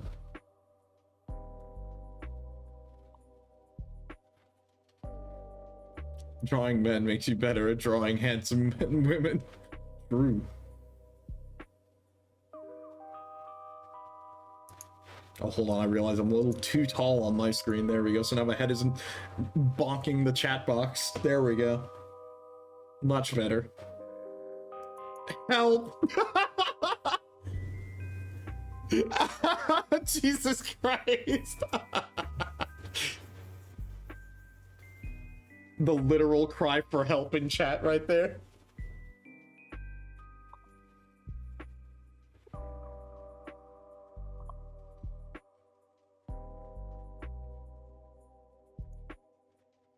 You know, I'm kind of pleased with this, like, playlist that I found. You know, after we skip over some of the copyright remixes, you know, it's pretty nice. Nice. Drawing men makes you better at drawing handsome women. Ooh. I just noticed a really funny landmine in this playlist. It's just the Goosebumps theme. It's just snuck in there in the middle of the playlist. I have it on shuffle. If it hits, then we're gonna have to skip immediately. Oh no. That would be a little bit too much.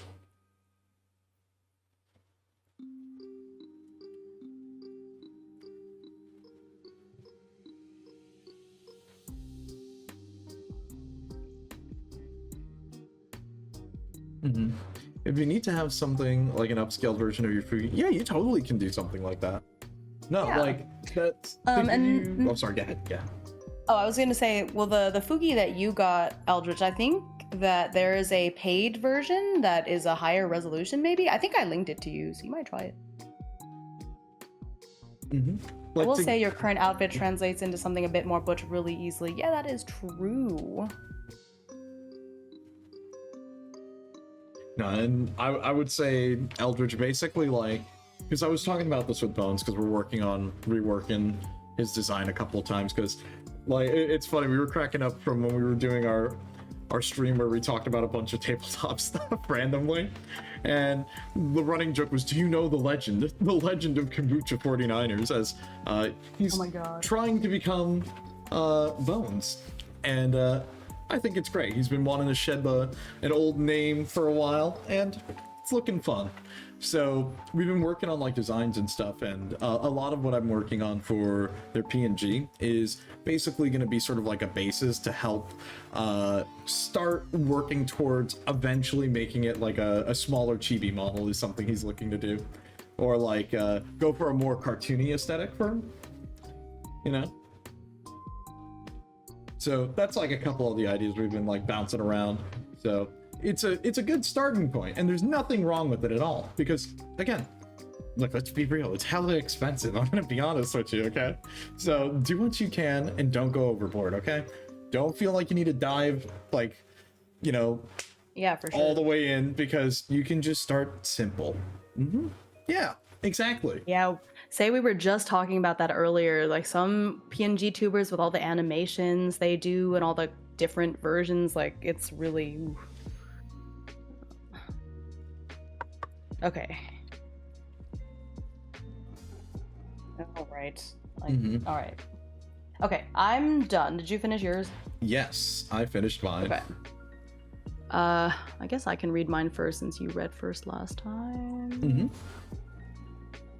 Okay. Final exam. Two darlings of their respective houses, Raphael and Dorothea, had been holding their breaths waiting for this moment, their final exam, with their showdown on a temporary platform stage. While Raphael had only ever vaguely thought of Dorothea as a rival, it seemed the rest of the school didn't view it that way. One from the information-dealing house, the other from a house that was shrouded in mystery. There was no amount of studying that Raphael could do to help his situation. Dorothea was someone who regularly hit the books. She possessed a much wider breadth of knowledge of the occult than Raphael, but he knew she would compete fairly and honorably. With everything going on, Raphael had hardly had time to study during his senior year. Disaster seemed to follow him everywhere, trailing behind like a ghost. Yet Raphael didn't feel nervous about it. Win or lose, he had left everything behind to come here and had gained more than he could lose, no matter the outcome. Nice, nice.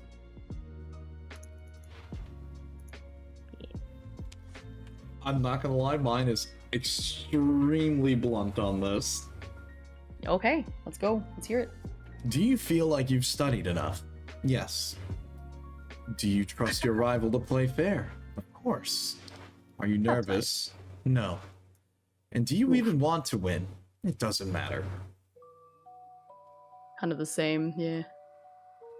I know, Okay. I went for more of a direct approach on this, because I feel like at this point she would just be tired of it. Makes sense. Okay, so this is what we're gonna do. It says the exam, and this is the next page. The exam pits you and your rival against each other for the duration of 4 complex tasks. And this is where we need the cards that we drew for our prompts. Okay, so part 1 is spells and curses from the deck of wands. Part 2 is potions and tonics for the deck of cups. Part 3 is rituals from the deck of pentacles, and part 4 is a duel against your rival, the deck of swords. So what you need is to grab your 2 cards that you drew for each of those. And basically we're going to shuffle, which in our case is going to be very interesting because we only have 2 cards each, but we're basically going to shuffle, not all together, but like you're making 4 decks, but each deck only has the 2 cards that you used for your prompts. And then we're just going to draw against each other and see who wins, basically, for each one. Okay.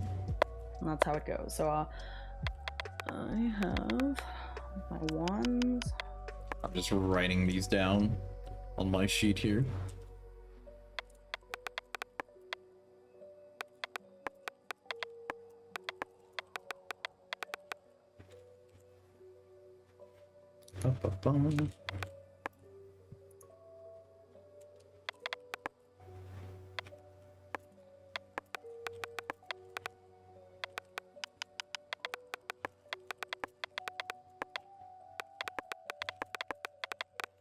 Okay, so now let me just scroll back and forth.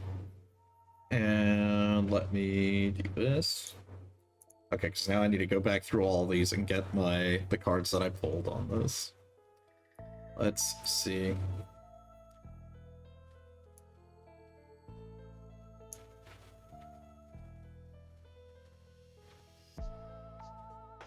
Okay. Oops. Alright, so I got 7. And... Age.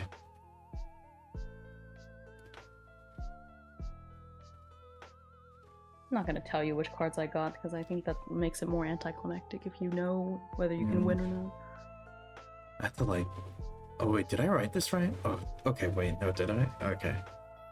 I was getting like confused on this. Okay. I need a second handout, hold on. When they came for me, everyone was a VTuber, yeah. Yeah, of course. Hold on, I'm gonna just DM myself random shit here, hold on. That's funny.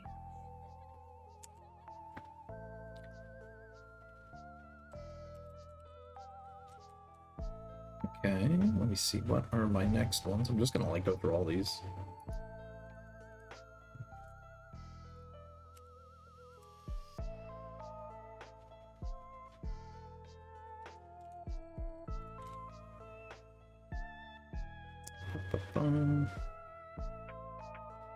I can't find these last 2 cards for some reason.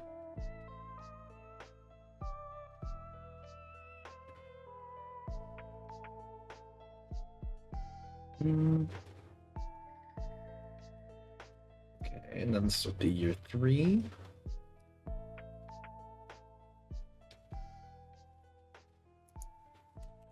All of humanity we flattened, yeah. 2D. And then what about this?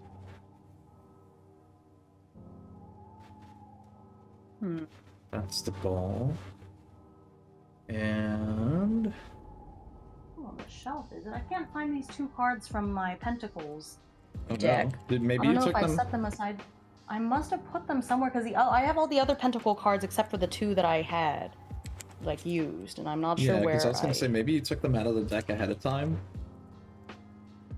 No, because I have all my other ones, but for some reason...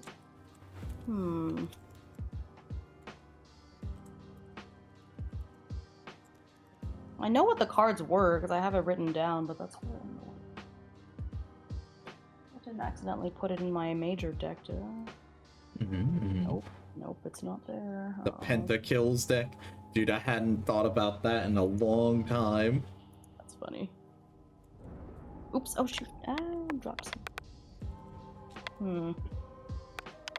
I dropped a card, I picked it up, and it was the devil. That does not bode well. Oh no. Yeah, I can't figure out what I did with those 2 cards.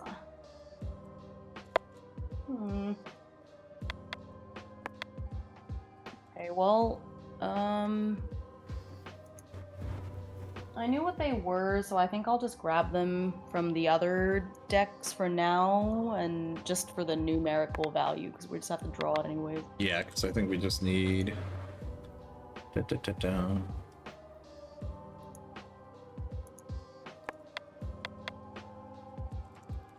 to figure this out later.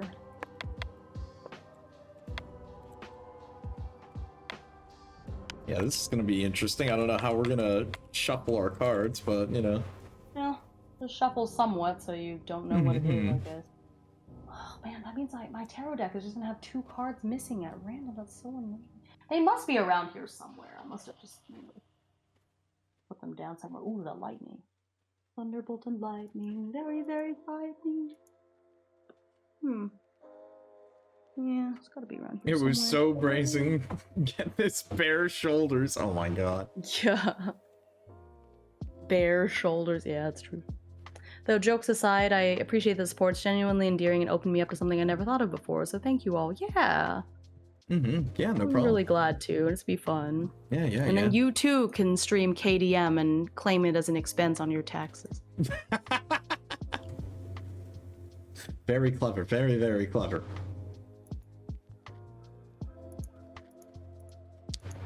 I'm just sitting here thinking, I'm like, how the hell am I gonna do this? Hold on, wait, I have an idea. Hold on, do I have some paper here on my desk? Hold on. I'm gonna make ghetto cheap cards real quick. Hold up.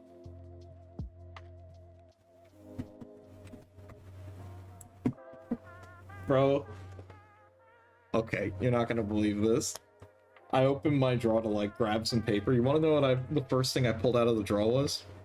What was that? It is my premium best Fist of the North Star 2 CD set that I got at a convention. Amazing. I mean, it's super cool. So I'm putting that back in the drawer. That can stay in there. That's a banger. Hold on. Okay, boot. Are all the pages in this notebook written? God damn it. Hold on. We're going deeper. Surely I have post-it notes. Wait, hold on. Oh, wait, I do. Hold on. Hold on. I'm sorry, my model's gonna freak out a second. We're getting post-it notes. You're fine.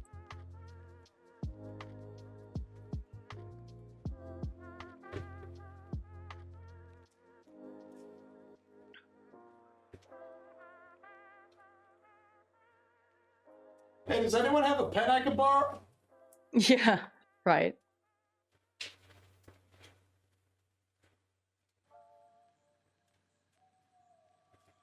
Yeah, I'm beginning to think more and more this was a bad idea.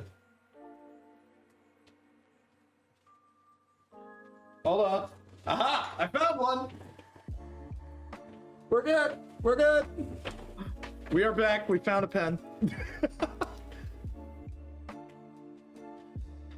What, can you blame me? I type everything all day. I don't really have too many pens. I had to swipe one from my desk. My desk? I'm at my... What am I talking about? I'm sorry. I think I'm losing my mind. Anyways. Take it from your cold, dead hands. Damn, dude. Crazy. Okay, we're gonna make some on the cheap cards real quick.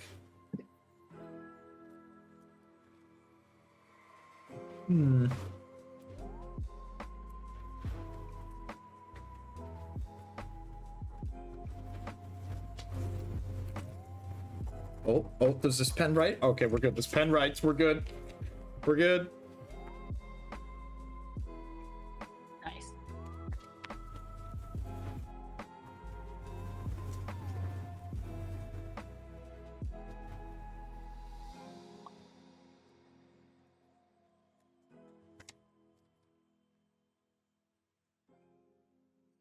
This is so bad. Oh god. You know, at times like this, I wish I had my webcam set up so you could have the hand cam and you'll just see how horrible this is going, by the way.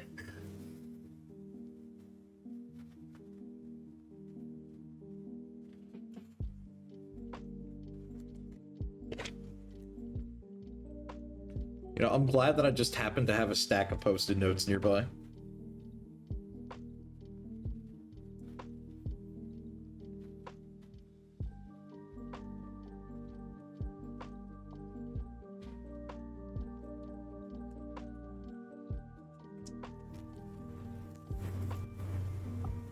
Your teacher lost her shit about how you grip a pen and kept forcing you to use the corrective grips to a point where you just did it out. Oh my god. Oh no. Oh. So ridiculous, dude. Imagine making enough that itemized deductions are worth it. Yeah. Just Right, write like just a like a doctor. No doctor. one will ever ask you to ever write again. Oh my gosh, too true. But my problem is my writing looks like chicken scratch. Like, it looks bad. What? Oh no. I feel like my handwriting does not look very good. I know, my bad, Eldridge. 5 different teachers? Oh crap. Oh my god, No, that I'm sucks. sorry. That is terrible. Yeah, screw them.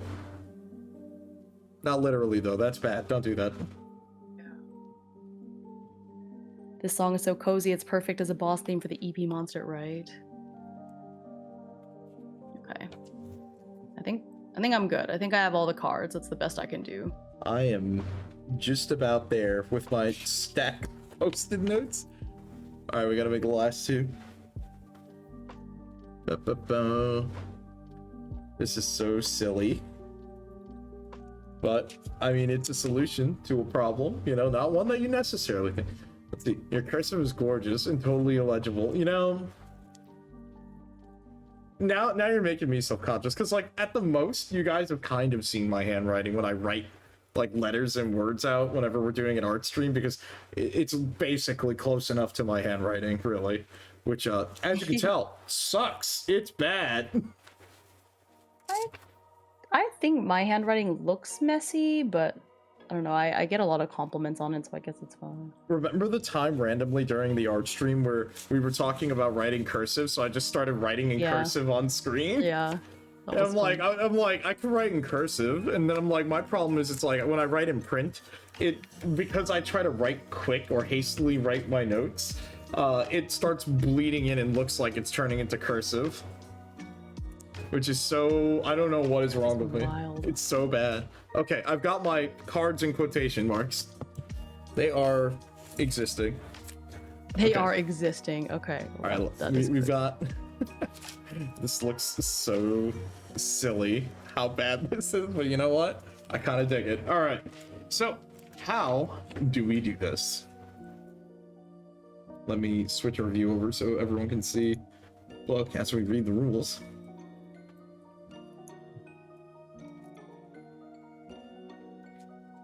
Okay. Let me know when you're good, alright? Okay.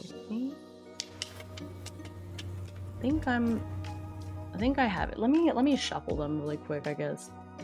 Such that it is. It's been long enough that I've already forgotten what they were, so. Alright, I need to shuffle these. Hold on. I'm closing my eyes. I'm shuffle. Licking these pages around back and forth. Yeah, sure, that'll do. Okay, that goes there. Shit. Hold on. Maybe I should open my eyes to switch which one of these little post-it note decks I've made. Okay, yeah, that's fine. That can go there. Yeah. Sure. Yeah, that'll do. Okay, now this one. The post-it notes are stuck to each other. This is not helping. We're gonna just 1, 2, 3, 4, 5, 6. That. And this one, lastly. Okay, close my eyes one more time. 1, 2, 3, 4. That. Okay. They are shuffled, in quotation marks. Ooh. I think I put them in order. Okay. Yeah, there we go. So, all the way on the far left, this one is my deck of wands. This is the worst thing I could have ever done. Hold on. I'm gonna take a picture of this. Oh no, what did you do? Hold on. I want you to see, this looks like I've got a bunch of like... It looks like I've got a bunch of squares of American cheese just on my keyboard. Amazing. This looks so bad. Oh no. Oh no.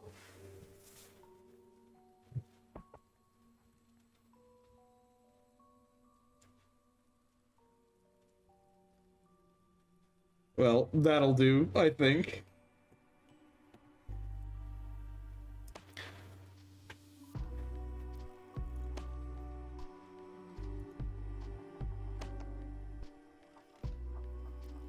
Oh my god, what is this? The VTuber head tic-tac-toe? Oh my god, Hawkins. I know it looks like a stack of cheese. That's cute. It looks like cheese. Love cheese. Okay. Let's see. Okay, making an older masculine model that looks even remotely like me feels difficult. Yeah, there are some like cool old man kind of VTubers though. Not that you're an old man, but there's some that kind of lean into that concept and they look really good. You just have to find the right artist. That's always the tricky part because I have seen stuff like that. That is pretty good. You can always fascinate Hime by giving them a slice of cheese. It's so true. A little too true. Okay, so we're gonna start with part 1 where, okay, so it says we build 2 decks, but since we're playing Duette, I feel like it's just my deck versus your deck, and then we're just gonna, you know, let's see. So using your notes, build 2 decks, blah, blah, blah. Use the deck of wands and so on and so forth. We have 2 cards each. shuffle each deck. Beginning with the decks from your first year, which is wands, reveal the top card only. The student with the higher card wins that year's part. Numeric cards equal their value. For others, the value is ace is 1, page 11, knight 12, queen and king are both 13. You can tie for any part of the exam. There is not a tiebreaker. That simply means you and your rival are equally matched in that field. Okay. All right, you ready? All right, I am ready. All right, first one is wands. Okay. Okay, you ready? Yep. And so Let's chat, do it. I have it on camera so you can see it. Okay, so don't say that I was cheating. You saw it. Ready? And I got Okay. queen. I got page. I think I win, Yep, right? I Because think page you is win. 11. Yep, page is 11. So I'm just gonna put in bullet points I win, and then I'll write about it afterwards. Yep. All right, next one is cups. All right. Part 2. Okay. Ready? Ooh, shuffle. Yep. All right. And go. I got King. knight.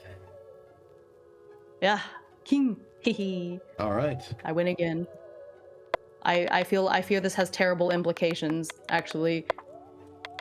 Because what is the price of me winning? Because remember there's this whole scene where I have a whole chunk of my memory missing, and I seem to have made a pact with some creature. So I don't think this is good. Okay. Okay, the next one is supposed to be pentacles, but for some reason, like I said, I couldn't find the 2 cards that I use, so I replaced it with swords, but it's the same values that I had, just with a different suit, and I'll have to look for those later. Okay, you ready? Yep, I am ready. 1, 2, I got 3. I got queen. I got 5, so you win this one. Which makes sense that you would be better in rituals than me. That's actually perfect. That makes perfect sense, actually. Okay. Last one is the duel. With swords. Okay. Ready? No. All right. 1, 2, 3. I got a 3. 9. Oh, well, there you go. Right. Whew. Okay, well, let's start by writing the part 1, the spells and curses. So the description in the book says, a showcase of wand flourishes, magical tethering, control of the mystical energy, and the caster's will. Okay.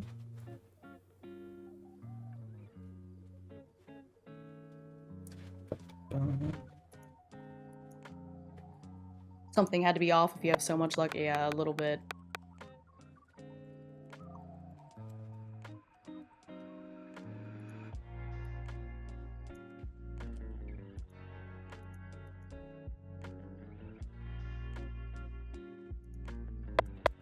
Okay, let me move my stack of post-it notes away from my keyboard so I can type again. And just put all these over here. My wonderfully makeshift deck.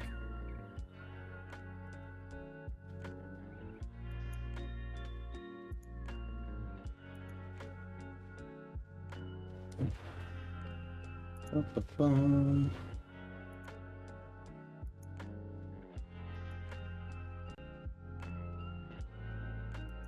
Okay, there we go. All right. Back to writing.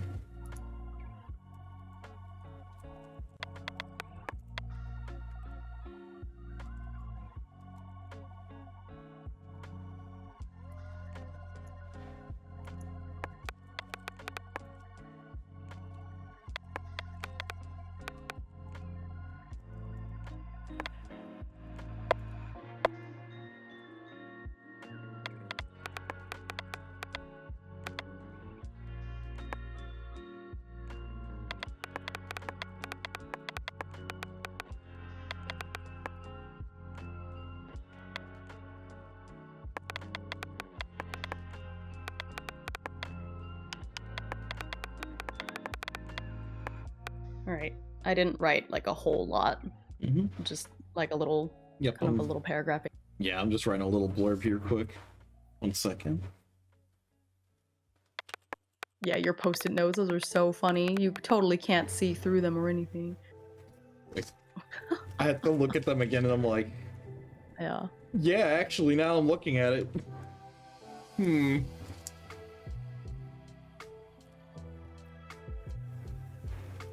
Hmm.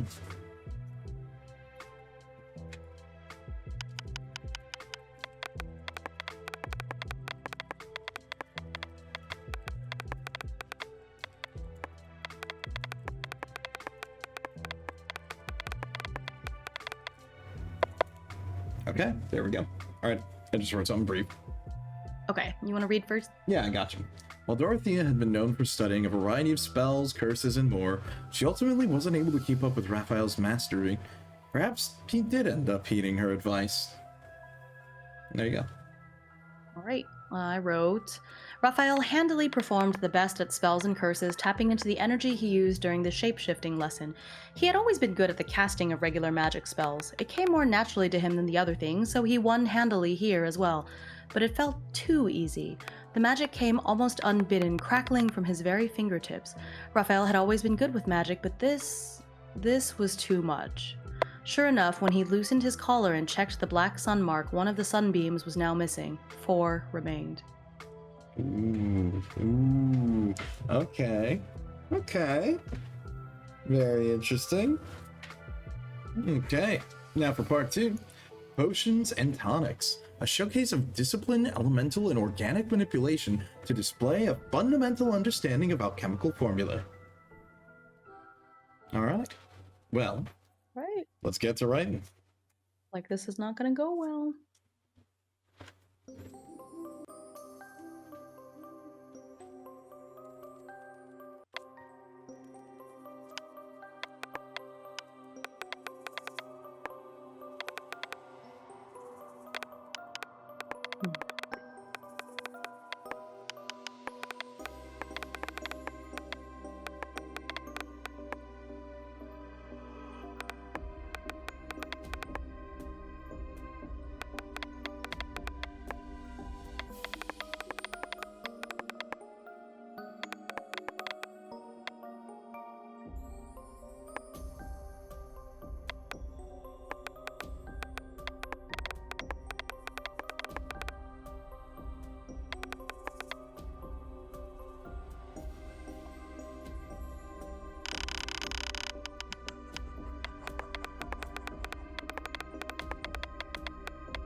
Okay, done. I am just figuring this out. Hold on.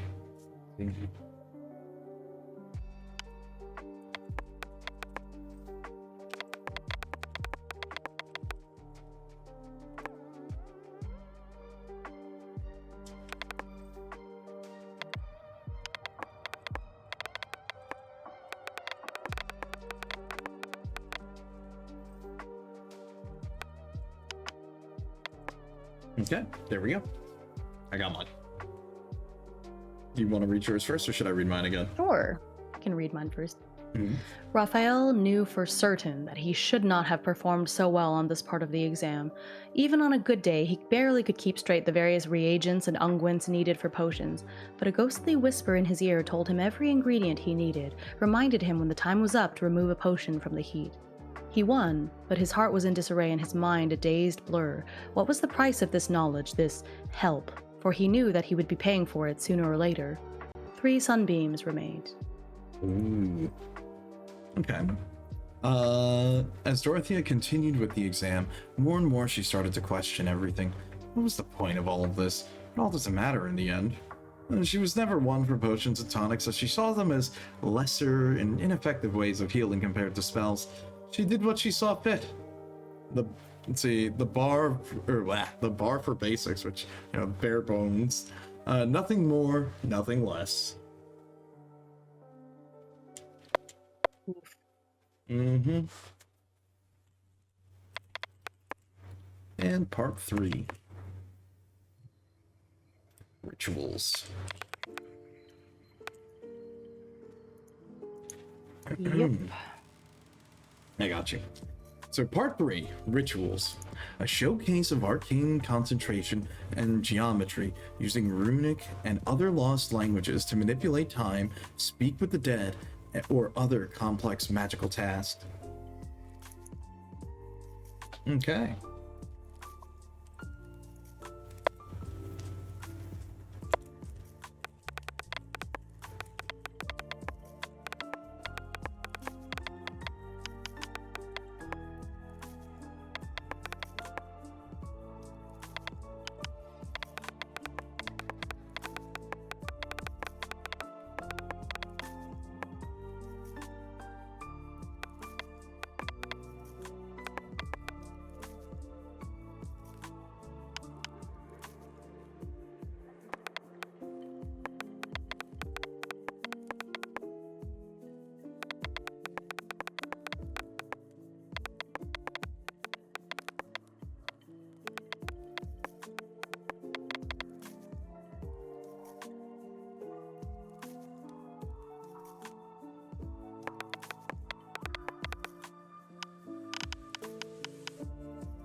Okay, I think I'm done.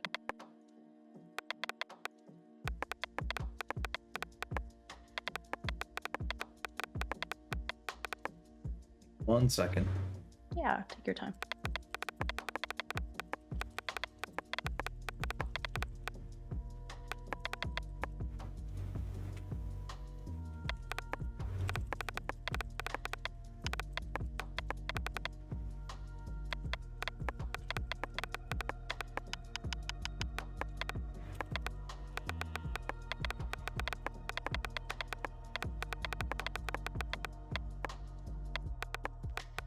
It's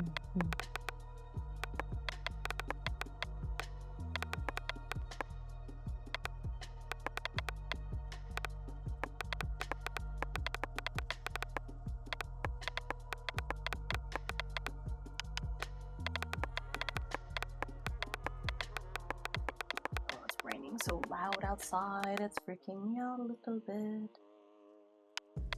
Ugh. I know nobody requested it, but I'm stretching.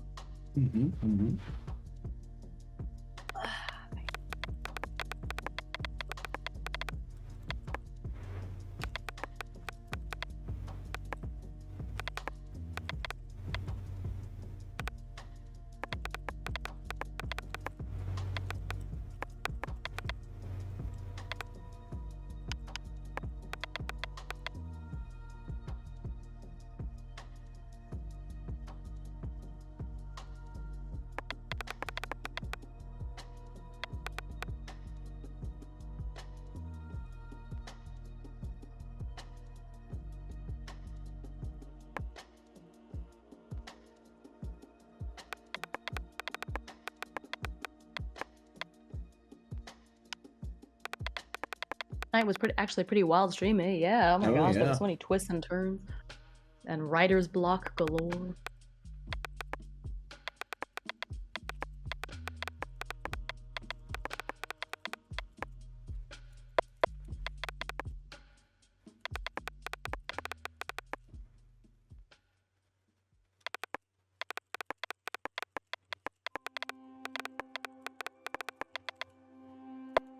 Okay.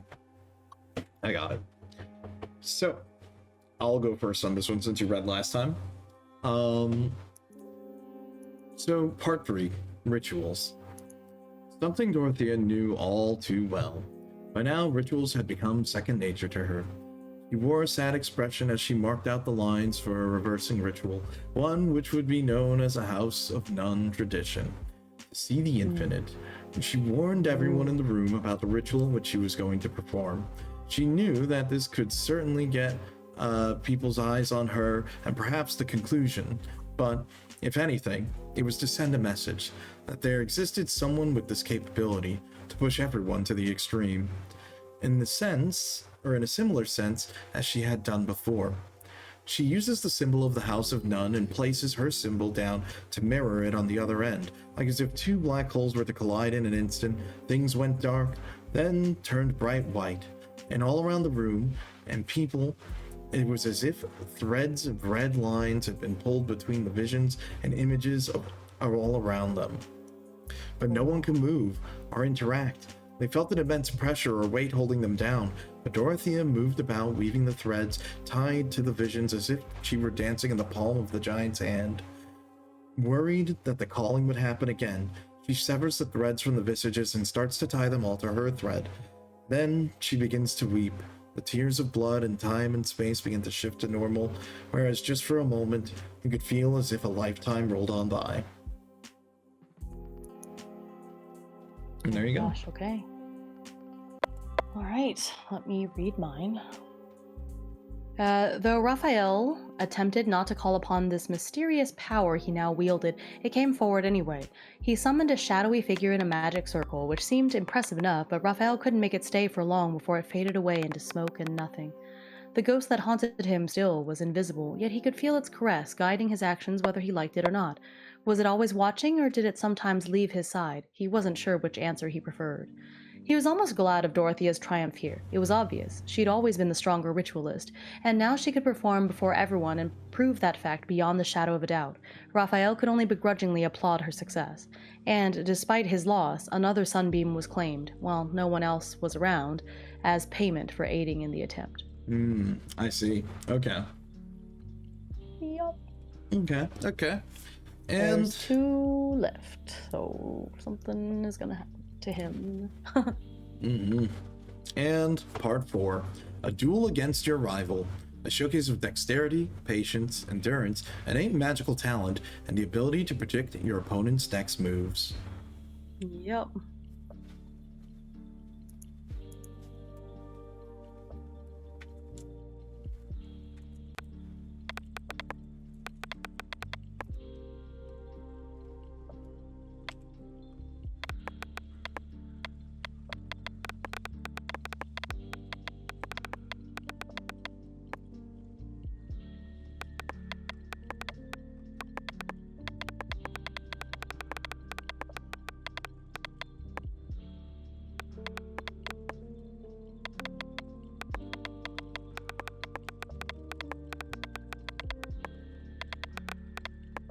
Yep, no problem, London. Have a good night. Good night, London. Mm-hmm.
Okay, I got my bit. Almost done. Mm-hmm.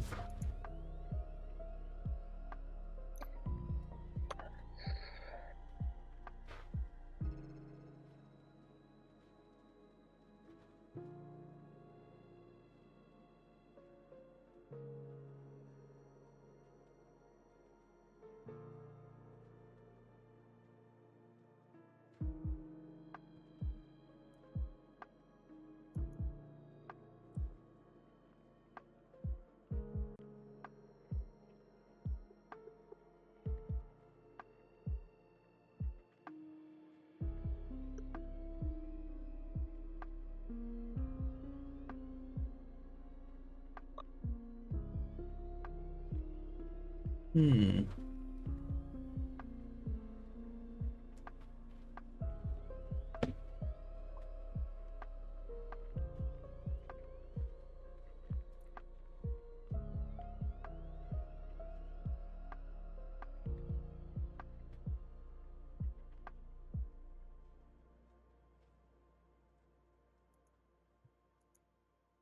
I'm very interested in figuring out how this is going to wrap up. That's for sure. Okay, I think I'm good. Mm-hmm. I guess I'll read it. With all of his practical experience and dueling practice, there was almost no way Dorothea could best him. He casted spell after spell, disarming her or transforming her temporarily into an animal or creature. Dorothea still wasn't great at shape-shifting magic, so it was an easy way to trap her and make it easier for him to cast offensive spells. Still, he didn't aim to kill. Though his momentum was building and he wanted to enjoy the win, the last thing he wanted was to cause Dorothea any real harm. But when his blows ricocheted off her local barrier, Raphael just knew that he'd underestimated her. Though he usually preferred to take his time with his duel opponents, it was always a learning experience for all involved. This time he finished Dorothea off as quickly as possible. He was ready to move on and leave this entire experience behind. One sunbeam remained. Dread enveloped Raphael like a cloak. What would happen when the sunbeams were all gone? Ooh, alright. Okay. So for me, I wrote Part 4, The Duel. Though Dorothea was now capable enough to predict the future, to act upon it was a different matter entirely. She was always capable of slower, methodical changes, gradual paces that required a lot of thought. But now, with her new eye, it feels almost as if she'd been robbed of the possibilities. She already knew the outcome. Why fight it? Why change it? Does it really matter anyways? She began to let her own thoughts cloud her vision, and ultimately, she wasn't able to keep up with Raphael. Yeah. All right, so I am on page 119 in the expansion because we're playing with the expanded endings. Right. And it also has like a, expansion for the 2-player games, which is what we're about to do. Okay. So After you finish the exam, you and your rival should each draw another card from the Major Arcana deck. See who drew the card with the highest number. Okay, so... Second. We're in the expansion book, right? Yep, it's page 119. In the actual PDF, it's 119. Gotcha. Ooh, okay, cool. Let me just do that. And let's see.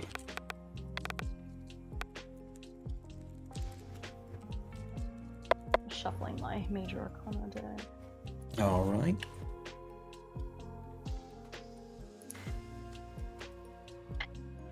Oh, okay. All right, I know what card I got. Oh, you already drew one? Yeah, I drew my Major Arcana card. Ooh, me too. Which one did you get? Hold on, I gotta double check what's the name of this one. Hold up. I drew Temperance. Yeah, of course you drew Temperance. What number is Temperance? I forget. That is 14. Ooh, you win. I drew number 8, Strength, which is ironic.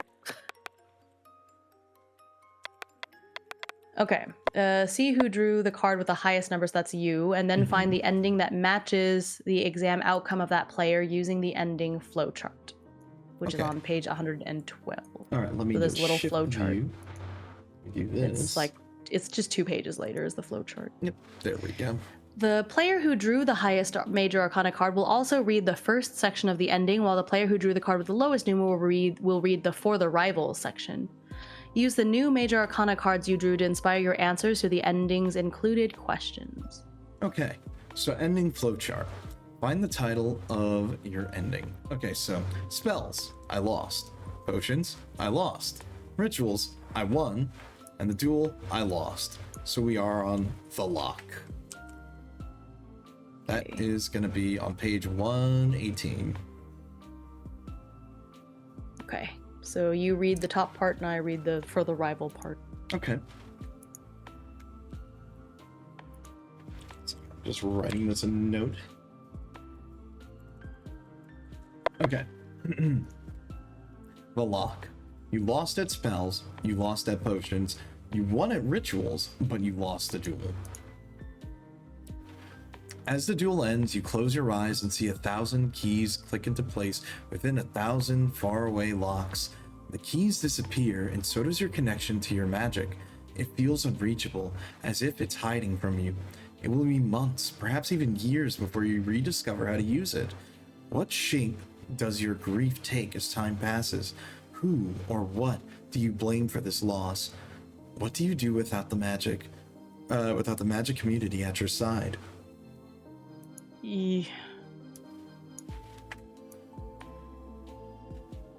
Oh, okay.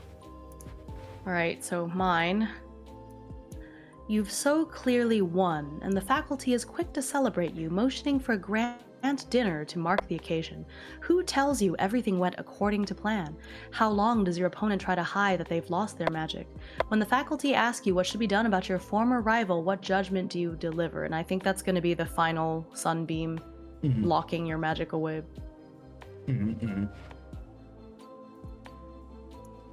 Okay, let's write the ending. At least nobody died. I know, right? Although this is going to be very interesting.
Mhm.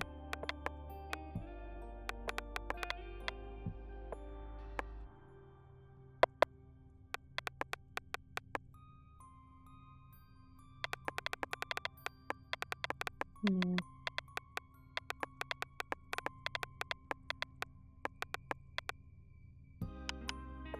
Was it I forget the name of the stone? It's not singing stone, No, is it's it? What was it called the again? it is, oh my god, what's it called? Also, my bad. I forgot. I didn't realize I didn't have me writing up. Sorry, guys. Oh, he. That would be important. What's it called? It is called Is it the speaking? Speaking Gem? Gem. Yes, Speaking Thank Gem. Hmm. 1 second.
Hmm. Hmm.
Hmm.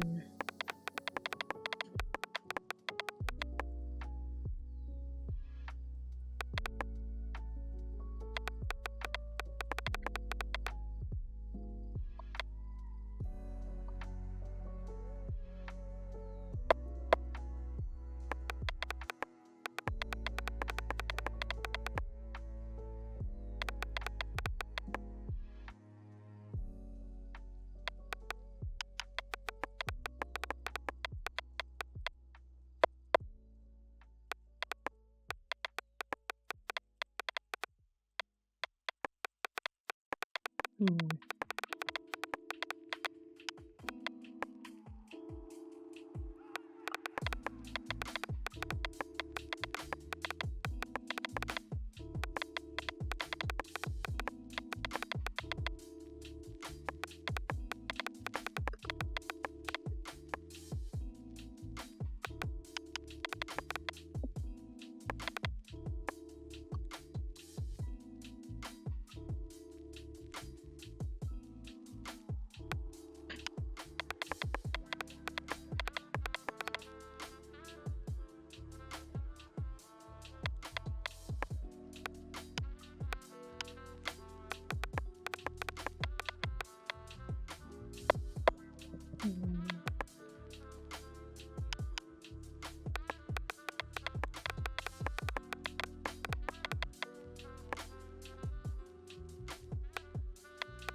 Okay, I think I am done.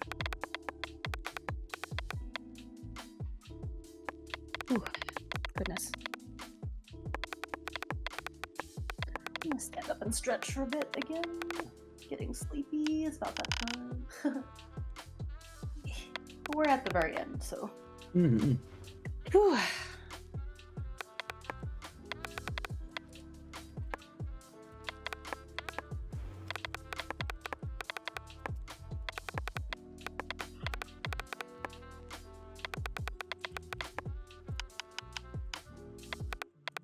The EP monster shall not win, I shall stand. Same. The EP monster is winning against me, but I just keep standing up and stretching. It's all right. We're getting there. We're trucking along. I'm sorry. This is a big moment. It's okay. It's important. EP monster shall not win. Can't let it.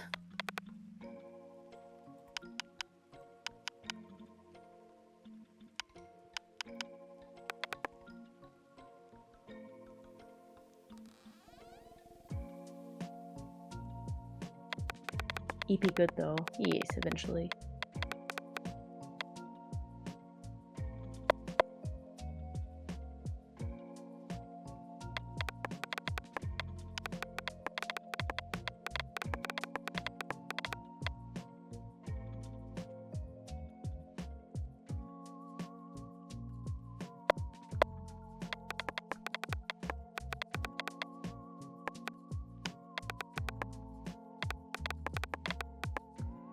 Be good. Usually.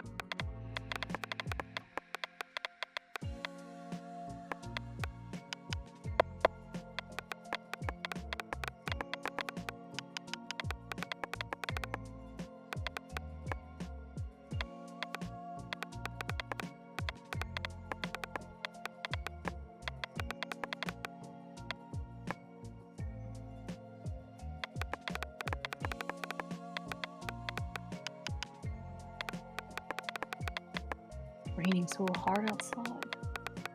At least it stopped thundering.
Whew.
There'll be food and drink and ghosts.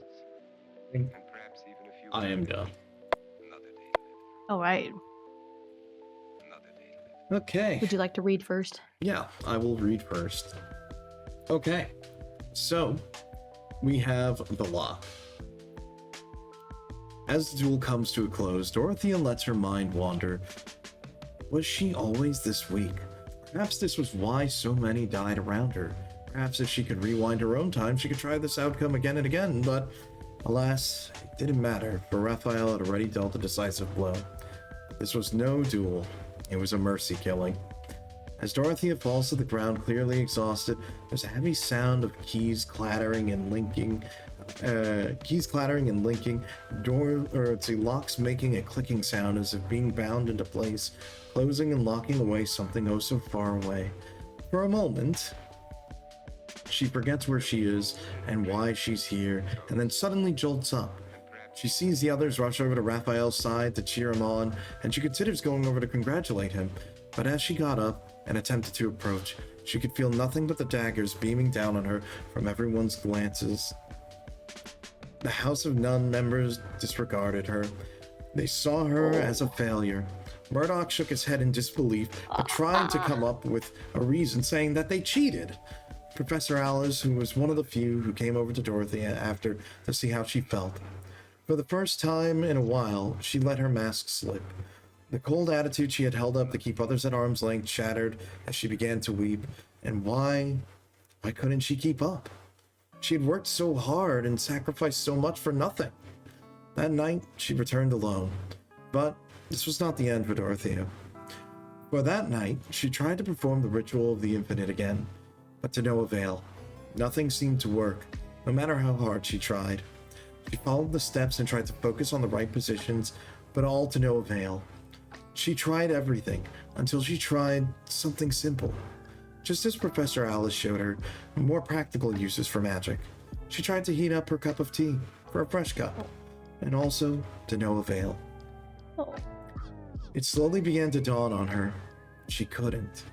Why? Why? Was this just a cruel joke? Was this her price and cost of knowing the future?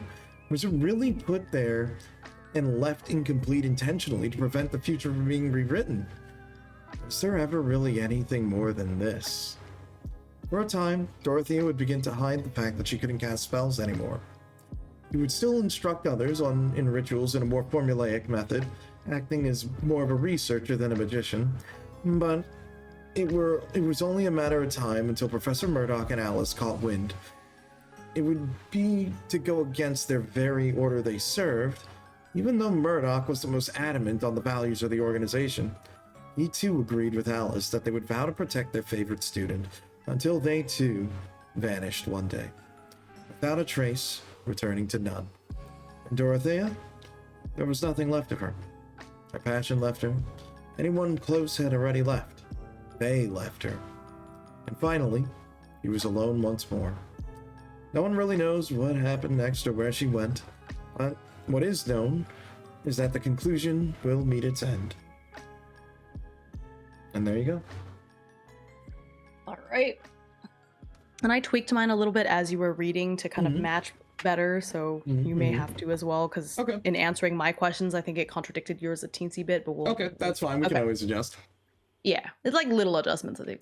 Mm-hmm. Okay. Victory was clear. It was over. Raphael turned to leave the stage, and then that familiar dark energy left his body once more, shooting towards Dorothea, who lay crumpled and collapsed on the ground. She froze up for a minute. I changed tenses. She froze up for a moment, but then there was no other reaction. A ghostly whisper in the back of his mind told Raphael, "Everything went according to plan. She will burden you no longer. Now you are the strongest, and will be forever, until I get bored and come around to claim you." Raphael locked eyes with Tasia, who was in the crowd watching. They gave a little wave, but then easily disappeared into the crowd, another nameless face from afar. To celebrate his dominating victory over not only Dorothea but the rest of his senior class, the faculty motioned for a grand dinner to mark the occasion. Raphael's heart wasn't in it. The fact that a shadow told him of a plan that had been carried out only served to make him more nervous. He could hardly taste anything during that dinner. And soon enough, the entire campus was buzzing with the news. Dorothea's magic had been sealed against her will, mysterious locks keeping her at a mundane level. She was forced to leave the school once the speaking gem had revealed her fate, ultimately Raphael's decision. The faculty, deferring to his judgment for his exam and rival of 4 years, had urged him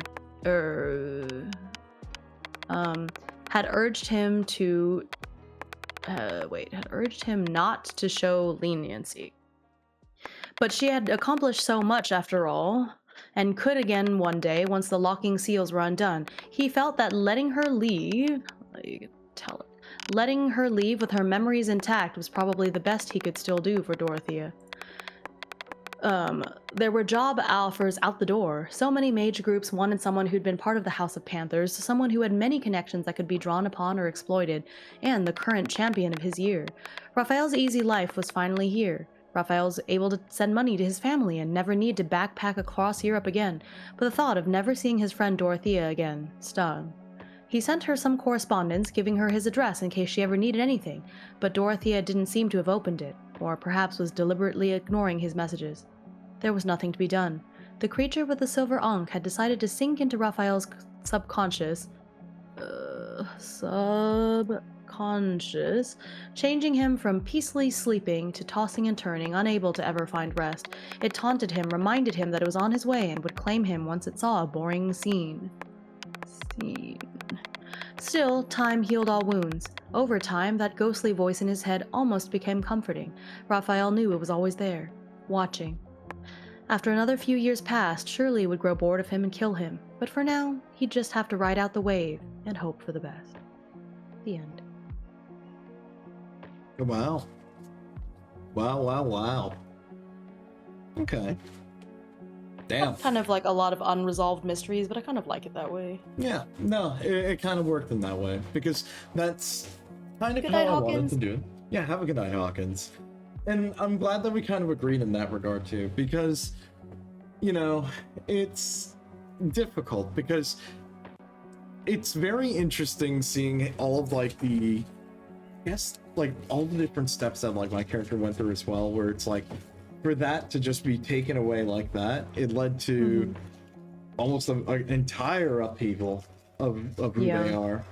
And especially considering like the organization that they were starting to work in, and it literally was like the opposite, you know, because that whole organization was like, yeah, we're just gonna make everyone who's not a mage basically a test subject or something like that. So it just turned into, well, the two others that actually were closest decided to try and help her for as long as they could, but they were already written for, they were part of it, and eventually they were taken out. So it's difficult. It's very, very difficult and heavy. And I think that's fine, you know? I think everything progressed in a very logical way. It didn't feel random, because you had Raphael, who came to the school. He had like a spring in his step, was very social, and was very like, yeah, I'm just here to have a good time, like I don't care. And then over time, almost against his will, like stuff kept happening to him, especially with ghosts and curses. And over time it was kind of like, no, you're gonna be the strongest, and we don't care if it's your goal or not. You're gonna be our vessel, and you're going to do the thing. And it led up to that scene where he completely blacked out, had no idea what happened, and he woke up and had basically made a pact with this demonic creature. Yeah. And he had no memory of it at all. And then, like, it was really important to him that he not hurt Dorothea, because I said that he never viewed her as a rival, really, but again, kind of against his will, you know, it was like, no, you're going to be the strongest. Yeah. Here you go. No, that was good. Yeah. No, I'm really happy about like how this all kind of panned out, you know? I think it was a lot of fun with sort of getting to write a character that was very interesting. And you're right, we did have a lot of like unresolved things. Like I never disclosed, well, what is they? Like what is it? Yeah. Like what is this creature that seems to have always been around, but then for a long time it's gone. And that's okay. Yeah. You know what I mean? So I had one of those too with like like why he had a blessing of luck in the first place. Like where did it come from and who took it? And how did that creature that he managed like with Dorothea's help to drive away, how did it get to him through the barrier? Yeah. What happened? What's up with Tasia? Like that person who seems to know what happened when he blacked out and won't tell him. And it just kind of, and I thought about it and I could have revealed stuff, but I think there's something fun about just leaving it open-ended and just, you don't know. Yeah, no. And I'm it's okay like marching towards his inevitable, like, he is not going to have a good ending. No. He was contracted a demon against his will, kind of, you know, like he is going to die a horrible death. Yeah. But for now, like, he's at the top. Yeah, you know? No. And I feel that way too, because like even with my character, it's like, for all we know, it's like they're watching her. That's it. Right. That's all you can assume. No one's gonna get out of this scot-free. Exactly. Ooh, that was really cool. Yeah, that was I liked good. it. That It got really dark. I think especially today, because the senior year it gets really dark. Yeah, so like a lot of heavy things happen, and you know, it was I think good. that's part of what made it so hard to write. Yeah, because like we really had to like understand that, you know, this is the last year. This is the building blocks of the end of our story. So a lot of it starts, you know, coming together. Yeah. Not bad at all. This was really fun. No, definitely recommend it. Absolutely recommend it. For sure. Because there's so many other endings and things, especially once you put the expansion in there. Like that flowchart was crazy. Oh yeah, what no, the that was heck? good. Yeah. Oh man. Wow. Yeah. Wow. You know what? You know, for like my first time playing a journaling game like this was a lot of fun. Yeah, right? Damn, I'm looking forward to when I play a 1,000-Year-Old Vampire. That's gonna be Oh fun. yeah, that one's gonna be, That's you know, gonna I be really hope I get to be very around when fun. you do that stream, because I absolutely want to see how you handle it. Oh yeah, no. I've got, just for like point of reference here, I've got a bunch of ideas. Like, I know I mentioned before, we're probably gonna do 1,000-Year-Old Vampire. We're gonna do more Across 1,000 Dead Worlds. Now that I have it set up, it's gonna be a lot of fun, because now we're at the part where I have to play the game. So you're gonna see a lot of stuff on us like actually playing it. Yeah, for sure. I'm excited and nervous. And then we're gonna do 1,000-Year-Old Vampire. That's another one.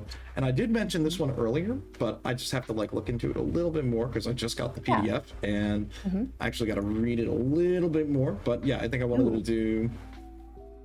I gotta get the name of this. I have to scroll up. There it is. I did want to do what's it called? Void 1680 AM. Oh yeah, that radio one, right? That one is going to be kind of a fun one, because it is an AM radio.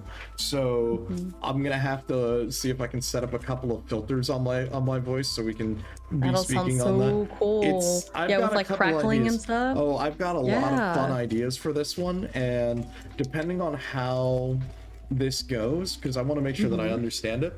I'm supposed to take callers, so I might be asking for some people who want to be callers. That would be so much fun. So I'm gonna do a little bit of workshopping. I was thinking about if I can figure this out and get it sorted out. Maybe I can throw that on the schedule for next week, so we can have another spooky sort of game in that regard. But if not, you're still gonna see it down the road. Probably maybe next month if if not. Which reminds me, we'll figure out something for Halloween, because I'm sure we've got a funny thing or something Yes, cool I'm we can excited. put together. So we'll figure that out. And I gotta say, this has been awesome. Thank you so much for showing me another different style of tabletop game. This has been a blast, really. Just getting you into all of them one by one. I mean, it's like, part of look, my master plan. I've always had a lot of fun when it comes to creative writing. I mean, like I said before, in another world, I would have been an English teacher, but Right. but my high school English teacher talked me out of it. Yeah. So, you know, just remember, there was always that on the table. Hold on, let me jump us over here so I can just have us hanging out and talking on the side here while we're getting ready to sort of pack it in. What you gotta say? This has been cool. Thank you so much, as always, Ema. Thank you so much for playing with me and always being down to try stuff. I'm glad you were my rival. I'm also glad that I won, but honestly, like, at what cost? Yeah, yeah. Like, Kind of I'm gonna be situation. honest with you, it's like, if I won, it would just not be any better, because it's like, Yeah. you now have the burden of infinite knowledge, knowing of, like, Right. possible futures of where you could be going with this, Yeah. and it's like extraordinarily dangerous, because at that point it's like, well, who's to say, like, what's your right to pick and choose? So there you Exactly. It's the X-Men thing. go. Yep, pretty much. Vice's high school teacher. Listen, I'm gonna be real with you. You have your entire life ahead of you. It was more like she pulled me aside and was like, look, I'm gonna be real with you, okay?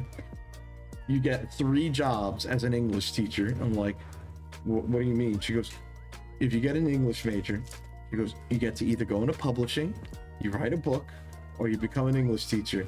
She goes, I have done all 3 of these things. I have poetry books that I've written and published, and I've worked in an editor house, and now I'm here on gig number 3. And I'm like, damn, that kind of hurts. That's better than me growing up and people telling me, you know, liberal arts majors, liberal arts degrees gets you a minimum wage job in retail. Bruh. Ouch. Yeah, and I worked retail, and almost everybody there, and myself included, had a bachelor's degree. Yep, that's how it is sometimes.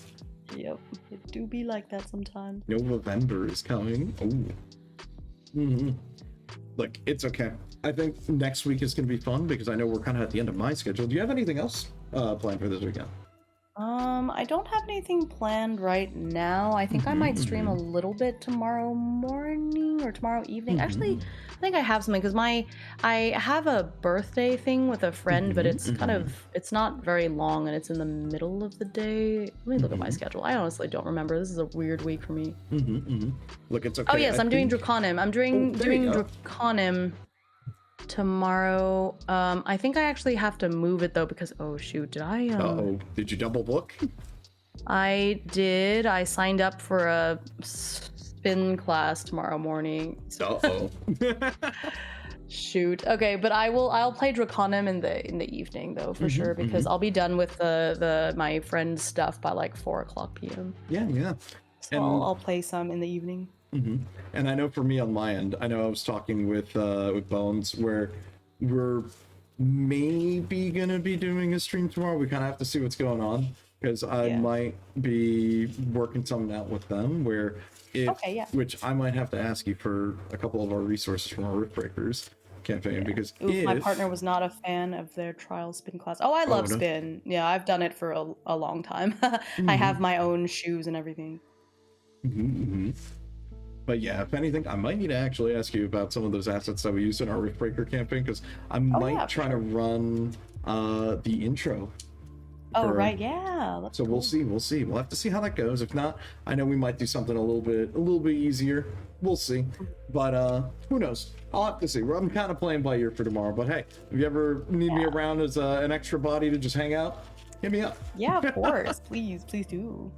Yeah, we're doing a board game tomorrow. I'm gonna get to play my favorite deck builder, Core Worlds. Ooh, I haven't played that one. That sounds fun though. Very cool. Very, very cool. I need more water. Oh no. I'm looking for who to raid into. Fabulous Ultimate 1 p.m. here. Ooh. Nice. Oh, who do we raid into? Who is around? What are they doing? What's going on? I have a friend playing Amnesia, like the visual novel Amnesia. That one's pretty fun. Then Claudia is playing Final Fantasy 14. I'm thinking one of those. I think maybe Amnesia, just because it's sort of like, you know, still I don't know, like it's the still same. it's a story game. Yeah. That's what I was. That sounds like a good one. This is the. I'll message you their name if you want to raid into the same person. Yep. Oh, is it who I'm thinking it is? Yeah, it is. You know, we're gonna go. Nice. We're gonna go there again. I got you. We're gonna do that. But yeah, thank you everyone for watching and hanging out. The story took a turn for sure, but I think it was a good time. Yeah, well, I don't know what we're gonna do for Halloween. It's gonna be something cool, and then after that we'll be back to Rift Breakers, I think. I miss it. It's a lot of fun, I'm not gonna lie. Yeah. All right. Well, on that note, let me set my raid up and get everyone going. Raid.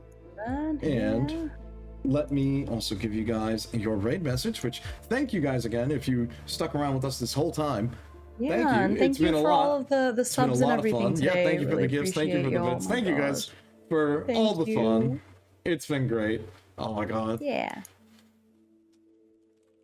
But yeah. Good night, everyone. I hope you have a wonderful rest of your weekend, and hopefully I see y'all tomorrow for my more shenanigans in Draconim with my ferret dragon, basically. I'm looking forward to seeing more of that. He's a dragon ferret. His siblings are ferret dragons, but he is a dragon ferret, which is very unfortunate for him. It's okay. I can't wait till eventually one day we're gonna run a game of that.